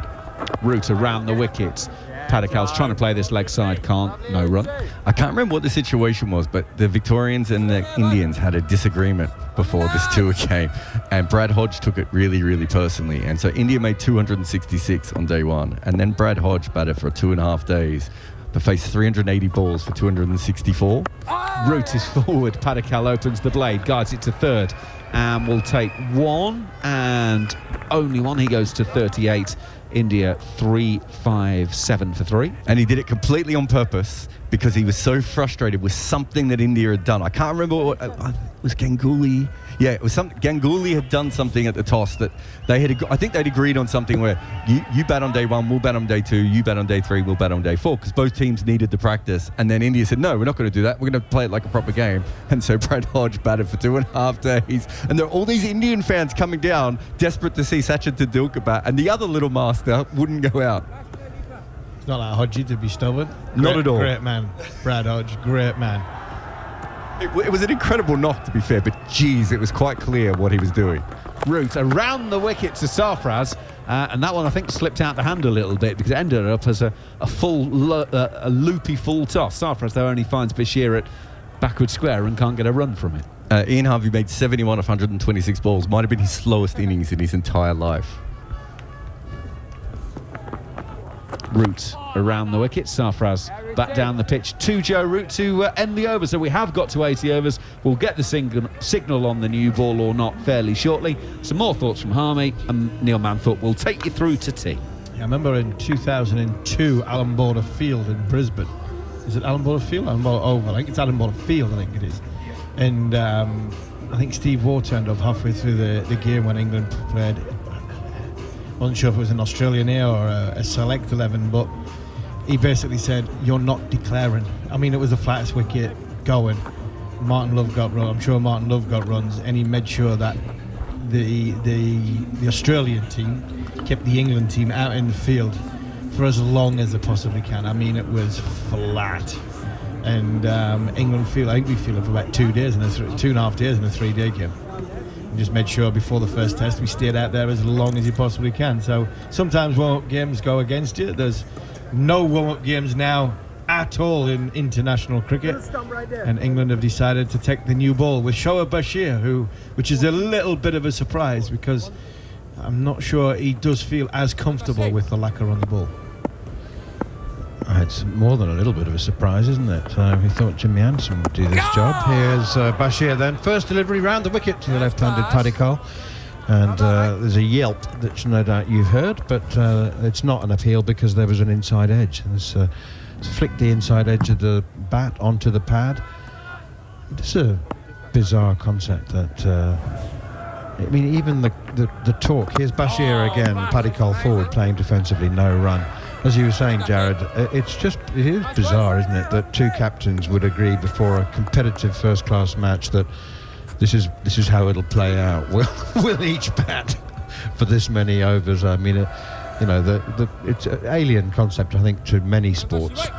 That actually, a competitive game would be basically turned into an elongated practice session. Bashir in once again, and punched off the back foot by Paddy Cole out towards mid-wicket. I knew that you would respond. You're going to give me lots of examples of other sports where it happens. No.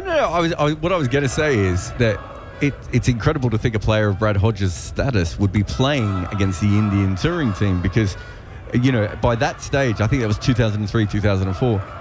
Quite often they weren't particularly good teams. You remember, was it 2013-14 when England turned up to Alice Springs to play a game, and Australia picked the most random collection of guys from club cricket to play against them, and England were really, really annoyed and made a big point about how these cricketers weren't very good, and of course that fired up all the cricketers. Bashir in again, and is power swept by Sarfraz Khan. We have spoken about what a good player of spin he is compared to the uncertainty with which he plays pace. But my goodness, he knows how to deal with a spinner, and that's powered to the square leg boundary. He's on 47. Excellent shot from Sarfraz Khan. A little bit straighter, a little bit shorter in length from Shoaib Bashir. Just dragged it down a touch. It was an excellent shot from Sarfraz Khan. I really struggle to understand why.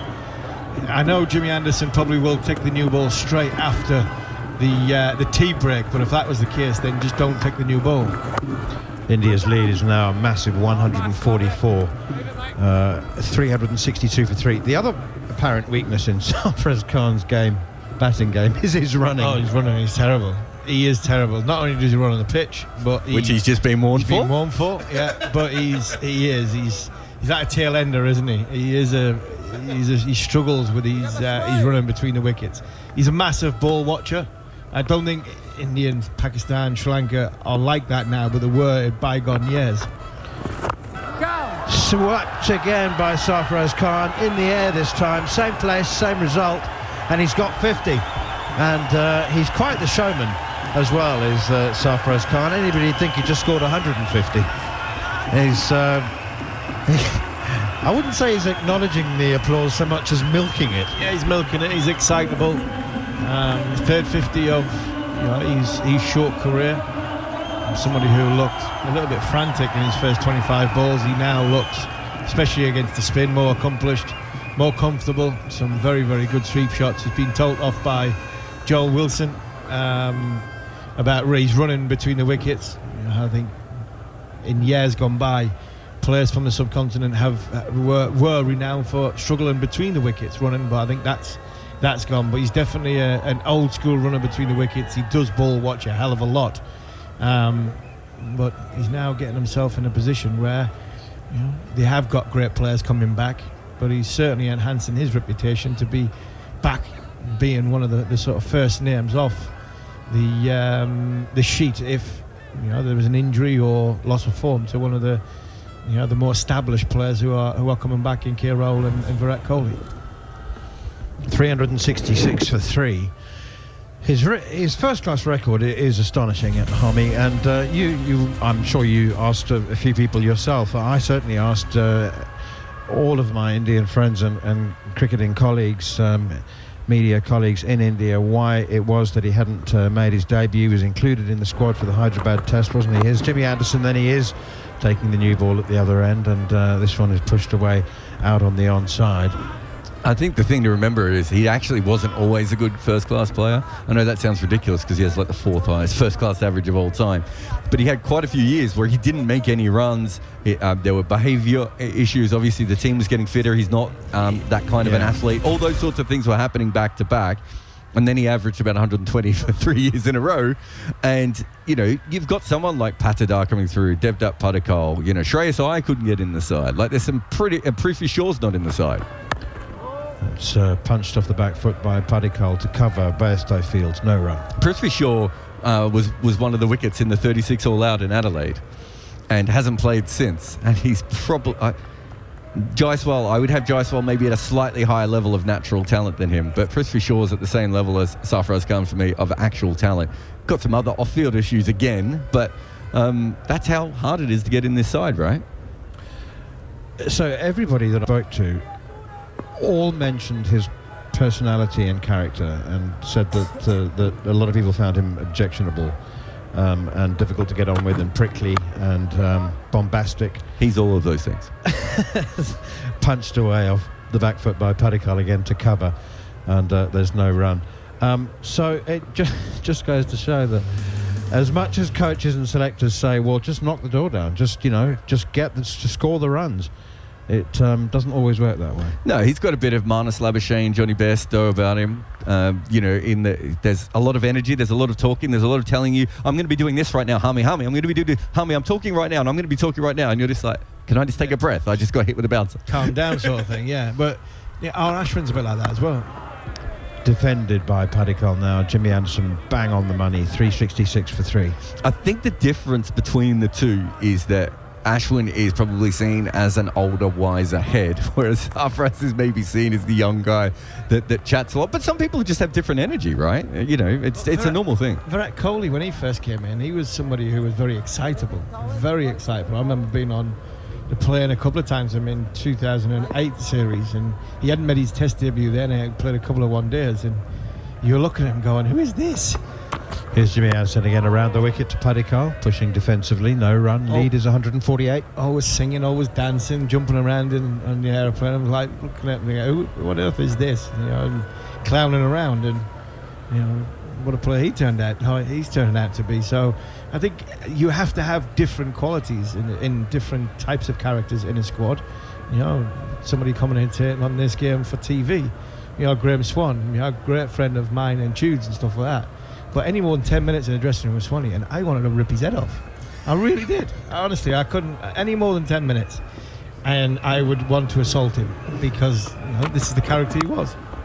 Anderson again, and that one is driven beautifully. What a shot. Cover drive from Debutant Padikkal. That's a glorious piece of batting, that. It was over-pitched from Jimmy Anderson. It didn't swing. It hit the middle of the bat, but still, as so many left-handers somehow managed to do, it makes it look very, very elegant. Yeah, no swing, but very, very elegant. A beautiful shot. A shot of high quality by a player starting his career, and some very, very successful times in IPL.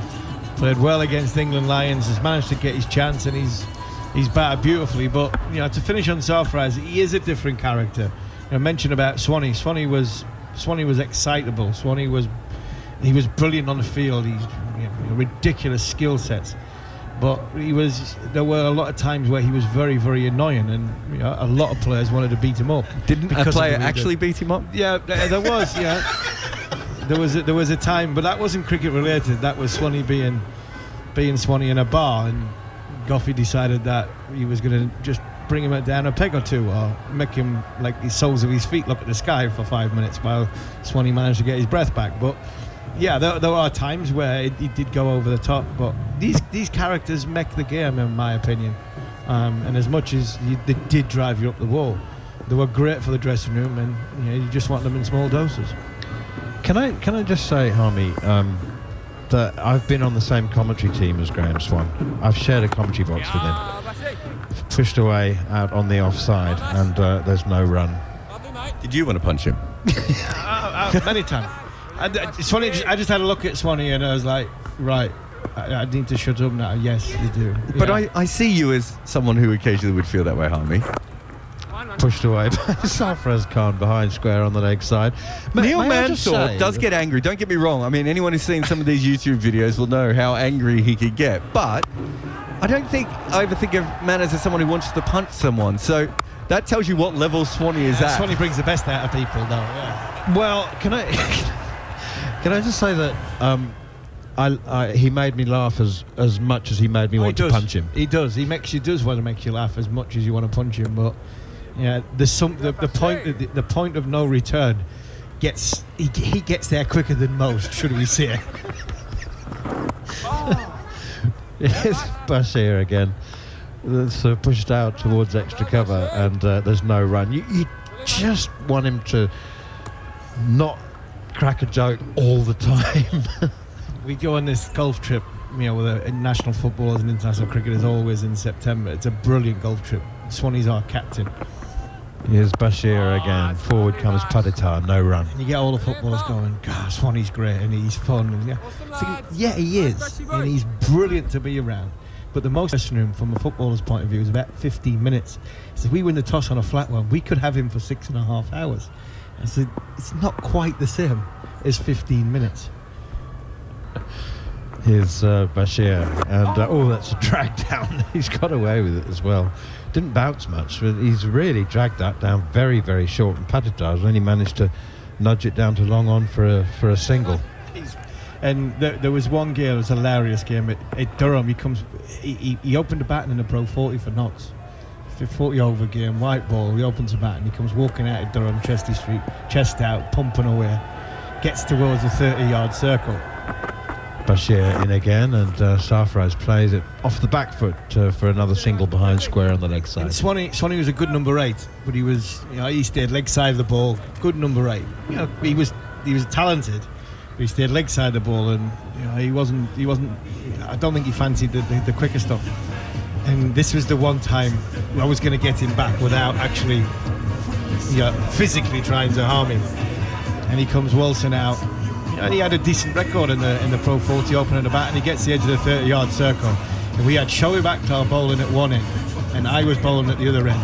And I looked at him and I said, Swanee, you've not thought this through, have you? You really haven't thought this opening the bat and out here.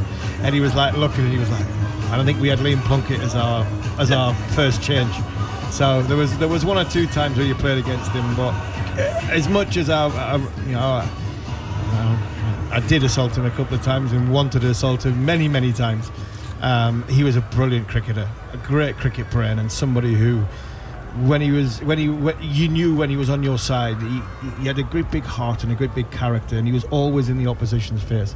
And yeah, he was an excellent cricketer for England, who probably would have and should have, if it wasn't for Duncan Fletcher, probably taken over 350, 400 test match wickets. Well, as much as you may have found him frustrating as a teammate, I'm sure you found it equally satisfying when the opposition found him as frustrating. Yeah, absolutely, absolutely. You wind them up, let them go, and they lose their concentration because they actually want to fill them in as well. Jimmy Anderson continues into Sarfaraz Khan, who turns this one out on the leg side, and there's an excellent piece of work for Johnny Bairstow. You might have heard the stumps being shattered, the ball ricocheting off them as Bairstow picked it up at mid-wicket and had a direct hit, but they had got through for the run. That reminds me of the amount of times that Sarfaraz threw the ball at the stumps when the batter was always going to be in. And I just compared him to Bairstow. That kind of personality of there was never not a run here.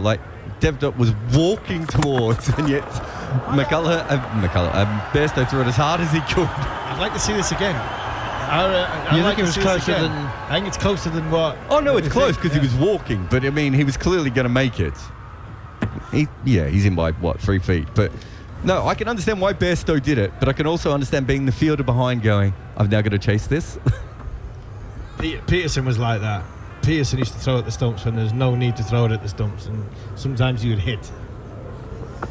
Here is Jimmy Anderson again, and Jimmy doesn't mind a few overthrows off his bowling. I'm sure he's quite equitable about the situation. 376 for 3. Yeah, KP used to throw it a lot at the stumps, and when you'd hit, you get a ricochet, and you felt like, especially if you were the one having to chase it, you were running, calling them all the names under the sun, thinking, well, you chase it. But no. Seeing Trescothick on the Marcus Trescothick with his whites on, high vis on there, and Paul Collingwood's got his whites on as well. Yeah, well, England are down to basically a squad of 13, aren't they now? 376 for 3. Next one from Jimmy Anderson is played away defensively by Debutant Padikkal once more. He's on 44, Sarfaraz Khan on 56. We've got 30 seconds. We've got to go back to the story. I know there are listeners and viewers who you were talking about England's warm-up game in Alice Springs when the Cricket Australia selected a bunch of club cricketers. You've got to finish that story. Yeah, so England went on record to say, you're not treating this game correctly, and that's about the end of when tour games really started happening, if you remember. Here's Jimmy Anderson, and steered into the gully by Padikkal, no run. I think it was just before that, and Sir Andrew Strauss was captain of England. He made sure that tour games were played as first-class matches, so there was none of this 14 aside, 13 aside. He picked 11 players, and he made sure that it was classed as first class, because he wanted, Strauss for 3 or 4 years made sure that first-class matches were meaningful. So the team, it wasn't even called an A team, and it wasn't even called like an Australian 11. It was called Cricket Australia's Chairman 11, which was them, like they made up a name. See how many of these players you've heard of. You've heard of a couple of them, I'm sure. Steve Casalino, anything? No, okay. Marcus Harris. Yes. You're okay with him, great. Michael Hill. Here's Anderson again. Padikkal defends, no run. No. Alex Keith. No. Jake Doran. Yes. Yeah, almost. Keeper, wasn't He did do some keeping, yeah. I mean, he never quite made it. Ashton Turner. Yes. Yes. Yeah, you would have heard of him. Luke Robbins. No. Josh Lawler. Josh Lawler? Yeah. Yes. You would know him. But I could understand how he might not. And James Muirhead. No. Simon Mackin. No. Michael Beer. Yes. And Jade Herrick. No. So there's a couple of guys there that just never went anywhere. Obviously, a couple of test players as well. Alex Keith was the guy who was going to get drafted very high up in Aussie rules football, and Cricket Australia gave him a big contract. He failed, went back to become a professional Aussie rules footballer when he didn't make it as cricket. This game? Well, this is where it gets a lot better. So England were 212 for 7. Anderson in, punched off the back foot by Padikkal, again straight to cover, no run. 376 for 3. I'm going to go the session and the day in just a moment, but we have to finish this tale. And then the Cricket Australia's Chairman's 11 went out and made 254 and ended up with the lead at the end of the first innings. And Michael Hill, who, let's just have a look at Michael Hill's career. He can't have played more than about 15 first-class games. Let's see how many he got. 20 first-class games. He's from the same neck of woods as I am. He grew up around the corner from me. He went out and just said, I thought you guys were supposed to be better than us. You would have thought he took down Muhammad Ali. But I remember from that how much England struggled with a bowler called Simon Mackin, who I think he might have ended up playing league cricket in the UK. But they were completely mocking this side, who then got the lead in Alice Springs, of all places. No one wanted to be at Alice Springs for that tour game. It was a complete disaster, and that was pretty much the end of those sorts of tour games, because home boards didn't take them seriously anymore. But still a big win for the Alex Leesons, Steve Canoes of the world. Remarkable story. We'll have more of that. I might have to write a column on that.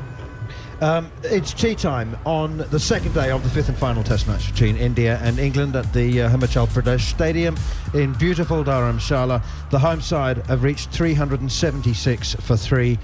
after hundreds from captain Rohit Sharma and Shubman Gill, and a partnership of 171, which was broken in spectacular style by England captain Ben Stokes, who bowled his first delivery in competitive cricket in any match for 9 months, and bowled Rohit Sharma with an off-cutter, a ball 61 overs old. Extraordinary moment of the day, and probably moment of the test match, and no matter how it turns out. Rohit Sharma was gone for 103. Shubman Gill was then bowled by Jimmy Anderson, his 699th wicket, an over later for 110, but no further joy for England, with Debutant Padikkal unbeaten on 44 and Sarfaraz Khan unbeaten on 53, as India have reached 373 for 3 with a mighty lead of 158 runs. Yeah, England need to go to work in this last session. Need to get some wickets and get them fast. Otherwise, if India are batting by the end of the day, the lead is going to be a high one. Sarfaraz Khan has looked good. He's come in, he's batted with positivity.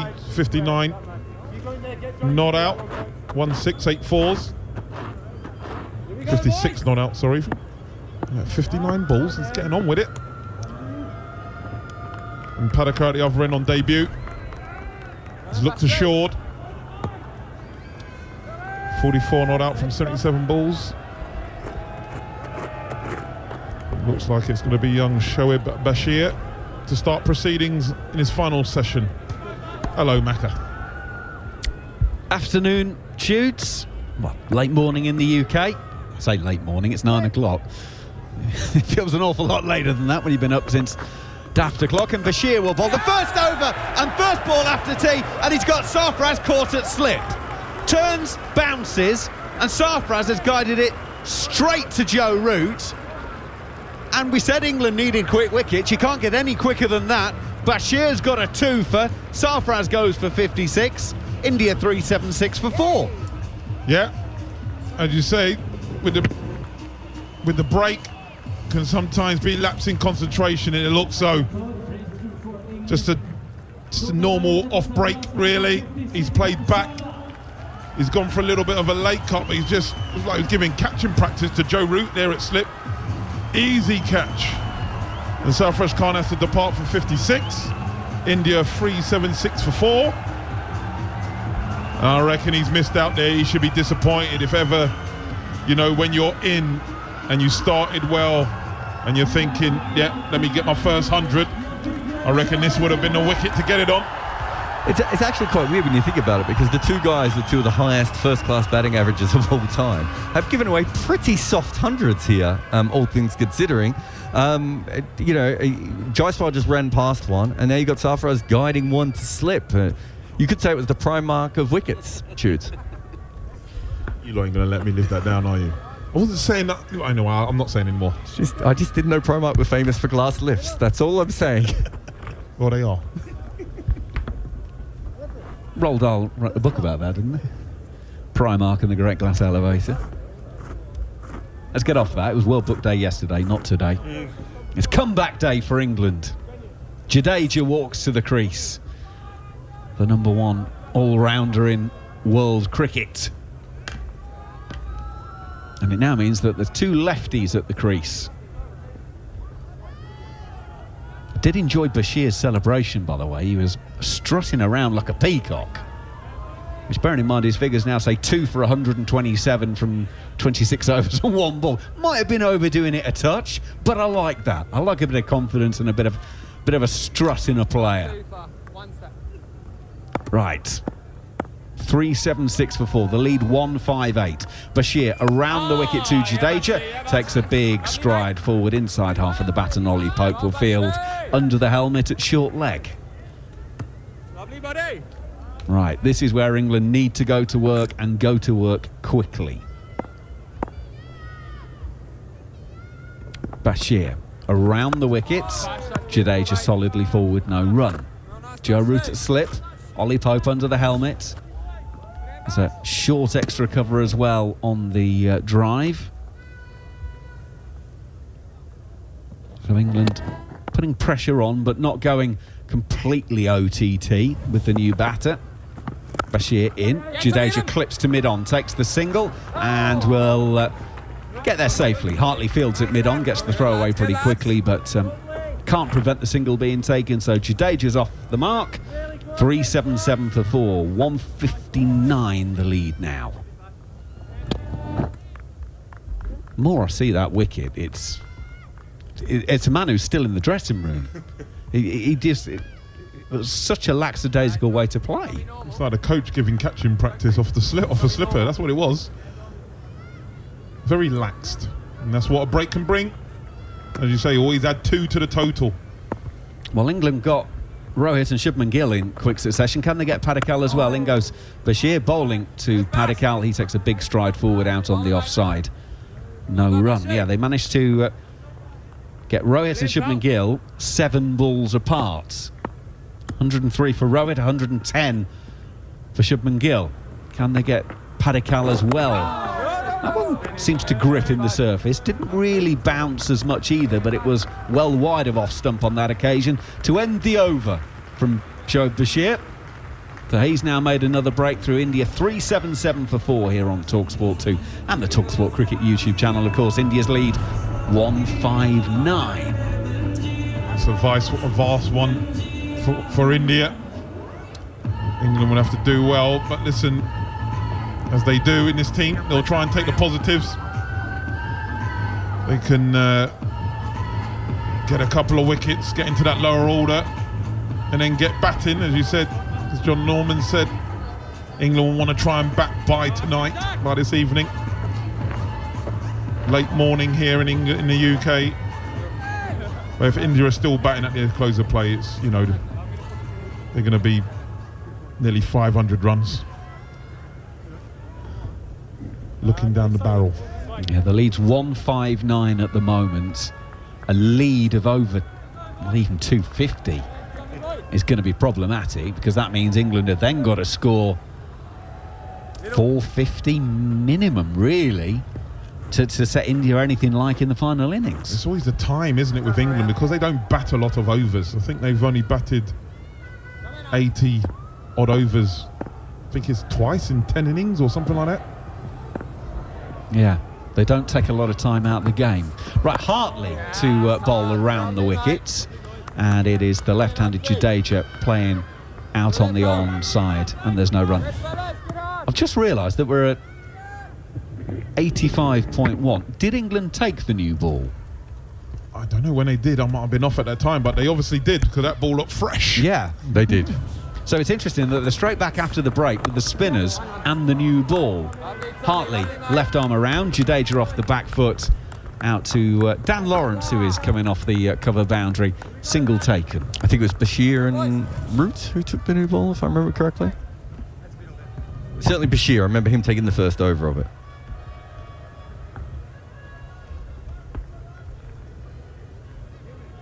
Well, interesting that Anderson hasn't got a little bit of a go with it then. Hartley, left arm around. Padikkal is coming forward and blocks defensively back down the pitch. And there is no run. It's Ben Folkes you can hear through the stump mic, the England keeper.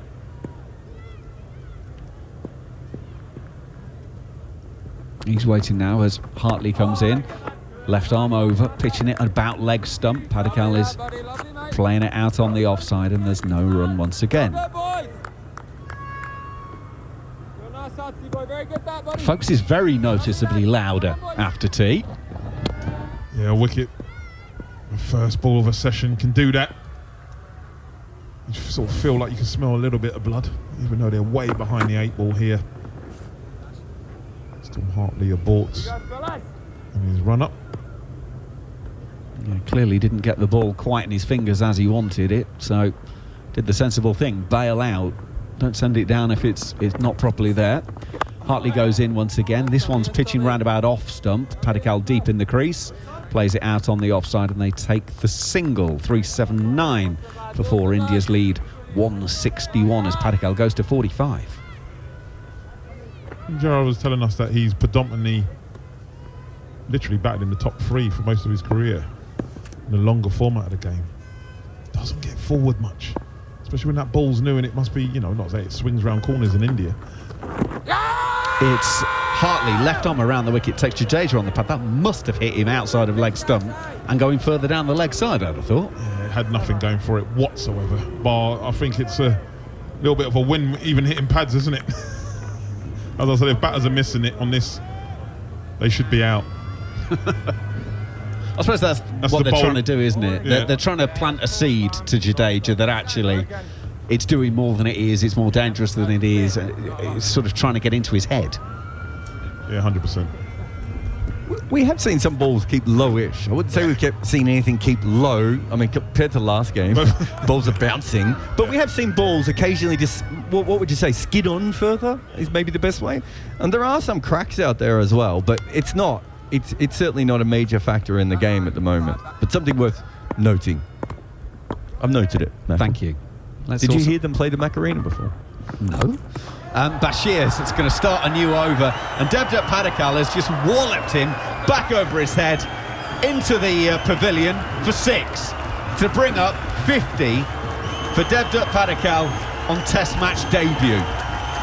51 from 83 balls, 8 fours and a 6. India 385 for 4, but Debutant Padikkal is doing a job for his team here. Well, that's a way to announce yourself. The international stage, Test cricket, hitting a 6, a big 6. I mean, if you've seen him in the IPL, you've seen him do this on a regular. Bashir is in once again. This time Padikkal is putting the bat there, guiding it to short third. Bairstow can't prevent the single from being taken. 386 for 4, and India continue along. They now lead by 168. Just got long in his length there, did Bashir. And he dispatched him over long on. Fantastic 6. Getting to his maiden Test 50. Congratulated by Jadeja. And he goes on. Bashir is around the wicket to Jadeja on this occasion, and there's no run. There might be people listening say, well, what's the difference between Padikkal doing that and what some of the shots England were doing, in the fact that they're trying to get on with the game, maybe playing big shots? He looked in control all the way there, and for me that would be the difference, in the fact that he wasn't frantic. Bashir is in bowling to Jadeja, defensively back to the bowler. He didn't go out. Well, he didn't get out. Well, also that, and Harmy spoke about it well yesterday, where England they didn't have any base when they were looking to hit. Looked all out of sync, no control. India looked very controlled when they're playing their big shots. Bashir around the wicket, hurries on to Jadeja, off of the pad towards Ollie Pope at short leg, and there is no run. It just felt like, we were falling over when we were playing our shots. I'm thinking of Ben Duckett and the lights when they were trying to play that expansive, wasn't from a good base. They were falling over, movement. India very much in control.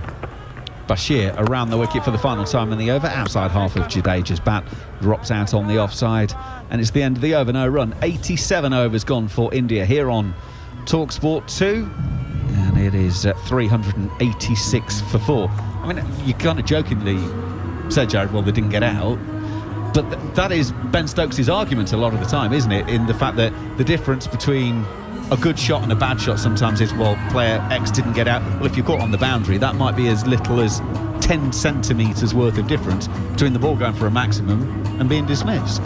So the Joe Root shot that Shield Berry called the worst shot in English cricket history when he played the reverse scoop, not particularly a bad shot. The Joe Root shot against R. Ashwin in the test earlier, when he ran down the wicket, lost his balance and tried to slog sweep on the run, an absolutely horrendous shot. What's the difference? In one situation, he looked at the field, he went, there's an advantage here, I'm trying to get it away with a shot that I've played successfully a few times. Hartley to start the new over. It's around the wicket to Padikkal, turning it through square leg. It's not been stopped there by Bashir, and that will be retrieved at the second attempt. No, it won't. Zach Crawley has got round on the boundary, got to the ball, but didn't stop it cleanly, and then the momentum on the ball takes it into the sponge, so it does eventually go for 4. Padikkal goes to 56, India 390 for 4. He's tried with the old Bodie and Dole roll there. Anyone who used to watch the professionals back in the 80s. And he's done a big sort of dive run on that right shoulder. Unfortunately, the ball hits his back and rolls on to the Toblerone. Hartley in once again. This time Padikal defends no run. And so he plays a reverse scoop and he cloths it a little bit, doesn't quite get it the way he wants. Could have been a cover drive, could have been a hook shot, other risky shots that he could have played and gone out with. The other shot is just not actually a cricket shot. It's running down the wicket, his balance isn't there, his head isn't in the right spot, and he's implemented it. So it's a bad shot choice. As Hartley goes in, Padikal deep in his crease, goes backward a point on this occasion, and he'll get 4 more.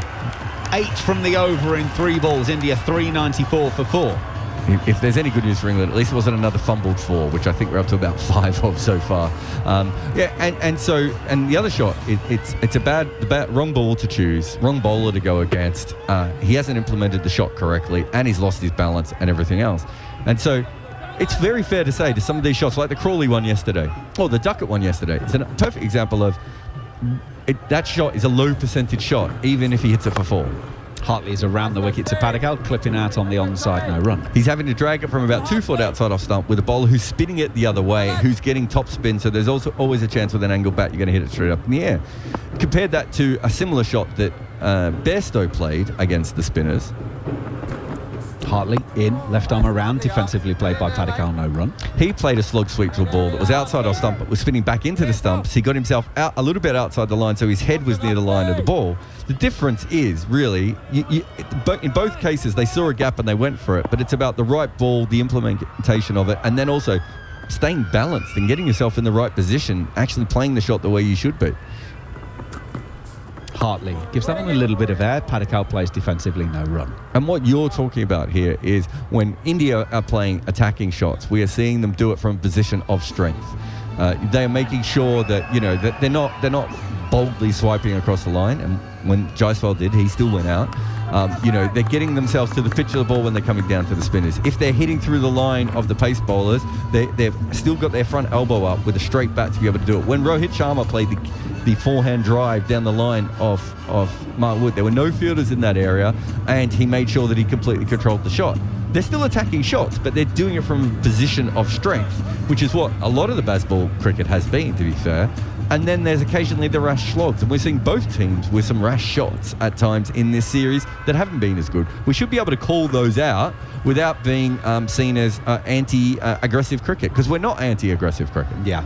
And that's the difference between process orientation and outcome orientation, which I drag up from the back of my memory from my degree about 30 years ago. Bashir is around the wicket starting the new over, and Jadeja plays defensively, no run. Outcome orientation is if you just take it simply, is he caught on the boundary or does it go for 6? Is he in, is he out? Why teams talk about processes, well, has he played the right shot to the right ball at the right time? Whether you execute it properly or not is only a factor of that. Bashir is bowling right arm around the wicket. Jadeja defends no run. So that's why you'll hear them talk a lot about the processes. That process is, let's go through the checklist. Is that ball there to be hit? Is it the right shot? Have you just got it slightly wrong? Is that the reason you got out? So as an analyst in T20 cricket, Bashir in. Jadeja clips to mid-on and will take a single 3-9-5 for 4. my first job is generally talking to the coach, and the coach will steam over and they'll say, oh, can you believe he played that shot? And I went, well, actually, let's say it's Marcus Stoinis. He's batting in the power play. They've got mid-off and mid-on up, and we know he can clear mid-on and mid-off easily. That's a pretty high percentage shot to him. He picked the right ball. He just didn't hit it very well. Whereas Ben Dunk at the other end has backed away and tried to play, a running reverse hook. Bashir around the wicket. Padikal defends no run. And he's missed it, and so you don't think of that as a bad shot. Whereas actually, that is a terrible shot, and someone should be having... Sorry, Ben Dunk, if he's listening. He's back. He's made a comeback. He played veterans cricket and did so well. He got a BPL contract. Bashir gives that one some air, brings Padikal forward, but defensively no run. Still a chance for you, Toots. But No, there isn't. but the point being is that's what I try and do. So quite often, when, especially with power play batting and death batting, those are the two where you have to go, look, it made sense for this player to play that shot at that time. They just didn't execute it. Bashir bowls a more of a slingy delivery on that occasion. It's pushed out defensively by Padikkal to end the over. 89 gone here on TalkSport 2. India's lead 177, 395 for 4. Jared, carry on, because Manners is going to come in. And then you take that to the next level of, we know there are people like Joe Root or Steph Curry in basketball that are going to play higher risk shots and have a better percentage of. So you also have to say, okay, you're right, reverse scoop, a normal player playing that in that situation, probably not an ideal shot. But in this particular situation, with that player, with the field he had set, it's probably quite a high percentage shot for someone like Joe Root. And does he practice it? Is he good at it? And all of those sorts of things, they have to come into it. Yeah, exactly. And people have to remember he scored 75 runs with only 1 out playing that reverse. It's not like he had scored 20 and been out 2 times. He had played 70. He had made 75 runs playing that shot, and he's only had been out once. So, as you say, it's a good shot for him. And there's always a reason. Knowing the man, there was always a reason and a method why he would have done it. Except of those 75 runs, none had been scored off against Jasprit Bumrah with the new ball. And I think that's also fair to say. Here's Joe Root, and it's flicked away off his pads by Debutant Padikkal out to deep mid-wicket for a single. You saw probably the video that I did on it. I talked about the angle. I think Bumrah was the wrong bowler to go against, but I still don't think it's Joe Root's worst shot in this series. And certainly, Jaiswal's shot yesterday against Shoaib Bashir was horrendous, right? And no one's sitting here not saying that Jaiswal shouldn't be attacking and he shouldn't put pressure back on Bashir, but he's not going to be looking at that thinking he made a good decision. Here's punched off the back foot by Debutant Padikkal against Joe Root for another single to mid-on. Do you remember last time England went to India and Jack Leach was bowling in the footmarks to Rishabh Pant, and Rishabh Pant kept hitting him out of the stadium? Going for 10 and over. Here's Root once again. Do you remember Jack Leach's comment afterwards? He said, I thought it was in the IPL for a minute. and that's a high-risk shot to many players in the world. But Rishabh Pant's like, well, I'm pretty quick on my feet. I think I'm going to be able to get near enough to the ball so that unless it absolutely rags sideways, it's probably not going to get past me. And I'm going to get pretty good contact. Root in again. That's almost a Yorker, actually, to Jadeja, who manages to half dig it out, half drive it to mid-on and go through for another single, Anderson Fields. Whereas if that was Keaton Jennings, and we suddenly saw him dancing down to a left-arm finger spinner, dumping the ball in the footmarks, we'd all be thinking, what on earth is he doing? That's not his shot. He's not quick enough to be able to do it, and he's going to go out. So you have to factor all of those things in. And, so we don't want to get into a situation where every attacking shot is wrong. Here is Joe Root again, too short, dragged it down, half volley, long hop mostly, almost, and it's pulled. It also didn't bounce, it kept very low actually. Jadeja did pretty well. Padikkal did pretty well to actually hit that out to Tom Hartley at deep mid-wicket. 399 for 4, the lead is 181. What I wanted to ask you about was your reference to Steph Curry. Here's Joe Root again, completes the over with a good dot ball, pushing it out into the offside, and there is no run. So you spoke about Steph Curry taking higher risk shots, but in basketball, the basket doesn't change? No, but how close constitutes a risk shot? So in basketball, remember I showed you some clips the other day because you came over and you were like, why are all these people shooting from half court? So in the old days of basketball, I think I said halfway, the halfway line.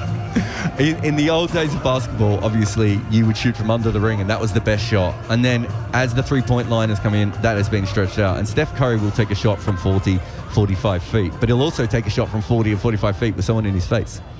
It doesn't really bother him if there's a defender on him because he believes he's practiced this shot. He practices shots from the other end of the court, and he believes that if he gets a good look at the basket and his feet are set, Bashir, we've got double off spin here, and that's defended by Padikkal, no run. That he's going to be able to make that shot. Now, there are other players in the NBA, like Giannis Antetokounmpo, who's a 2-time MVP. If he took that shot, I think his coach would be like, what on earth are you doing? You can't shoot from that distance. You shouldn't be shooting with someone in your face.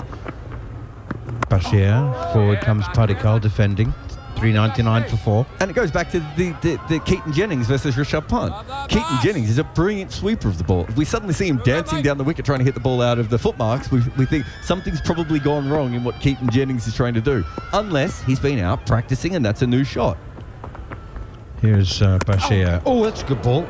Padikal's beaten. He's playing a perfectly adequate forward defensive push, and it's just spun past the outside edge. And look at the difference between BJ Watling and Ben Duckett. Right, both players who've been very successful in the last 7 or 8 years of Test cricket. Slightly less so with Ben Duckett because he hasn't played as long. Good single here from Padikal. Opens the face, pushes it past Jimmy Anderson, who once again puts his studs on the ball at cover, and then brings up the 400 for India. Now leading by a massive 182. They are 400 for 4. Both of them, one of them has a massive weakness outside off stump, and one of them has a massive strength just outside off stump. So Ben Duckett nicks off a lot with an angled bat, especially when it's back of a length. Bashir to Jadeja, batting in a cat now. Pushes it straight to the field and no run. BJ Watling was arguably at his retirement the best player in the world when the ball was just outside off stump on a length. The corridor, from Yorkshire's vernacular, right? There's no reason for him to play all the balls outside off stump because his game is perfectly set up the way it is. Bashir in again, Jadeja forward. Defends once more. He's on 5, Padikal 63, 400 for 4. Ben Duckett doesn't feel comfortable leaving, so he's not going to leave any balls outside off stump. What he's going to try and do is smash the ball as much as he can outside off stump, so they only have 1 slip in or maybe 2 slips in, so they've got a deep backward point and he can start to score off those balls, so you can't just keep pressure on him. BJ Watling, his way of handling that is defence and occasionally leaving the ball.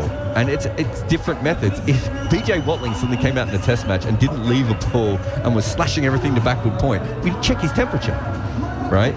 And so every player has different strengths, and you need to understand that. So when you see a bad shot from a player, like what we saw from Zach Crawley yesterday, we can then go back and see what he was doing right beforehand and say he was just trying to overhit that and he lost his shape a little bit. Earlier in the day, he was trying to time it perfectly. That's a good coaching help for him. It's not really a good coaching help for him to come off the field and go, that was a terrible shot. You need to explain why it was a terrible shot and go through it. And Tudes works with kids all the time. You need to understand what the strength is of that player, what they can do, and you judge every player differently based on those things. I guess that Joe Root played that shot off Jasprit Bumrah because he was struggling with Jasprit Bumrah around the top of off stump. Pushed away behind square on the leg side, and they go through for a quick single. Padikal moves on to 64. See, it was the timing of the innings, the timing of the day, the newness of the ball. Bumrah in his first spell when he was fresh and at his quickest, the impression was that for all of the science that may have gone into that shot selection, that it looked like there was a bit of ego involved as well. That's the way the impression, and obviously I wasn't the only one to have that impression. That's why he had received so much opprobrium. Another single out towards mid-wicket. What about Duckett's shot yesterday? You can't tell me the Duckett shot yesterday wasn't worse. They had gone through a really tough testing time. The first spinner that came on was Kuldeep, and he was actually getting the ball to spin, bounce. They weren't picking his wrong, and it was a good wicket for him. Root in again, and there's a speculative appeal for leg before wicket. It was heading down the leg side. They had got rid of Bumrah. Siraj wasn't an issue for them. The finger spinners weren't going to cause the same kind of problem. He gets a ball from outside off stump that is spinning away, that is bouncing, and he tries to drag it massively over to the leg side against the spin, against the bounce with an angled bat. It is a far worse decision than Joe Root's against Bumrah. Drive now from Padikal out towards cover, and there's an easy single. So the thing for me, Jared, is like if the worst shots are the ones that have no thought process whatsoever, as opposed to a really bad thought process and a really bad decision. So I still haven't got any of you to explain to me what Ollie Pope was trying to do and why when he ran past that one. What was the thinking? I don't know, because he was only going to get a single. But he wasn't playing an aggressive shot. No, but maybe, when if you're not, I don't know. When you're not picking anybody, you generally want to, when you try and get there before it turns. possibly is what he was thinking. Or bounces. Yeah, because normally it was the sweep, wasn't it? I remember Bob Willis used to go nuts when you couldn't pick the spinner. You'd generally just trying to sweep offline, and I reckon Ollie Pope's version of it is to get to the ball quickly, and it just looked horrific. I think that's exactly what it was. He wasn't picking the wrong end, and he thought to himself he'd get down. Then as he ran down the wicket, he realised he was absolutely nowhere near the length of it. And what happened to be the wrong end, which made it worse, because if it was the leg spinner, it would have hit him on the pads, and we all would have gone, oh, odd choice from Ollie Pope there. It's still the same mistake. And so, yeah, I think that's what he was trying to do. But again, what does Ollie Pope do? I almost called him Ollie Poop, which is an unfortunate one after that shot yesterday. What Ollie Pope tries to do is upset the length of bowlers. He does it against pace bowlers and he does it against spin. So he is, again, trying to choose his best shot. Did he do it off the right ball? Did he make a decision beforehand? Probably. And then was he maybe slightly undone by the fact that it was a wrong end as well? There's a lot of bad shots, is my point. 403 for 4. Bowled in! Bashir has bowled Debutant Padikkal for 65, and that one came out of the blue. It just skidded straight on, and it's beaten him past the inside edge and clattered into the top of middle and leg, and Padikkal's gone, and Bashir has 3 for 137 and 15 wickets in the series. India are 403 for 5. Yeah, that's a good ball from Bashir. It's just straightened the touch, and as Padikkal brings his bat down from sort of first slip and tries to get on the arc of playing the ball straight, as it bat comes down at an angle, Bashir has just managed to sneak one past him. It's an excellent debut first innings for Debutant Padikkal, 65 off 103 balls.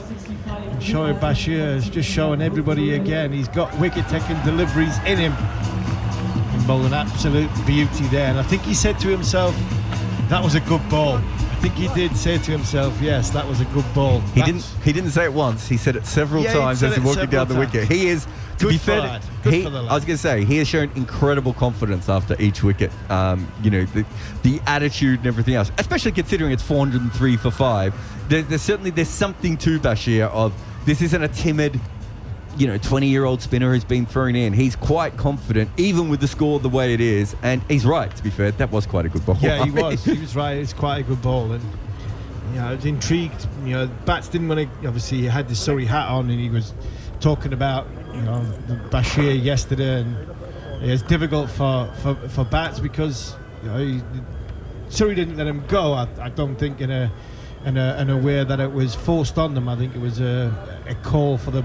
it's good for the boy as well that he did leave to go and play some cricket, because I think that's why he's in the position he is now. So, but you're talking to Gareth Batty, former England off spinner, saying the kid's got good skill sets, and he's 100% spot on. He's not the greatest of fielders, he's not the greatest of batters, so his bowling is going to have to be really tip top. Monty Panesar was probably the last one that managed to get a game for England that bowled, and that was his only real skill set. And I think Bashir, he will play more games for England in the foreseeable future, and especially when he delivers balls like that. Here's Bashir. Oh my goodness, he's used his feet. Dhruv Jurel, the new batsman, and he's run down the wicket to that. He's played it defensively, but it came out of the blue. I didn't do justice to that delivery in the moment from Shoaib Bashir, for which I'd like to apologise. It was a very, very fine delivery. I said that it skidded on, and it didn't. It turned and it beat the outside edge, so apologies for that. It just came out of the blue. It was such a surprise that I didn't appreciate just how good a delivery it was, and it had to be, because Debutant Padikkal was in and well set. And Jurel is off the mark for the single through the offside. Second delivery. It's a wonderful story and photo opportunity with Dhruv Jurel after his man of the match performance in the previous test match, when he was photographed lying on a bed with his mum and dad, and he'd given his mum his player of the match award trophy. That one is flicked away by Jade, just slightly short out on the onside, and they go through for a quick single. Jadeja moves to 7. By the way, on Bashir's batting, we've seen enough, haven't we, to think that there's something to work with there? I think batting. he can. Batting, yeah. Are we talking about Shoaib Bashir, or did I just pass out from it? No. Harmy said while you were busy doing something else that he doesn't. The last spinner that's pushed away defensively out on the onside by Jurel to play for England, who didn't bat or field particularly well, was Monty Panesar, and he was saying that Shoaib Bashir needs to work on his other skills because he doesn't look poor in the field, doesn't look great. He's not a standout. He's not a plus fielder. No, right, okay, whatever that means, I agree with you. He's not a minus fielder, he's just sort of somewhere in the middle. But I was saying with his batting, I mean, I'm thinking about the possibility of him working up the order, maybe, I don't know, becoming a number 8. And, doing... Many spinners have batted at number 8, haven't they? Because they fulfill a dual purpose. Another single off the last ball of the over, out on the onside. Anyway, he slog-swept R. Ashwin for 4 in his first innings. I'm not convinced he's going to ever get anywhere near a number 8. I'd fancy my average to be intact over Bashir's average if we play the same amount of Test matches. I think he's a good number. Put it this way, I think he's the only reason he's number 10 is because Jimmy Anderson wants to get as many runs as he possibly can at number 11 in the history of the game. To try and catch Trent Bolt. To try and catch Trent Bolt and never be beaten. So I'm trying to be as nice and as polite as I possibly can, but he has 90. Did he make any runs in the first innings? No. Bashir? Yeah. No. Yes, he got 11 not out. 11 not out. Okay. So he has 110 professional runs. He went past 100 professional runs. So if you're right, you've picked it from almost nothing. I don't think you are right. It was a question. I framed it very much as a question. Pushed away, or actually cut away and misfielded by Zach Crawley out on the backward point boundary, and he's now cursing somebody else rather than himself. He had that covered. He was on the sweeper boundary. It's cut behind square on the offside by Dhruv Jurel, and I don't know. Did it bounce? Was there a bobble? No. Who was he yelling at? You're trying to be polite about Shoaib Bashir's batting or fielding, but there's not much you can be polite about that from Zach Crawley. It was end of long tour piece of fielding, piece of work from Zach Crawley. I think actually he was probably just swearing at himself. 410 for 5. Jurel to 6. Jadeja has 7. India leading by 192. Those of you awaiting news of Hartley's in again. Jurel pushes away defensively. Those of you waiting news of potential declaration, forget that today. That's not going to happen today. Maybe before lunch tomorrow. There's more chance of being bowled out today than there is of a declaration. Here is Hartley. Forward comes Jurel, and it's pushed out towards extra cover. Now, if England had been in this position, very different story. I think Ben Stokes would be thinking, put him in for 45 minutes at the end of the day, nip a couple out, could be on the golf course tomorrow afternoon. Here is Hartley. Forward comes Jurel, and I don't mean that flippantly or sarcastically at all, or disrespectfully. I think Ben Stokes is much more interested, and he's not the only captain, in winning quickly than hugely. Here is Hartley again, and forward comes Jurel, once more playing defensively, and there's no run. This Indian team, however, still have plenty of the older traditions, established traditions of Test cricket in them. They've played some really, really good, hard modern cricket, but with I think traditional assets and attributes. And anyway, what I'm saying is, I think that this time, I think they'll be interested in inflicting pain as well as winning. John Norman. Oh, shall I do one more? I'll do one more. Yeah, I think inflicting pain. Yeah, I think you're right. I think there's a lot of comments made after that Hyderabad Test match, and Rahul Dravid and I think Rohit Sharma were desperate to put a few wrongs right and make England suffer whenever they could. Shoaib Bashir in outside the off stump, left alone by Jadeja. And that is a traditional part of Test cricket, isn't it? The Absolutely. infliction of pain. Infliction of pain. Keep them out there as long as they possibly can. Here is Bashir. Forward comes Jadeja again, and there's no run. And to be fair, the wicket's still a good wicket. There is. There'll be obviously a lot more danger and a lot more turn on there with Jadeja, Ashwin, and Kuldeep. That's natural because they're better spin bowlers. But the wicket is still very, very good. Jadeja plays defensively behind square on the offside. No run. So when England come out to bat, you'd expect them to. They've got to put a few wrongs right from that first innings and a little bit more value on their wicket and build better partnerships, withstand pressure, some tough passages, runs. Bashir in again, punched out towards square leg, tucked away actually. By the way, the Indian coach Rahul Dravid has been wearing that very woolly tea cozy for the last 2 days. Is now wearing a team cap, and I have a very strong suspicion that it was an instruction, because all of the coaching staff have now wearing a uniform team baseball caps, and I think that may have been a word from the sponsor. And that's nudged away for a single by Jadeja behind square on the onside, because Dravid's no warmer. He's still sitting there with his wrapping himself up with his arms across his chest, holding his shoulders. He's obviously no warmer, but that was a particularly nasty looking beanie, wasn't it? Yeah, the cap could fit on top of the beanie, but it does look we could almost be in the shade. I think that's the issue. I don't think the sun's going to get round to where the dressing rooms are, so it does look very, very cold where the players are sitting. Slip and a short leg as Bashir turns one into the pads of Jurel. Flicked out towards Zach Crawley, who fields without mishap, and they go through for another single. Jadeja 8, Jurel 7. India 412 for 5, closing in on the 200 run lead.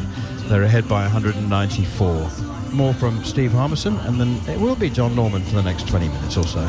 Joe Jurel come in where he left off in the fourth test match. He looks comfortable, he looks very assured at the crease. Movements are excellent, his balance is perfect, especially when he's playing the ball through mid-wicket on the leg side. Off the off-spinner, we're letting the ball come to him, waiting to the latest point, just flicker the wrist, pushing it into the leg side, an easy single down to the year end, just a rotation of striking to alleviate pressure. He really does, for me, look a very, very good player, Jurel. Hartley one away from an unwelcome century, and he aborts his run up halfway through the delivery stride. Jurel, the new batter, 7 from 11, and Jadeja 8 from 28. India 412 for 5. You're listening to Talk Sport 2. I'm John Norman, Jarrod Kimber and Steve Harmison alongside me. He's pitched up and driven back to Hartley, who throws the ball in the air, but he's not fooling anyone within the crowd.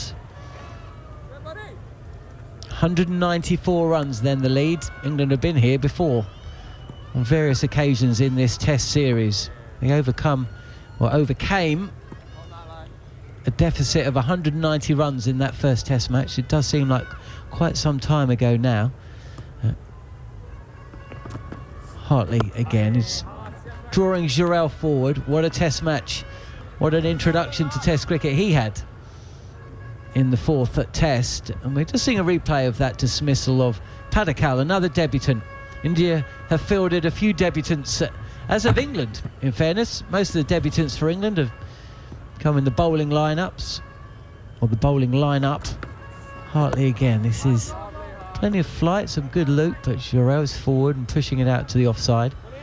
The debutants for India have come within the batting lineup. We've had Patidar and Padikkal, Sarfraz Khan, Jurel, the wicketkeeper bat. Am I missing one, Harmy? Is there one other? No, I think that's it. That's 4. Jaiswal had already played. Akashdeep, did you say Akashdeep, of course, was the bowler. And Mukesh Khan. forward again, Mukesh Mukesh Kumar. He wasn't making his debut though. You're talking about players making their debut. Yeah. He played in Jurel South forward. Africa. Yeah. But I mean, still a very young, newer player. So 4 batting debutants and a bowling debutant for India. And of course, Hartley and Bashir had never played for England before this test series. So 2 bowling debutants, and of course Ahmed, who's gone home back to England now, and thoughts with him and his family as Jurel is forward. had only played the one test coming into this test series. So we've learnt a lot about both of these sides, some new players.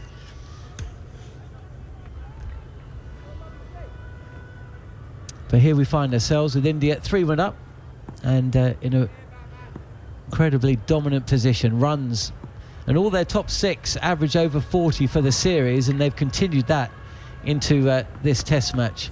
It's Hartley again, touch wider on the crease, and Jarrell would come through for a single with the ball pushed up to mid-on.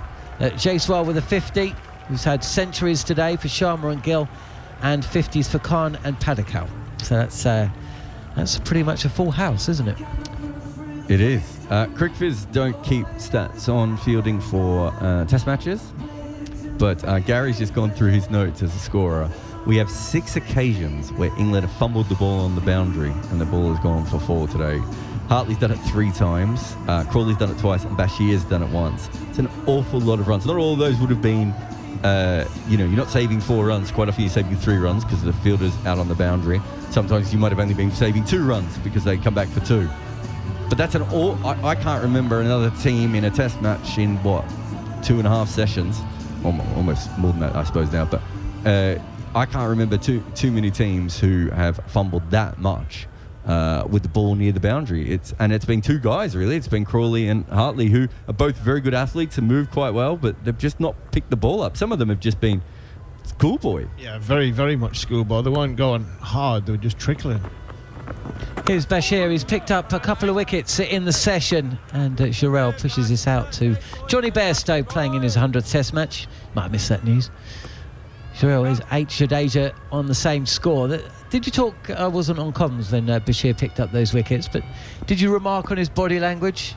There was how good a ball it was. There was a great ball, yes, as Jarrell this time is forward and clipping the ball square of the wicket on the leg side and comes through for a single. Jared, you're fixing me the kind of stare. Well, that's what you said. It was a great ball, but you realised he was saying that was a very good ball as he was walking down the wicket. That's what he kept saying over and over again to all the fielders as they came in. Is that what he said? He said very good ball. That was a very good ball. Very good ball. Oh, well, he was right. It was a good ball. I mean, 100%. Where's the lie? It was. I really like the opposite of Primark. I like what I see from Bashir, because there's something about the guy.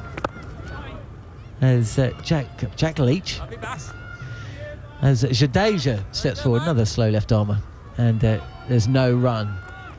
Yeah, he's got something about him. I like him. You saw his reaction to the Jaiswal wicket yesterday. Yeah, I like him. Really do.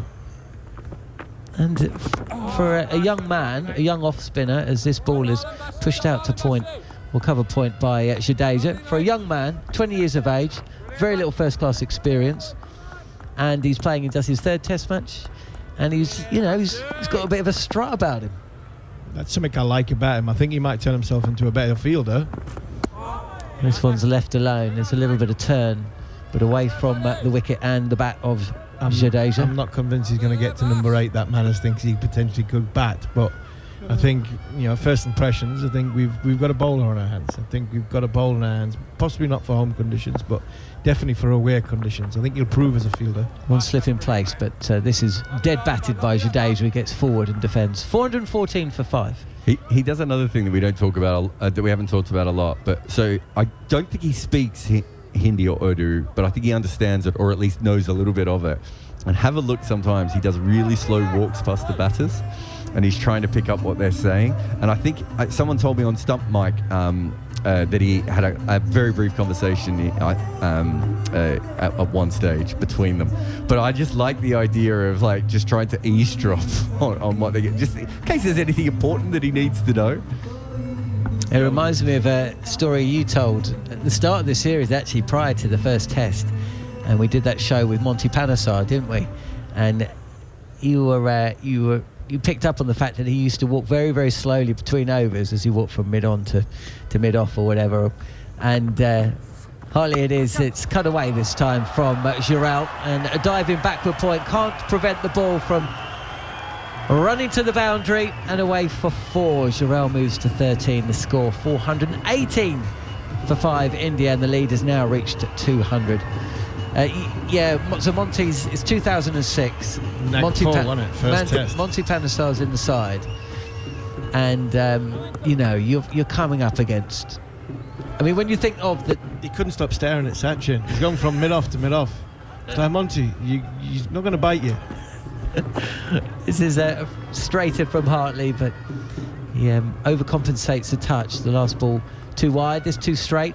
It allows Jarrell to come forward and clip it away for a single. Yeah, Monty, he was going from mid-off to mid-off, and you would just get slower and slower as he's walking down the 22 yards. It's like, Monty's not going to bite you. If you ask him afterwards, he might take a picture of it. And if you bowl him a bad ball, he will hit you for 6. But he was in awe of, especially of Sachin. He was in awe of Sachin. I think he did a lap of the whole ground in Nagpur when he got him LBW. Sachin signed the ball for him. It was a brilliant day for Monty Panesar. Your first wicket in international cricket for Monty, Sachin Tendulkar, is that right? As Jadeja's forward, and he's quite interested in a single because the field is deep, but I think that leg slip runs around to field and there's no run. Yeah, I think it was first one, LBW, wasn't it? Coming forward, prodding forward. I think he was given out on the front foot, which amazed Sachin in India being given out like that. Hartley again. This is quite close to Jadeja, but he still goes through with a cut shot. Wood is up at backward point and fields. Is there anybody in the history? Who was your first Test wicket, Harmy? Ajit Agarkar, caught by Mark Butcher. And I always say Butcher's a great slip fielder, but was actually caught third man. Hey, there's been some great catches at third. Goffey took one that turned a Test match, didn't he? He did, yeah. Banged Forward his head. and clipped away for no run. Stokes Fields. What game was that? That turned the game. 2002. In Goffey's. Was it West Indies? Was it the West Indies? Was it West Indies or Australia? I remember Lords. Goffey took one at third and it turned the match. Lords. Banged his head, didn't he? Knocked some sense into him. I was going to say right that in front of the that change explains rooms, a lot. underneath under the pavilion. Full toss from Hartley. We saw a few of those in his first Test match. Less so since, and he gets away with it as well. It's clubbed to Ben Duckett at long on. For a single, 420 for 5. You're listening to TalkSport 2. Jarrell 14, Jadeja 9, and India lead by 202 runs. Ajit Agarkar, who had that horror run of ducks, didn't he, against Australia? How many did he get? 7? 7 ducks in a row, was it? Audi, wasn't it? Huh? Audi. Is it Audi? No, he went from, was it Audi or Olympic Audi's Rings? 5, isn't it? Olympic Rings is 5. No, Audi's 4. It was either 4 or 5 in a row. From Primark to Audi.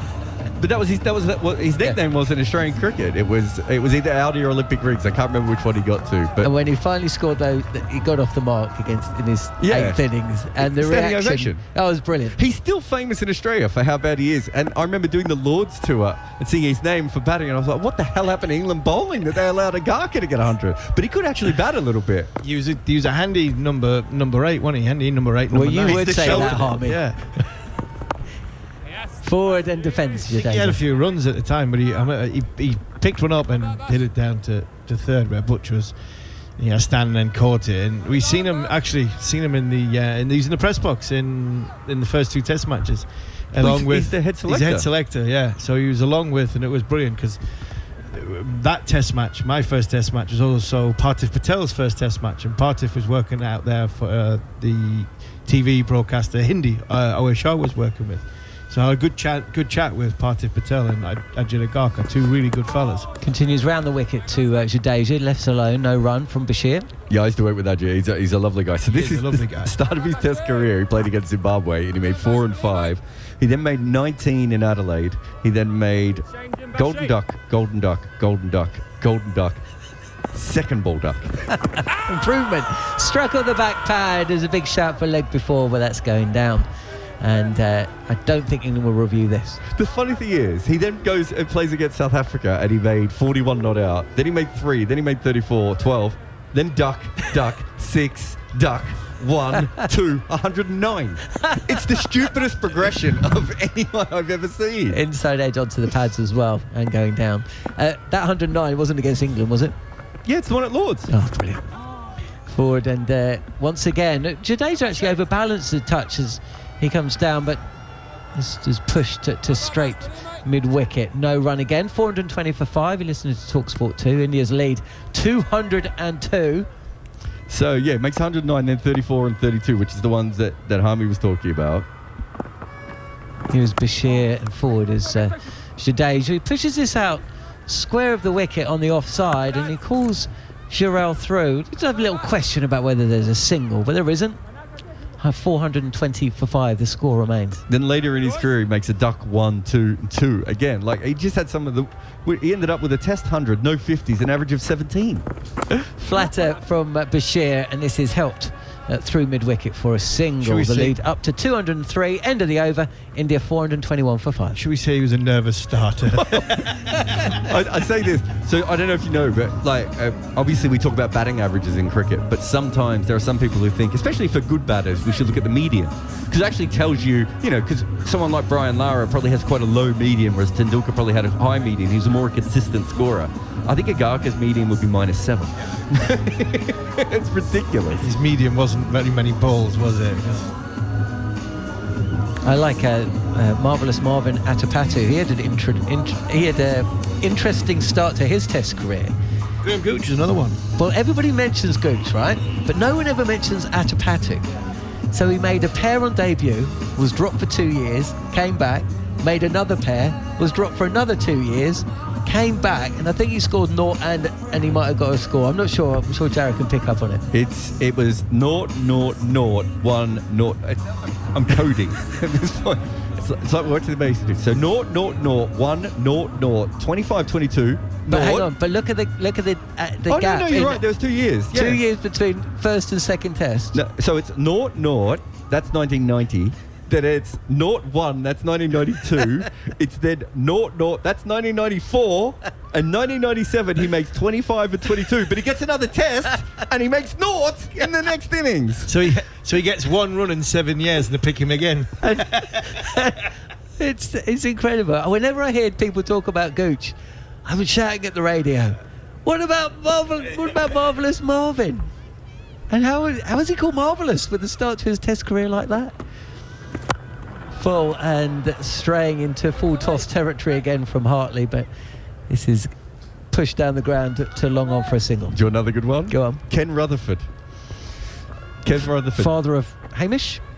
Father or uncle? Oh, no, everyone in New Zealand cricket's related. Everyone in New Zealand is related.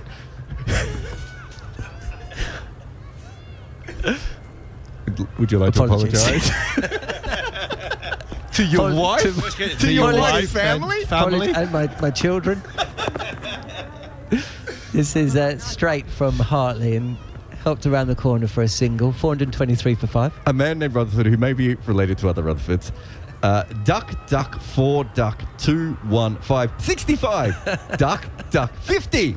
Duck, 24, 6, 6, 12, 5, 11. Duck, 2, 29, 2, 107. By the way, for anyone listening to cricket coverage for the first time, Number one. Yeah, England aren't going as well as we would like, so we're going to try and lighten the mood by talking about poor batting. Down the track it is Jadeja, trying to add a little bit of interest to proceedings. I'm loving this, by the way. I also have a question which I'm going to leave you with. Mac is about to come back in, but Kuldeep Yadav, who's playing in this game, his first Test wicket was David Warner, which is a pretty good one. Hartley again, and Jadeja, who's blocked it away for a while.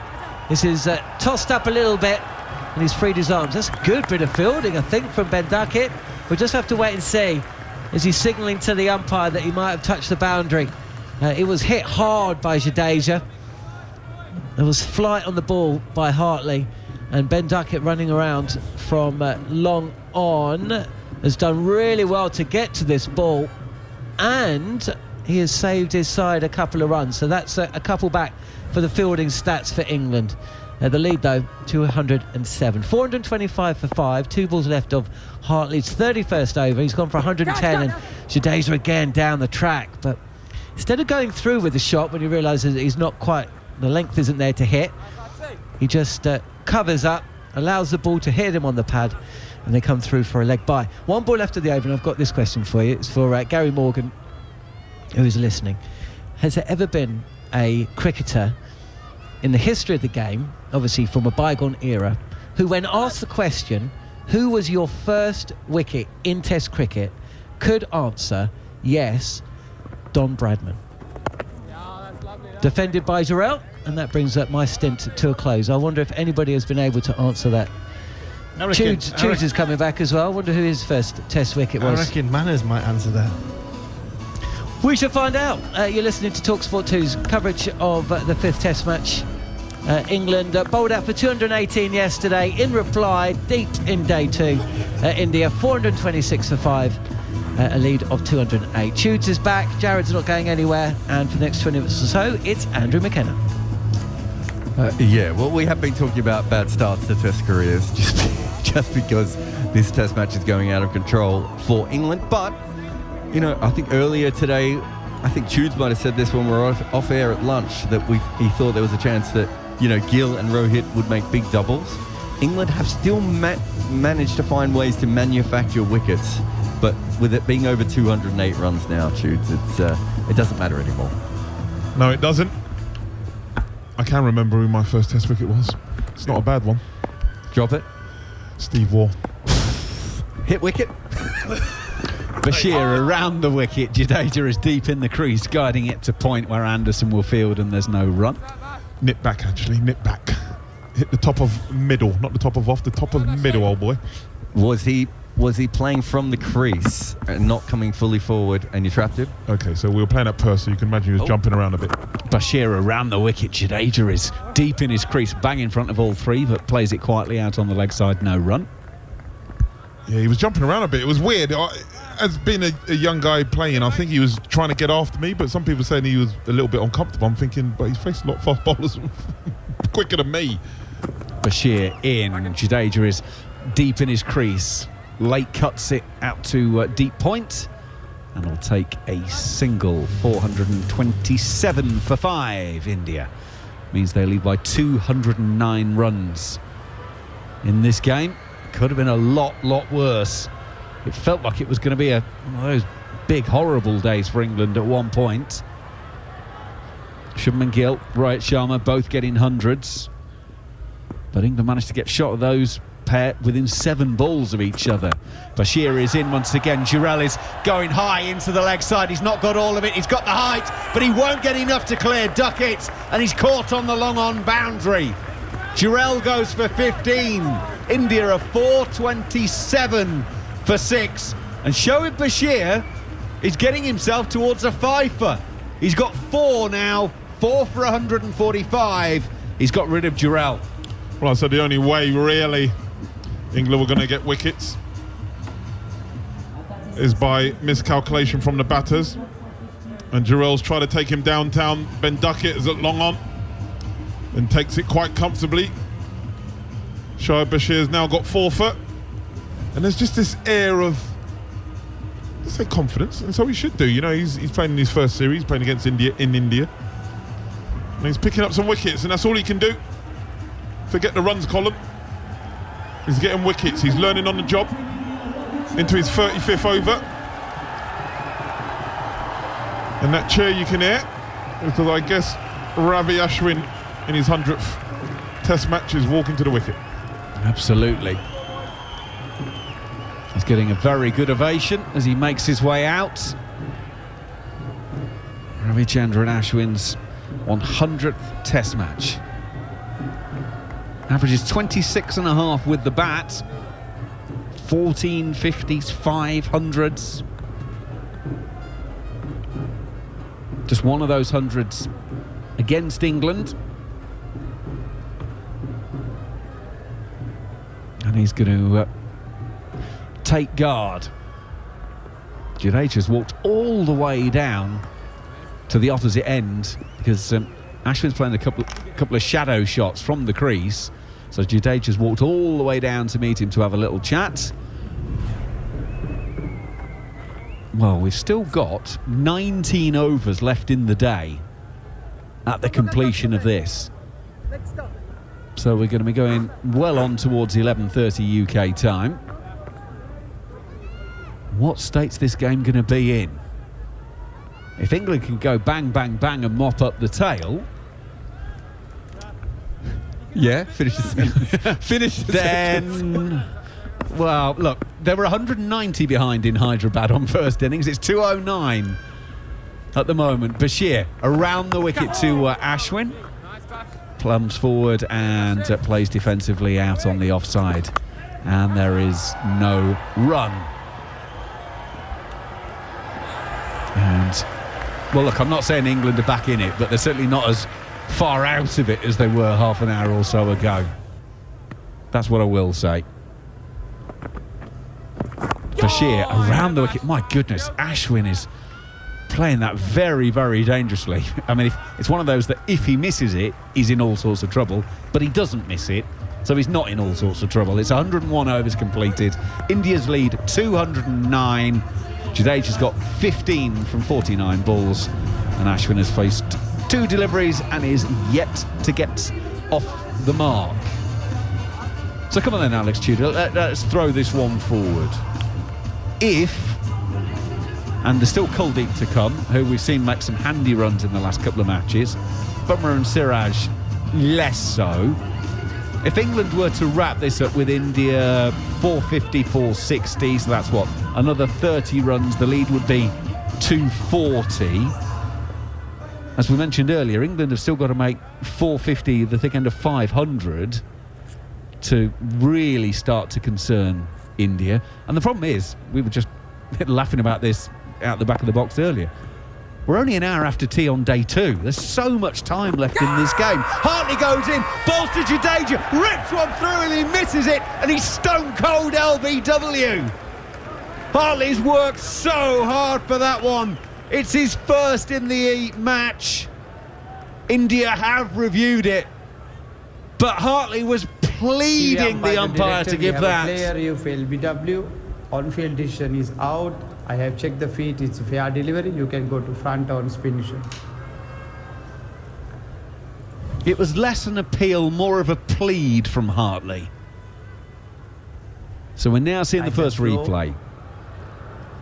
Ball is close to the bat. Only needs to be Can go to clipping. the ultra edge, Only please. needs to be clipping, listeners. It looked pretty straight, almost immediately, didn't it? And by the way, the ball isn't that close to the bat. Yeah. Flat Umpire line Dharma saying it. as the ball past the bat. Satisfied no bat in all. You can go to the ball tracking when it's ready. I've Building picked the up my ball tracking. pen, ready to write LBW Hartley in my book. I'm confident on this one, Umpire's call I'm going for. which would be out. Here we are. Pitch outside of impact in line and wicket sitting. Wicket sitting. Rod, you can stay with your out decision. You're on the screen, make your signal. Jadeja is out. LBW to Hartley, 427 for 7. And I mentioned that England had taken a couple of times, a couple of wickets in close order. Well, they've now got rid of Jurel and Jadeja in the space of 3 deliveries. Jadeja is LBW to Hartley for 15, 427 for 7, Alex Tudor. You ask and you get there, Macca. Keeping up your run of wickets. As Jadeja goes for 15 of 50 balls. England 3 away from batting. And that's the issue, as you said, Macca. There's so much time in the game. England, even to make a fist of this, will have to get an exceed of 400 plus to even give themselves a chance. But then there's still going to be time because, on average, they don't bat no more than 80 overs. Well, I mean, So that's 80 overs at 5 and over gives them 400, doesn't it? So that's what they're thinking. Yeah, there you go. Wow, well, here we go then. A day that started India 1 down, 135 for 1. So we've had nearly 300 runs in the day already. Still with, well, we've basically got 19 overs left in the day if we add that one ball back on. So that gives you an idea of how India have got on with it. Rohit 103, Shubman Gill 110, Padikkal 65, Sarfaraz 56, Jadeja and Jurel both going for 15. Ashwin and Kuldeep now at the crease, both yet to get off the mark. Ashwin's faced 2 deliveries, Kuldeep yet to face. Don't forget there's more live sport later on TalkSport and TalkSport 2. If you want football this evening from the EFL, exclusively live on TalkSport 2, Sheffield Wednesday Leeds. If you want boxing, You want TalkSport for that. Joshua against Ngannou. And there's the watch-along available as well. So you can join in a couple of different ways for that. So you can either get the app, the DAB radio online. You can get the commentary on the website, or of course the watch along, or your smart speaker as well. So plenty of ways to listen, and you'll need that for tomorrow morning anyway, to join us just before 4 o'clock for day 3 of this test match. A test match that is moving on. Right, drinks are being taken, by the way, which is why the elongated pause, which probably neither Ashwin nor Kuldeep particularly wants, because I'm sure as a new batters to the crease, they just want to get involved in it and get going. So the pause can now be ended, and we can continue the game, because Kuldeep is going to face a delivery. Let me just take you through the bowling figures for England today. 1 for 59 for James Anderson from his 14 overs. Mark Wood's 13 have gone for 83 wicketless. 1 for 111 now for Hartley. 1 ball into his 32nd. Bashir 4 for 145 from 35 overs. Ben Stokes 1 for 17 from 5. Yes, you heard that right if you weren't with us earlier. Ben Stokes took the first ball after lunch and removed Rohit Sharma's off stump. And Joe Root's 3 overs have cost 8. Hartley then to bowl to Kuldeep, the left-hander solidly forward, playing out on the offside, no run. So Ben Stokes has bowled 5 overs, 1 maiden, 1 for 17. We don't know yet if he's on a cricket equivalent of a baseball pitch count. You would have to assume he is, but the medics wouldn't be letting him do too much, as it's his first bowl since July. Hartley comes in over the wicket once again to Kuldeep. That's a little bit short, but it hurries on. Kuldeep plays it out on the leg side to the boundary rider, and will get down to the non-strikers. Enzo is underway with a single, 1 more to the total.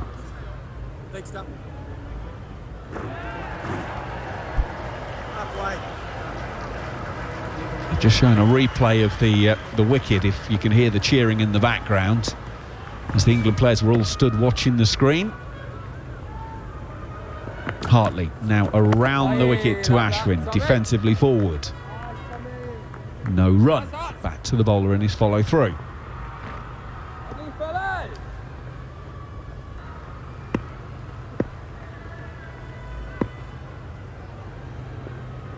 Hartley prepares for the 5th ball of the over. Round the wicket he comes. I wonder if he sensed that he knew that Ashwin was coming there, because that was deliberately bowled shorter, and Ashwin was indeed on his toes, threatening to advance. He just ends up passing it back to the bowler, no run. Yeah. Sort of back around the same position, don't they, in the order. I think Hartley would have been doing the same thing. Well, mid-wicket's just giving themselves 10 more metres out towards the boundary in case he's swinging across the line. Hartley goes in and bowls Ashwin! A tentative prod. Bat and pad were separated from each other, and it just goes straight through and castles him. It's a 5-ball duck in his 100th test match, and it's 428 for 8. So England continue to take wickets. That's now 3 in the space of 8 deliveries. Hartley gets Ashwin with one that, if we're being brutally honest, didn't do a stone-cold thing. But it did what it needed to do. It hit the timbers. That's all that matters. That's it, bowl straight. And Ashwin on his 100th test match. He bowled well. But unfortunately, it's not worked for the bat. And he departs for 0. England have India 8 down. They're 2-10 lead. And I reckon in that huddle, Ben Duckett and Zach Crawley are getting their heads around batting and the way they're going to go about it, because they're going to have to negotiate Bumrah and Siraj, I would say. So they have to get their minds right about their way they're going to go about it. But he's still got 2 wickets to get, as Jasprit Bumrah walks to the wicket. I still love the fact that it's Marcus Trescothick and Paul Collingwood running the drinks out to the England players, because with absentees and illnesses and whatever, they're so short. So Collingwood and Trescothick are doing it. And if you missed it earlier in the tour, the rule is you have to wear whites to go out and run the drinks out. And because Jeetan Patel doesn't qualify as an England player, he can't take the drinks out. So he's the bloke in the dressing room sitting with his feet up all day, knowing that he doesn't have to do the work. Well, the England camp looked a lot happier during that mini drinks break. They got all the players together. Collingwood and Trescothick had big green gleaming smiles on their faces. And now Bashir, hunting a fifer, will start the new over to Kuldeep. In he goes around the wicket to the left-hander. Kuldeep plays that with all the time in the world out on the offside. No run. 428 for 8 is India. 210, more importantly, is their lead. 5 wickets in the session for England. Bashir goes in. A little bit of air, a little bit of tweak on that one. Kuldeep solidly forward, no run. Just saw a stat just pop up as well, Macca. Tom Hartley, leading wicket taker, 22 wickets. And Harmy did call it. He said that will there be a surprise in this tour? He went, Tom Hartley will be leading wicket taker. Well done, Harmy. Bashir in. Kuldeep drops it into the offside. There's a yes-no run-out opportunity, and the throw from Ben Stokes, of all people, is a horror that misses Ben Folkes by 4 metres and actually goes for an overthrow. And Stokes is holding up his hand in apology, because by his standards, and we've seen him do some amazing things, that was local third 11. Well, it's not even say the cut strip. You need about 2 strips away from Ben Folkes, so a hard underarm would have sufficed. So he picked it up and then tried to get it away, sort of sidearm. Slingy, yeah. Bashir around the wicket. Kuldeep off the inside half of the bat to Ollie Pope, and there's no run. And that sort of slinging motion took the angle from where he wanted it to go and yanked it left. It was like a snap hook off the tee for a golfer. It's like the ball got stuck in his hand. Yeah. Bashir in around the wicket to Kuldeep once again. That's a lovely little shot from Kuldeep. Just sort of put the bat there and then opened the face of the blade with the wrist, guides it down to third and takes a couple. Kuldeep got some stick earlier on in this tour when he did night watching duties, saying, well, he didn't really go anywhere, he didn't really do anything, and people were sort of comparing him to Rayan Ahmed. Since then, I don't know if they've had a word with him or just discussed his approach, but he looks, I was about to say $1 million, but he looks a heck of a lot better, shall we say. Final ball of the over from Bashir. It's played quietly by Kuldeep, and he's worked the single, so he's going to keep the bowling. First ball of the next over as well. End of the over. India's lead now 2-15. Kuldeep's got 6 from 8 and will keep the bowling. Bumrah's yet to face. India 433 for 8 here on TalkSport 2. Here's 2 young spinners, and Bashir and Tom Hartley learning on the job. Not got a lot of experience in red ball cricket. Hard place to go and apply your trade, but they are doing so. And as you say, England will always look for the positives when this series comes to an end, and those 2 can hold their heads up high. As you say, Tom Hartley's gone to the top of the wicket takers in this series with 22. He's done well.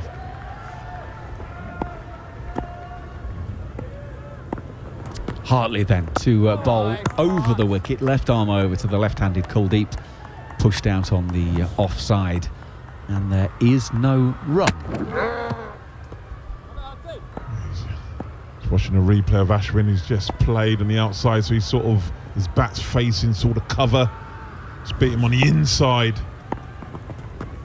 Hartley in once again, 3 round the bat. This one though is clipped to mid-on. Bumrah's offering to come for a single if Kuldeep wanted. He doesn't. He stays where he is. Left a big gap between bat and pad. Ball sneaked through. Tom Hartley picked up his 2nd wicket.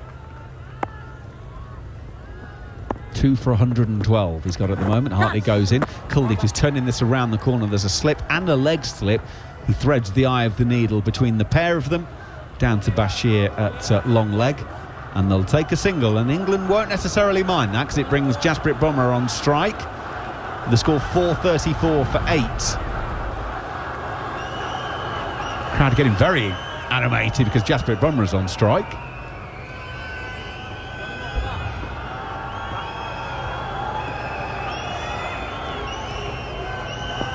Clearly big fans of the man who averages 7. 34 not out is his best in Test cricket. He got 26 against England in the 3rd Test. That's his high score in home Test matches. And Bumrah's got a big forward defensive out to Hartley. Well, you'd have thought he'd have made 100, judging by that cheer. It's the first ball forward defensive.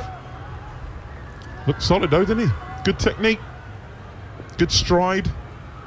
Yep, you can see all the studs coming down. Bat and pad close together. Old-fashioned textbook job. Hartley goes in. Now that one is effective, but less pleasing on the eye as he lunges down at that one. It wasn't as elegant, was it? It wasn't as elegant, but it was as equally effective.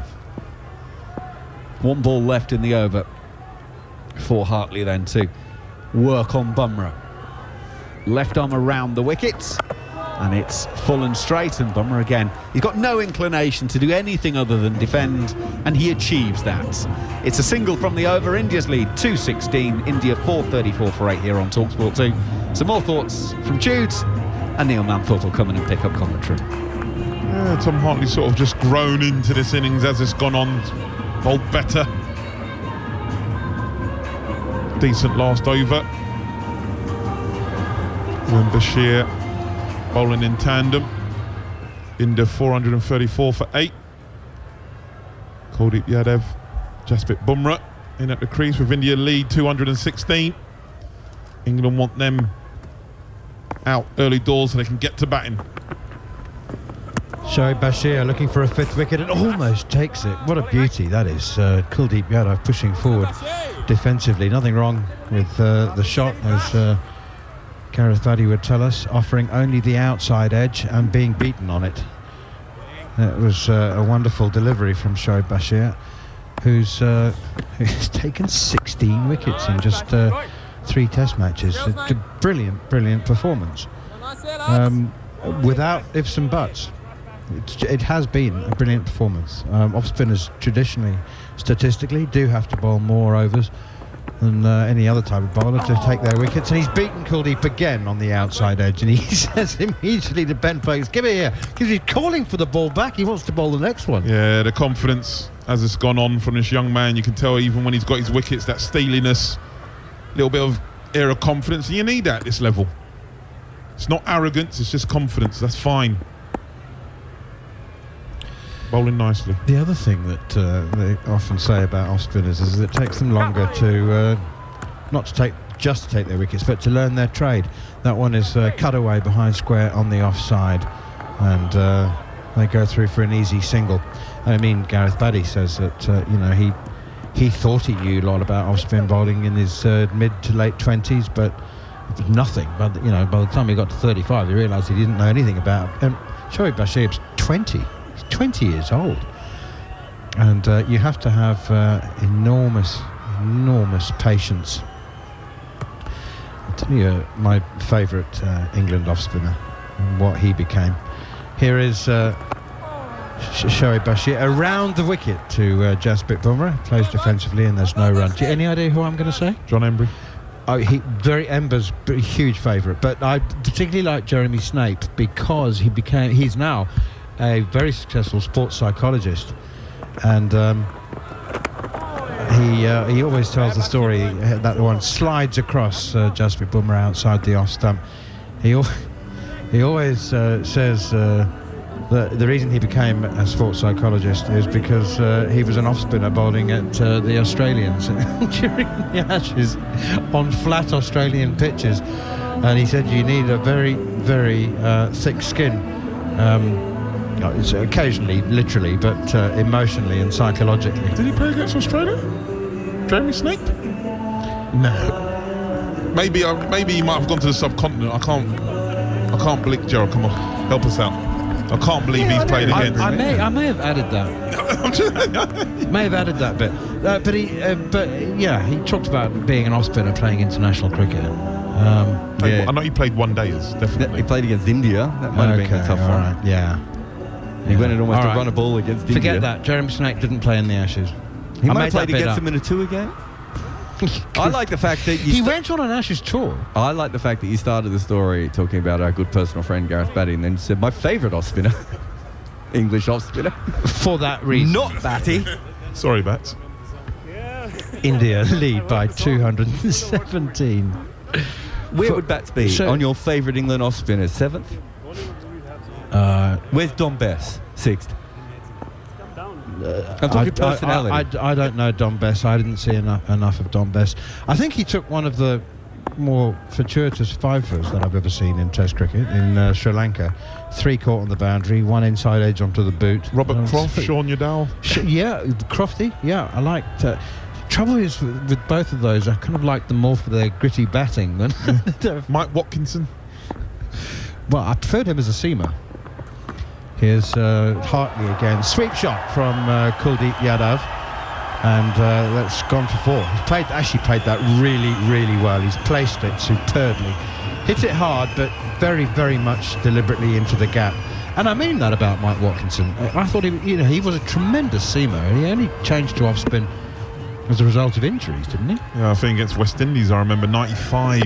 I think he played. I think him and John Embry played together, possibly in that 95 series.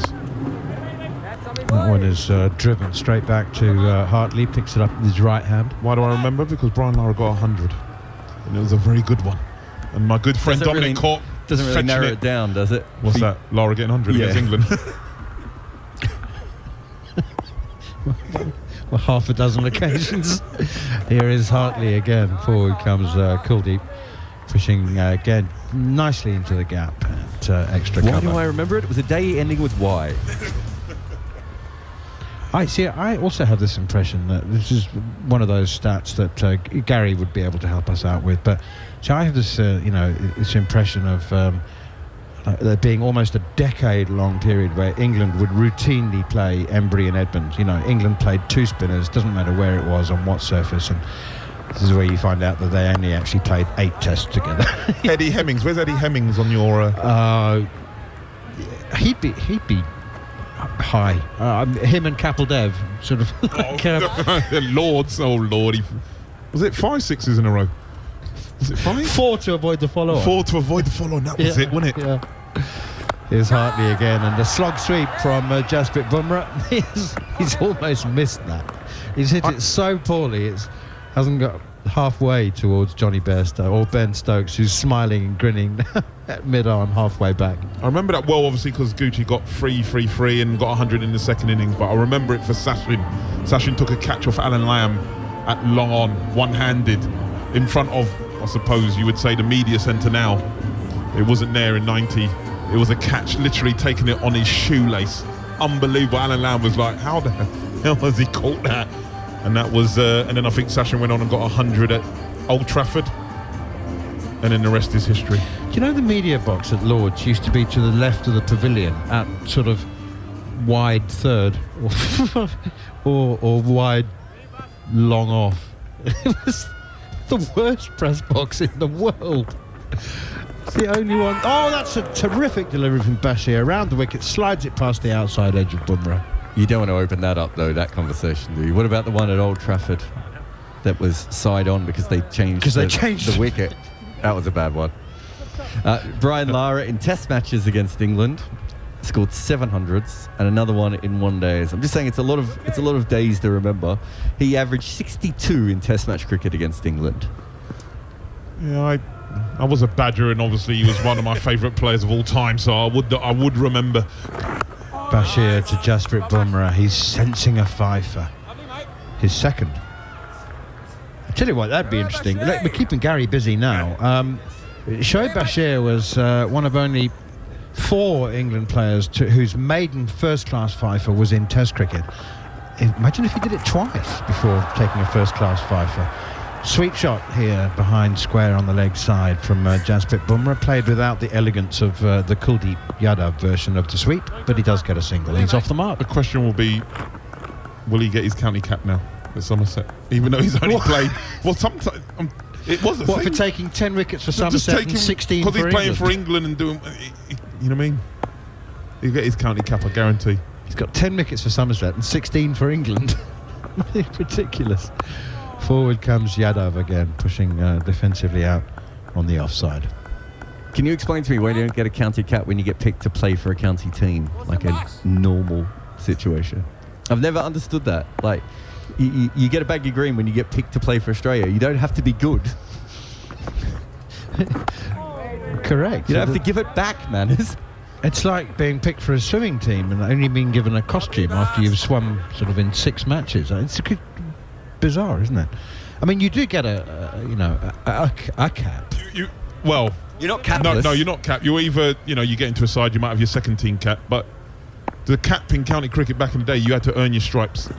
442 for 8. Clipped away out on the onside, and they go through for another single. 443 for 8. And back then there was a wage cap for it, so obviously cap players got more. In this day and age now, obviously these lads are on a hell of a lot of money, so it doesn't matter. But you had to earn your stripes. I remember my coach, Keith Medlicott, I think he got nearly 200-300 first-class wickets before he ever got capped for Surrey. So it was like you had to earn your stripes. Can I say something? I wonder how many amateurs got their caps with less figures than the professionals who were asking for more pay. My guess is that it probably relates back to amateurs versus professionals. It just doesn't. I don't know how you feel, Manners, but for someone who's alien to English cricket culture who came in from another one, it's like you did everything you could to get picked for your team. You picked for your team. You went out there. You took a fast ball. You bowled up the hill. You broke a finger in the slips. Whether you were successful or not is ridiculous. Have you heard Tudes talk about when he was an uncapped player playing for Surrey, the capped players had a separate changing room? My memory of this, and Army will probably remember more, is that it was the Australian overseas players who complained the most about that.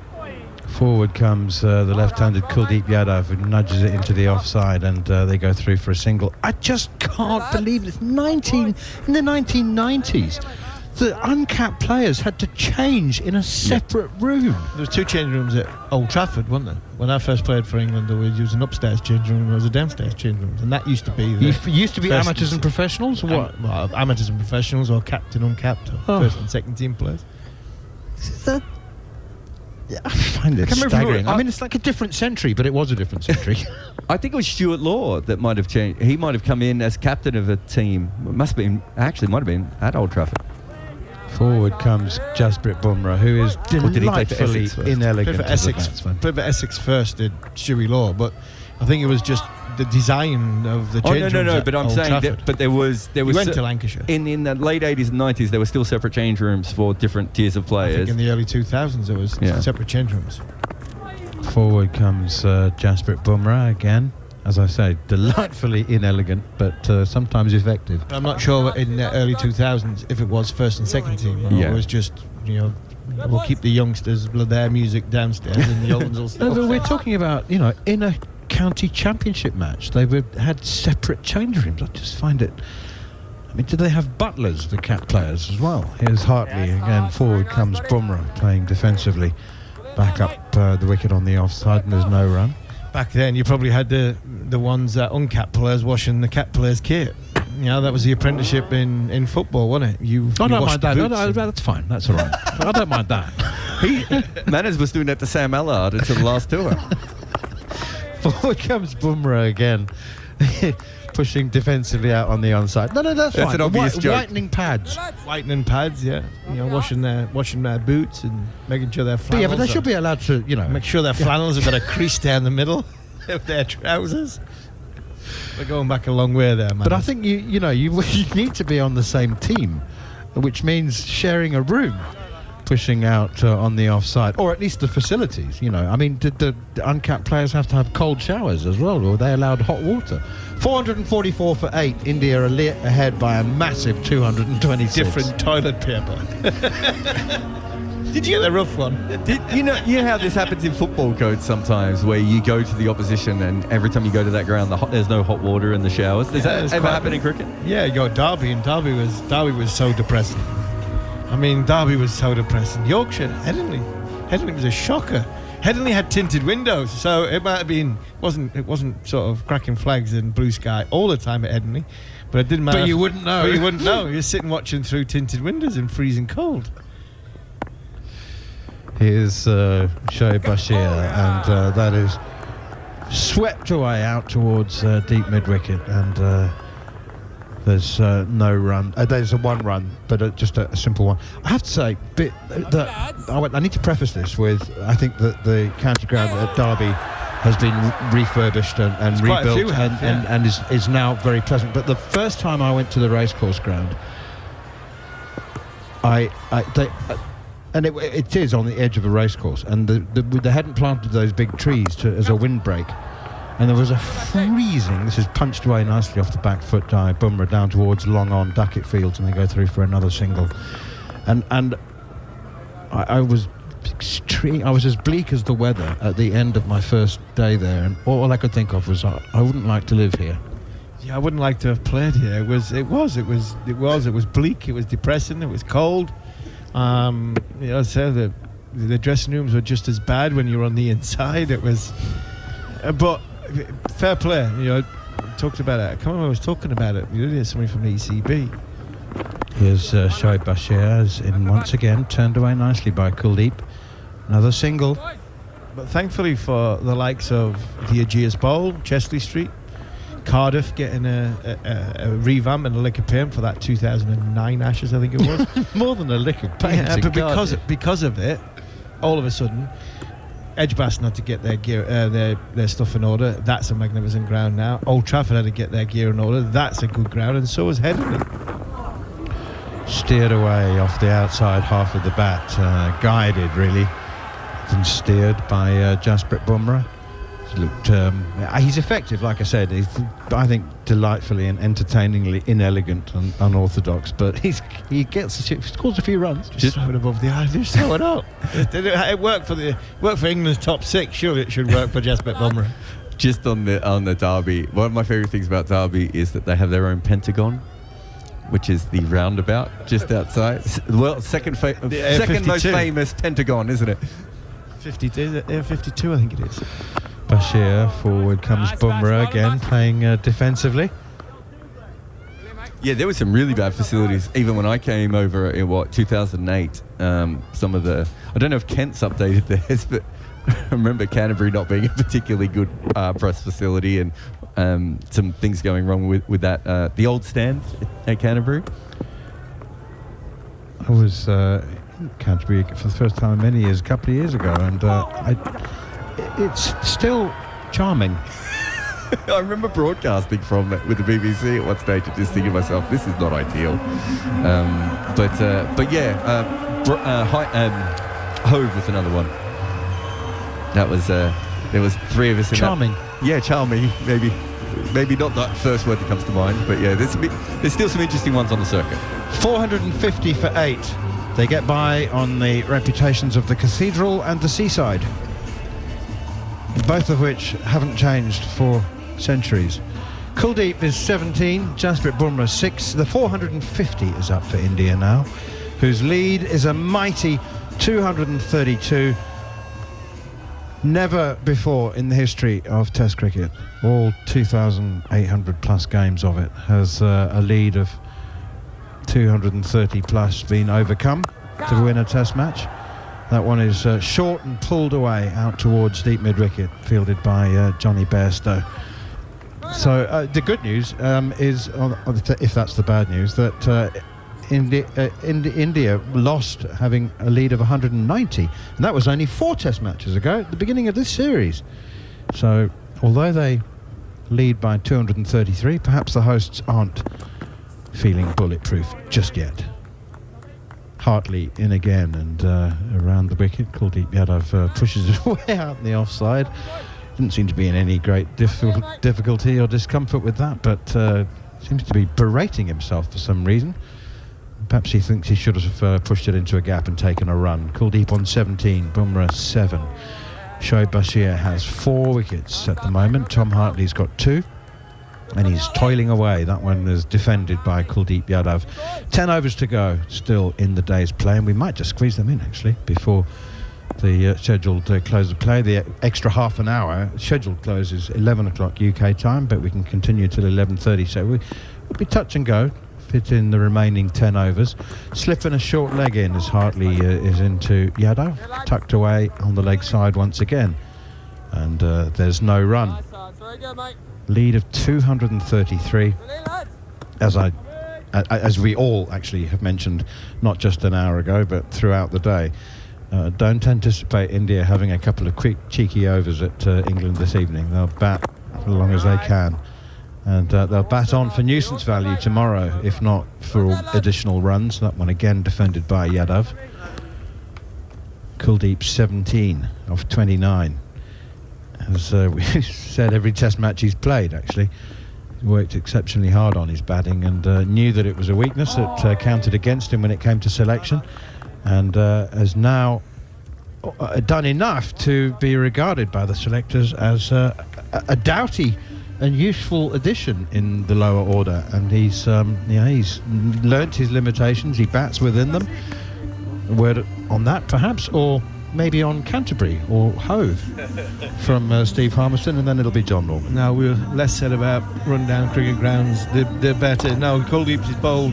He's batted really well in this series. 40 balls in the second test, 90 ball innings in the third test, and 130 ball innings, which is very, very annoying when you're trying to mop up a tail. And he's been a real thorn in England's side, not from a score and runs point of view, just for the amount of occupation he's had at the crease, which has really frustrated England. Bashir is in, and from one doughty and useful lower order player to another. I'm back. How are you doing, guys? So you're looking at me there. My outlook was never like that. My Absolutely outlook was not. Good time and not a long one. 451 for 8, then India, the leader 233. Bashir, though, is seeking individual triumph.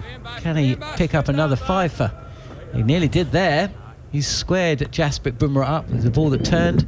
Well, actually, no, it didn't really turn, but it kept a bit low and went on. And Bumrah made it look like it was a spinning cobra of a delivery. Forward this time, covering up. He's 7. Should have been run out before facing a delivery. An errant throw from point. Stokes, of all the fielders, getting it horribly wrong with his underarm.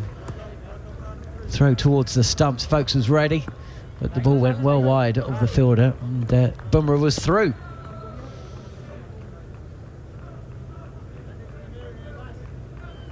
Kuldeep Yadav, who enjoyed his day yesterday, shown he can bat as well. He did that, combined so well in that partnership with Jarrell in the 4th test as Bumrah comes forward and defends again. 451 for 8. The big question is, Jared, have you been discussing, or have you discussed what we were chatting about when I was last on commentary in regard to the question? Bashir again. This is straight, and that's how Bumrah plays it, getting forward and smothering any turn. No run. 1 ball left of the 111th over that India have batted in their first innings. Not quite double what England managed, but it's not far off. And they've doubled the score. Leader 233. Flatter. This is a beautiful shot from Bumrah, who just rides the bounce, enjoys the lack of pace, and dabs this through vacant third for 4. He goes into double figures. India's lead stretches up to 237. They're 455 for 8. But the real story of the day is, has there ever been a bowler or all-rounder who can, at the pub, when asked, who was your first test wicket? Answer, Don Bradman. Well, I mean, no one can answer it anymore because they're both passed on. Or could they? But they could have. Reg Sinfield. You a big Reg Sinfield fan? Isn't there a rugby league player with Sinfield in Kevin there? Sinfield. Yeah. Kevin Sinfield. He's not from up north, is he? Yorkshire. Reg Sinfield took 2 test wickets in his career. And Did one, he? Not bad. And the first one was Bradman. Did he definitely take 2? Because I had him down as taking 1. No, 2. Ah. He took out, in the first innings he took Bradman, the second innings he took out the wicketkeeper. I think it was Ben Barton was his name. But Norman Yardley is a more interesting one, who's the captain after Hammond. Good first name. He took 21 test match wickets. 3 of them were Bradman, including his first. Bunny. The Bradman got a bunny. Do you know what? You actually look at he then took Hassett and Miller as well. His wickets are ridiculous.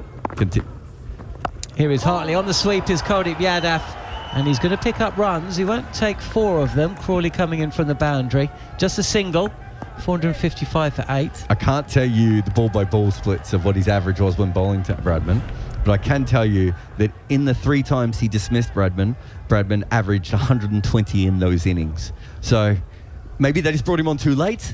Not quite a bunny Well, then. I think I had a quick look at the scorecard. I think he was 7th in line to bowl in the innings. I don't think he bowled, because I was shocked. I don't remember him bowling, not that I saw a lot of him play, but I don't remember him as a bowler at all. And I had a look. He didn't bowl in about his first 8 or 7 test matches. So he started bowling later in his career at the test level. Also, Don Bradman had hit 234 by the time he was dismissed, and that surely is, as it's just bounces a touch more, but dealt with by Bumrah. Must be the only test in history where 2 batters scored 234. Is it not sort of declaration bowling, waiting for the boat to come? They get the game finished because the boat's arrived.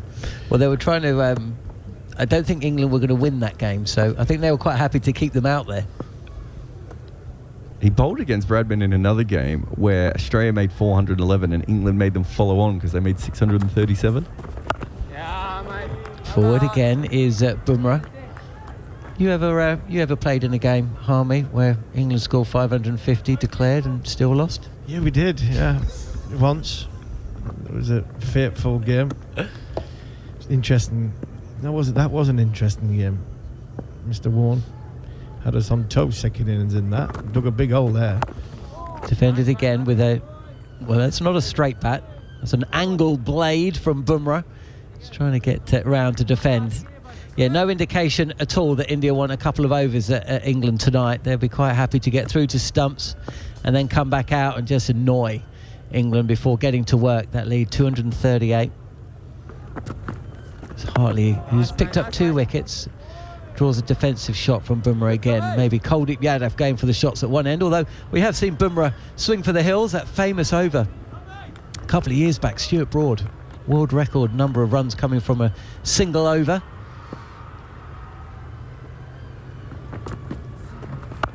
Defending this time, though, is Bumrah. Yep, I was there as well, Harmy. I was watching. 112 overs in then, 456 for 8, a lead of 238. Yeah, that was a tough couple of days for England. That was a final nail in a coffin which stared us down at 5-0. We didn't have the best teams. Best of team going over to defend the Ashes. We didn't. The Test series didn't start that well. And then when it come to Adelaide, we finally think we've got a foothold back in the series when we get 550. KP got 150, I think it was, and Colley got a double 100. And we just, a little bit like England have done a couple of times in this series, and India did in the first test, we died in a hole. McGrath and Warren, I think we got about 180, 200 off, I think, the full day. Nearly 80, 90 overs. We just didn't go anywhere, and we really struggled to put a total on the board. And I remember Mike Hussey being in at the end, and when he hit the winning runs, I think the inevitable 5-0 was always going to be on the cards. Bashir again. There's an inside edge onto the pad of Kuldeep Yadav, who props forward. I think they're even having a chat about a possible review for leg before. Stokes thinks that it possibly hit the pad first. Bashir does not think that. He's not pushing for it, that's for sure. He looks a little bit surprised that the conversation's going on this long. Shake of the head from Stokes, they will not review. No, I think that was, I'll be very, very optimistic to go for that. You're saying about Rohit Sharma and India not looking for a declaration tonight. I don't think Rohit Sharma would turn it down if England went 2 wickets in 2 balls and they ended up having to bowl 4 or 5 overs tonight. One slip in place still, touch flatter, defended again by Kuldeep Yadav. Yep, 2-0 down with 3 to play after that Adelaide defeat. We're just seeing a replay of this. It does hit the bat before hitting the pad, I think. Either way, it wasn't reviewed. And Kuldeep Yadav is still there. What a fine test match he is having. He's had 2 back-to-back fine test matches. Flatter from Bashir. And this is pushed square of the wicket on the offside by Kuldeep Yadav, who comes through for a single. He moves to 19. He really does look comfortable at the crease, Kuldeep Yadav. He knows his game, He doesn't does, he? yeah. He looks as though he's got time in his game. Well, when a tail ender's out there, you sometimes think they're like a cat knocked in roof. Playing and missing, wafting of the bat, pushing at balls. But he plays very, very well within the sort of parameters of his bodies, and it's a left-hander's thing. There's an attacking, a forceful shot there from Bumrah for the first time in a while, coming forward and wristily driving this delivery, which is going across him from Bashir, but picks out mid-off, no run. Bumrah might fancy a bowl tonight. Bumrah might be thinking, I might get 2 overs tonight, 5-6 overs with a new ball tomorrow morning, try and nipper one out tonight. So he might be thinking, right, if it comes, well, I'll be happy. He's not batting like a guy that fancies a bowl tonight. Defensive again. No, he's not. So I just wasn't sure with that ball before. He pushed at one. I was thinking, I wonder if he's going to try and play the big shot. And if he gets out, he gets out. If he hits it for 6, then even better. But there's two fielders at mid-wicket, deep mid-wicket for Bumrah here. Last ball of the over. See nothing so far to suggest he's going to go for the slog sweep, and I don't see anything there as he plays back, defensive, pushes the ball out to the offside, and 1 run coming from Bashir's over. And India now 457 for 8, a lead of 239. How often have you been watching or listening to cricket commentary and the old topic of grassy banks comes up, and then cricketers start listing grassy banks, and before you know it, we've gone through all the old candidates. There is one thing that I do remember about the grassy bank of Adelaide, and what grassy banks do afford the paying spectator, which I was back then. Proper celebrations. I mean, we are talking bedlam celebrations at the end of a day. Throwing drinks around. Throwing drinks, flip-flops flying. Easy for me to say. There's the shadows starting to lengthen. One team on top. And I do remember with real fondness the wicket celebration in Adelaide as Hartley's in. This is played off his pads by Kuldeep, and he'll take another single. You remember, of course, 550 odd, and Flintoff decides to declare, and you must have had about 45 minutes at Australia late on day 2, and was it Hoggy? Hoggy picked up the wicket of Justin Langer. He did, yes. Late in the day. Hoggy got 7 for in that day as well. The next day, but in that innings. So Langer's caught at first or second slip, I think. As Hartley is in again, and Bumrah doesn't play defensively again. He just tries to help a ball around from off stump through to leg, but can't get it past the fielder. Stationed close to the batter. He remains 11 odd out. The lead for India, 240 here on TalkSport 2. 458 for 8 in reply to England's 218 as Bumrah comes forward and defends. So Langer edges into the slip coordinates taken, and Flintoff caught it low down, caught didn't it? it? Yeah. And my friend Danny, I remember him saying afterwards, we were in the pub late that day, and he looking back at this wonderful wicket celebration that went on for so long. As once again, Bumrah happy to just try and dab this ball down to third, but this time Bashir, alert to the danger, rolls over and fields the ball, can't prevent a run. I remember my friend Danny saying halfway through, after a period of time, he stopped celebrating, took his breath, looked around him and realised that the Barmy Army and all the fans there were still going. And he just thought, okay, I'll just carry on. And he just began his celebration all over again. It was limbs, as they call it these days, down the leg side, clipped away comfortably by Kuldeep. He'll come through for another single. 21 to him, 12 to Bumrah. 428 for 8 when Ravichandran Ashwin was bowled. Clean bowled by Hartley. But another nuggety little partnership from India of 32 for the 9th wicket. Just taking the excitement out of the game. For England, that is. Wider of the crease this time, Hartley, and angling into off stump. Bumrah comes forward and defends. And then, so early day 3, of course. Yeah, Ashley Giles drops Ponting, doesn't he? Yeah. And I don't think I still haven't forgiven him. Yeah, there was a lot going on in Gilo's mind at that time. There was a hell of a lot going on in his mind. He was struggling with his hip. There was some personal stuff with Steiner and I remember 4 years earlier trying to get into the Test team. I remember seeing Stina not long after that, and she thanked me for sending Gilo home for Christmas. Trying my hardest, and we were in the nets at Adelaide, the bouncy nets at Adelaide. Ashley Giles is batting, and I bowl a ball, sort of, good length ball. It's nipped back in bounce, and it's hit Gilo on the arm. I'm trying to get in the Test team after Simon Jones was injured. Around the wicket is Bashir, defended again by Kuldeep Yadav. It wasn't the greatest place for Ashley Giles. He ended up going home. We were struggling for a spinner, and I broke our spinner's wrist, and Richard Dawson come in and played. So it wasn't the best place for Ashley Giles. Was that his last Test?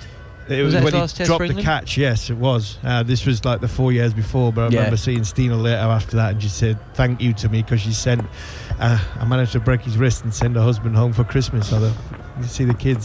A little bit more Luke from Bashir this time, and Kuldeep Yadav just pushes this to point. Was that the 4 years previously? That was the famous Sydney Test, Sydney Test when we won. Steve Waugh's century. Steve Waugh's 100. Simon got injured in Brisbane. But you mentioned Gilo. Talking to Trez and seeing Trez and Collie and that Gilo, he's done that job as well, and he's now got a tough job on at Worcester. But what a great man, great person to talk cricket about with. Touch flatter from Bashir. Bumrah pushes this to short leg, no run. And a tough job he's got now at Worcester. Did well last season, didn't he? He did brilliantly last season, but now trying to find a ground to play the first two championship matches in the First Division. One of the small counties in the big boys pool. He must be used to that. Bumrah playing deep in his crease, and back to Bashir, who's still got a short leg, a leg slip and a slip in place, despite this huge lead that India possess over England, not just in terms of the series but this game as well, this fifth Test that we're bringing you here on Talk Sport 2. Bashir figures a 4 for 165. Would have had a 5 for if Crawley had caught Rohit Sharma earlier today. That leg slip, as this ball again is defended by Bumrah, who's trying to see India through to a close, it seems. But yeah, there were early inroads, weren't there, in day 3? So I guess Hayden must have gone, and Ponting would have come in at 3. So Clark was at 5. Who was at 4? Damien Martin. That was Martin's last Test. That was Martin's last Test as well. Bumrah pushing this to the offside. So they're 3 down, 80 on the board. He was 4, and then he came in at number 5 in the second innings.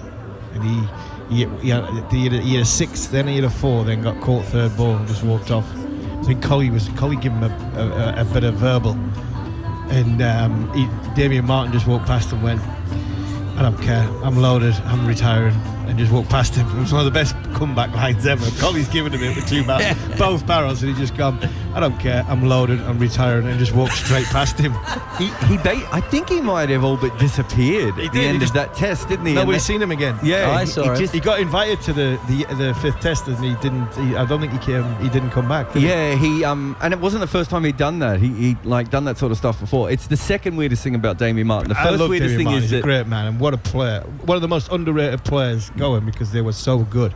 I thought he was so good of a player. Hartley's to continue over the wicket to Kuldeep Yadav, who remains 22 not out, pushes this ball back to the bowler. Before he ran for president, Donald Trump followed like 25 people in the world, and Damien Martin was one of them on Twitter. And I know that Damien Martin was in and around cricket grounds after that, because I was trapped in a lift at Lord's in 2013 with him and Michael Vaughan and 5 other people, as this is pushed back to the bowler for 45 minutes. And Chudes is sweating thinking about that one. Chudes is sweating. I was sweating. It was a hot day. A bit like the way you are on an aeroplane. Yeah, exactly. And don't like lifts much either. Forward and defending again, picks out the fielder at mid-on. We're talking about just after that series, though. Like it's not like he made a big announcement and sung around and came to the next one and did a photo shoot or anything. He just was like gone, disappeared. Wasn't he about to be dropped though? Wasn't it? Because Clark hit a century in that Adelaide Test. And didn't they want to get Simons in? Oh no, there was no doubt that he was on his way out. But somebody was injured. Somebody didn't play because Hussey played. Hussey played in Adelaide. Somebody didn't play in Adelaide. Was Watson in that coming series? Back? No, Watson wasn't in that series. Watson was injured too. He was injured too. I think they wanted to get Simons in. I don't think Simons played at Adelaide, did he? You're right. You're right, as this 'cause he is came- drilled to mid-off, no run. Simo came in for Melbourne and got 100 in Melbourne when we had them 150 for 5. Him and Still, Hayden. that's right, and Rudy Kurtzen didn't give Hado out with the stone-dead LBW with them 4 down. Them, I mean Australia, of course. Not that it's not that I still harbour, deep-rooted anger about that series. On the sweep, this is pitching well outside off stump, and Kuldeep Yadav sweeps powerfully, and it's fielded well at deep square leg, just the 1 run. 462 for 8. India, the lone trumpeter sounds out. There's a final knockings feel, though, unfortunately, about the back end of day 2. Joe Wilson with a smile on his face because he had to duck to evade that sweep shot from Yadav as Bumrah is forward again. 4 overs left today. India lead 244. Kuldeep Yadav and Jasprit Bumrah at the crease. India 462 for 8. And to take you through the last 4 overs, I think will be Neil Manthorpe after a word from the lift stroke elevator shy Alex Tudor. You say you don't like this, you still get in them. Get the stairs, Johnny. If you had to pick 2 people to be stuck in a lift with, Michael Vaughan and Damien Martin, high or low on the list? I can think of worse, but I can think of better. Yeah, no, I don't mind. I don't mind both, to be fair. Depends what Vaughan is going to talk about. Depends what he's going to talk about. Damien Martin used to love watching him bat. What a player. Shoaib Bashir still looking for that 5th wicket. He's got 4 for 165. India lead by 244. You must have been stuck in a lift with random cricket people in your career. So many lifts, so I've many been cricket stuck in people. a few lifts. Yeah, and I'm actually probably more inclined towards agoraphobia than claustrophobia, so it didn't really bother me at all. My lift story is that when, I think it must have been a game at GS Bowl, when there were no lifts, and so we all had to go to the stairs, and I was climbing up the stairs behind Sunil Gavaskar, who turned around to me at one point. Bashir in again, Yadav defends. And we'd never talked before, and I didn't even think he knew who I was. And he said, "You write a lot of things about the BCCI, but they would have fixed the lift in this ground." And I was like, If they had one to fix. Sunil, I've been in Indian grounds. That is certainly not the case. Here's Bashir again, and forward comes Yadav once more, defending, 462 for 8. You know what? Wasn't you more thinking, he knows who I am? He reads my articles. Honestly, I was more just exhausted because it was quite a big ground. I know you're used to the stairs. The rest of us... So Bashir in again, and it's pushed away by Yadav out behind square on the offside. No run. I think my film had come out around that time, so I think he was a little bit touchier about some of the politics and everything that came out in the film. But yeah, it was nice to be known. Here is Shoaib Bashir again. Forward comes Yadav defending, and there's no run. Do you know what? I actually would be very happy to do the whatever it is, 8, 10, 17 flights of stairs every day. I wouldn't have any aerobic difficulties, but I would need a shower every single time. You're an incredibly sweaty man. I remember in South Africa when he was in Durban. He was running on the treadmill at like 50. Like he was literally sprinting. Anyone else would be sprinting. Manners was jogging. But the sweat on this treadmill, I'm like, no one else can use this machine afterwards. No one's using it. So Scott's just said in my ear that he had to clean a treadmill after him. I'll tell you what, every time me and Manners have shared the gym, when he leaves, I go and clean the machines. And that's not to say you don't. I do. Yeah, but you can't really clean them, can you? Because you would have to take the machine that you've been running on and dip it in. But it would take him so long as well, wouldn't it? The trouble is, I work up more of a sweat cleaning the machinery, so I'm actually sweating on it as I'm wiping off the sweat. 3 overs to go in the Daryl Dharamshala. Mitchell of cricket commentators. Heinrich Klaassen. Oh, there's some bad. During that World Cup, I don't know if players try harder in one day than they used to, but everyone seemed to be either sweating or cramping all the way through that tournament. Not enough supplements. Now then, Mark Wood's coming back for... How does he feel about this little 2-over spell right at the end of the day? He looks fresh though, didn't he? Look, nice fresh shirt. Like he's had a shower in between the tea break. He's only bowled not that many. What did he bowl? 10 overs today? Bowled 9. 2 spells, 9 overs. Here's Mark Wood then, and Jasprit Bumrah drives it very sweetly through wide, long off or extra cover and down to the boundary for 4. Sweetly, as in it came off the middle of the bat.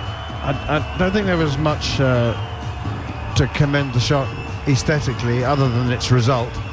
But 4 runs to Jasprit Bumrah. It was just under a touch under 140 kilometres per hour. He played it a little bit early. There's a little bit of puff of dust as he went to play that drive. Hands right in front of him. Eludes Ben Stokes, the sparing dive. But he had good hands. Good hands through the ball. India's lead now, approaching 250. They're 248 runs ahead as Bumrah plays defensively once again outside the off stump. So do you think that there's a thought in Zach Crawley and Ben Duckett's mind that if India don't lose their last 2 wickets in the next 4 balls, they won't have to bat? Because if they do, if they're dismissed, they'll have to bat 1 over. Will they send in a night watchman to open? Nighthawk. Don't even get me started on Nighthawk. Night watchman. Send out Tom Hartley and say to him, do you reckon he'd get 100 before close? Here's Mark Wood once again trying to wrap things up, but Jasprit Bumrah's having none of it and pushes forward and then nods vigorously in the direction of Wood as if to say, good ball, but not good enough. Not on this occasion. Anyway, it's been another dominant performance from India today. They've, you would think, made this test match far more than just safe. You would think that it's just a matter of time when, not if, they conclude a 4-1 series victory. And they've been very, very good value. 200s today from Rohit Sharma and Shubman Gill, 65 from Debutant Padikkal on debut, 56 from Sarfaraz Khan, his third 50 in 5 innings since his debut. Next delivery is left alone outside the off stump by Bumrah. 16 off 47 balls. Kuldeep Yadav has a very patient 23 from 49. Temperature which hovered around a high today of 20 degrees, has dropped by at least half that today at the close in Dharamshala. Floodlight pylons casting a shadow across the ground as the sun begins to set. Here's Wood again. That's a quick delivery outside the off stump, wide enough outside the off stump to be left alone. 38 these two have added for the 9th wicket. Partnership of the day was 171 between those two centurions, and it was ended in remarkable style when Ben Stokes came on to bowl his first delivery, his first over in competitive cricket for over 9 months, and took a wicket with his very first ball, bowling his opposite number Rohit Sharma for 103. And next over, Jimmy Anderson bowled Shubman Gill for 110. Here's Wood once again, and Bumrah here drops it from hip height out on the onside and scuttles through for a quick single as Ollie Pope comes running in from square leg. 467 for 8.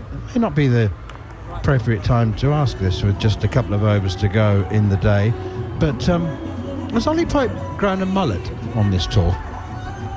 Looks that way, doesn't he? It's flapping at the back of his cap, part of his hat. It's short at the sides. I mean, it's got definite mullet potential. I mean, Business at the front, party at the back. Jason Gillespie. I mean, the kids now, I mean, even at school, the boys, I mean, they come back from the barbers and I'm like, do you want me to have a fight with the barber? Like, the hairstyles they come out with now are minging for me, I'm sorry. Best 5 mullets in cricket. Jude's go. Sheesh. Well, Shane Warne had one various stages. I don't know if early he on. was in the best 5 though. Oh, no. Both of them would have to be top 5. And Gillespie, Colin de definitely, Grandhomme, for sure. Colin de Colin de Grandhomme. Grandhomme. Very I mean, good that's call. a pretty good one, isn't it? Yeah, very good, and stuck with it. Yeah. You know, even when they were not in fashion. Here's, in fact, they were never in fashion.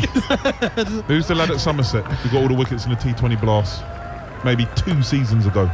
Was leading wicket taker. Come on, John. He had a serious mullet. Lewis Gregory, No, Max Waller. he's a spinner. Well, you said it's bowler. No, Well, I'm sorry, spinners sorry, not allowed sorry, to have Seamer. mullets. Sorry, I apologise. Sorry, I said bowler, didn't I? Seamer. Bowled love medium pace. Wasn't express, bowled medium pace.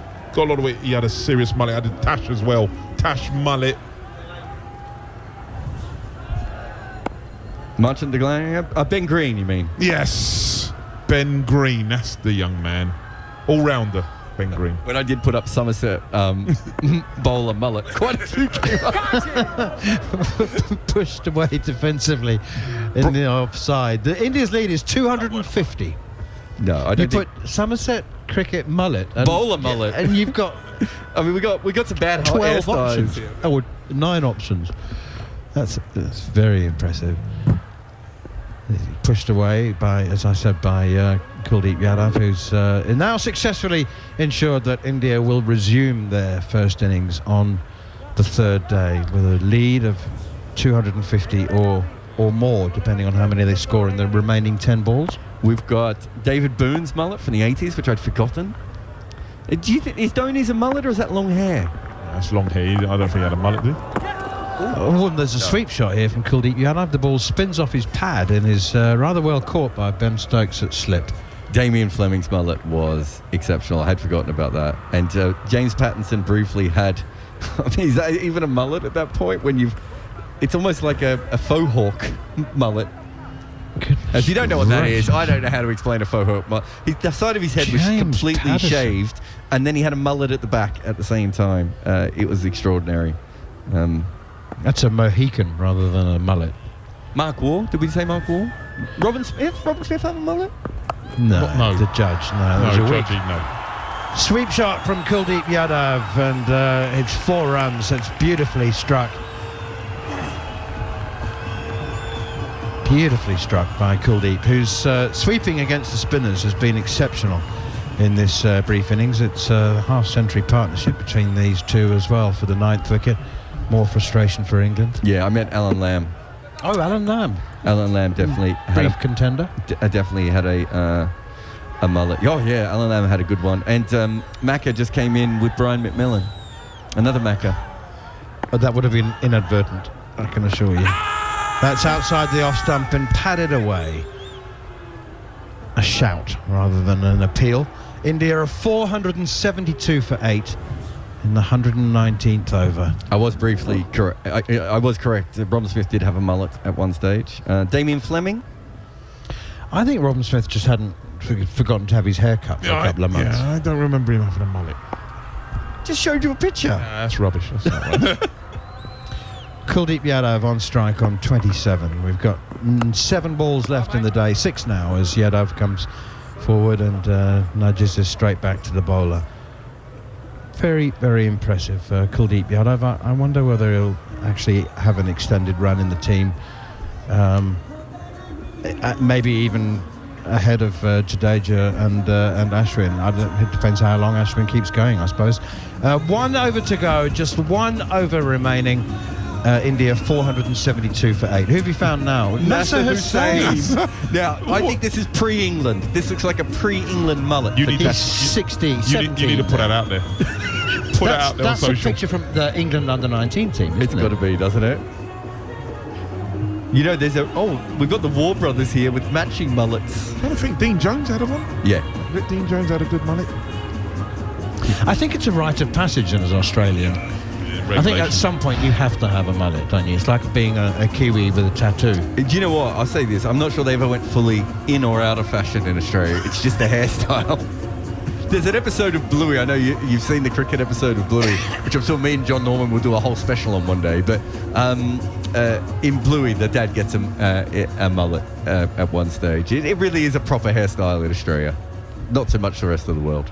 Except Zimbabwe, apparently. If you Moustaches have also not gone out of fashion in Australia. You don't get sniggered at with a moustache now. No, you get sniggered at. It just doesn't seem to stop anyone. Last over of the day. We've got 6 balls to go. It's Mark Wood to Jasprit Bumrah. He goes full and straight. He's trying to, I don't know, look for the LBW. I think probably, rather than go bowl a full-on Yorker and knock middle stump out of the ground. But Bumrah is up to the task of keeping it out.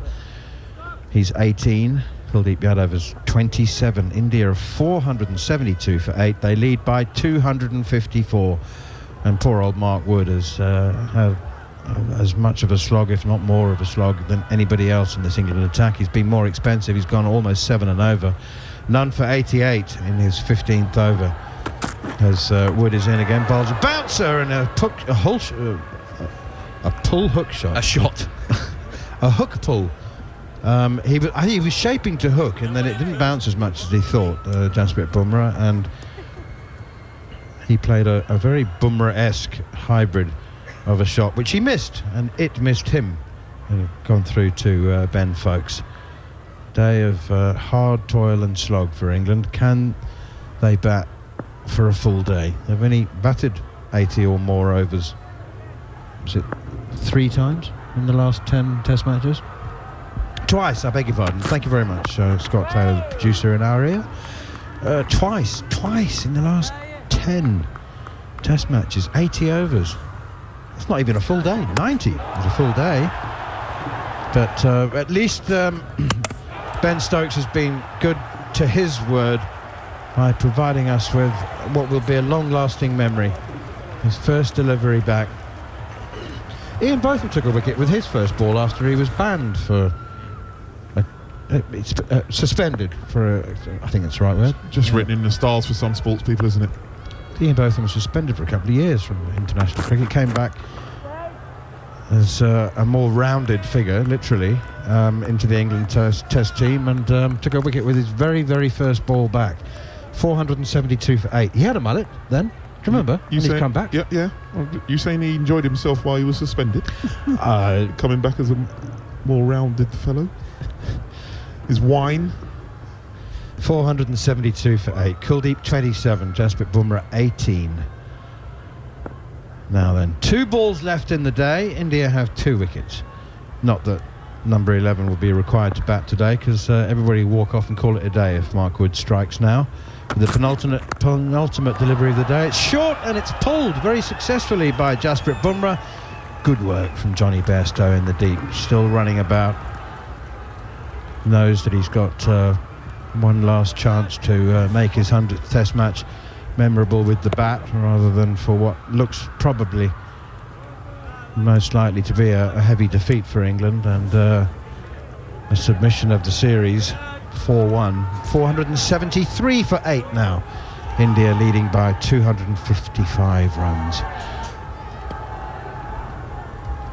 The highest deficit anywhere in the world, not just involving India. The highest deficit, first innings deficit, overcome to win a Test match was 256 runs. Now standing at 255. So history beckons for England. I'm not sure they'll have be able to answer the beckoning call, but there you go. I was talking about Ben Stokes making history. Last ball of the day is pushed square of the wicket on the offside to cover point, and there is no run, and India finish the day on 473 for 8. As I was saying, Ben Stokes managing to take a wicket with an absolute beauty as well. It wasn't like he was caught on the boundary. The ball was in its 61st over. He was 60 overs old when he brought himself on to bowl. He somehow managed to get it to nip away from Rohit Sharma and bowled him for 103. So that's the end of the day's play. 5 wickets in the session, and for that England deserve credit. I think it's fair to say. I mean, they have stuck at it. They've never in any way, not literally but metaphorically, waved the white flag. They knew it was going to be hard from the moment they arrived at the ground this morning. Well, in fact, yesterday evening when they got back to their hotel, they knew that today would be a hard day. And they've managed to take 7 wickets during the course of it. Shoaib Bashir has taken 4 of them. And Tom Hartley at one stage had none for 125, finished the day with a couple of consolation wickets. But, yeah, I mean, apart from the stunning scenery and the incredibly beautiful surrounds, there hasn't been a great deal for England fans to cheer about. Alex Tudor? No, they haven't. But as you said, one thing under this Ben Stokes, under his captaincy, is that they will keep trying, and trying they did. It was a hard slog in that first session. 129 runs were scored in that one session for no runs, and you're thinking, oh, it's going to be a very long day. But then there was that air of, he took that jumper off with Ben Stokes and he says, I'll get it done myself. And that sort of gave them the impetus, because on the back of that wicket, which with his first ball, he hadn't bowled a delivery for 251 days since the Ashes, and he got a wicket, an absolute perler of a delivery to Rohit Sharma, who was on 103, and then that gave Anderson a little bit of a pick-me-up, and then he bowled slightly quicker and got Shubman Gill with a good delivery, nipped back, kept a little low, and then young Bashir just told away, finished with 4 foot. As you say, he's learning on the job. So, you know, England under this Ben Stokes captaincy, they'll take some positives, but it's a long way behind in the first innings. They'll look to come out in the morning, try and get 2 wickets very quickly, and then go about their batting. And as Man has said, in 10 test matches, England have only batted 80 overs twice. So they're going to need a monumental effort in that second innings to get a big score and make a game of it.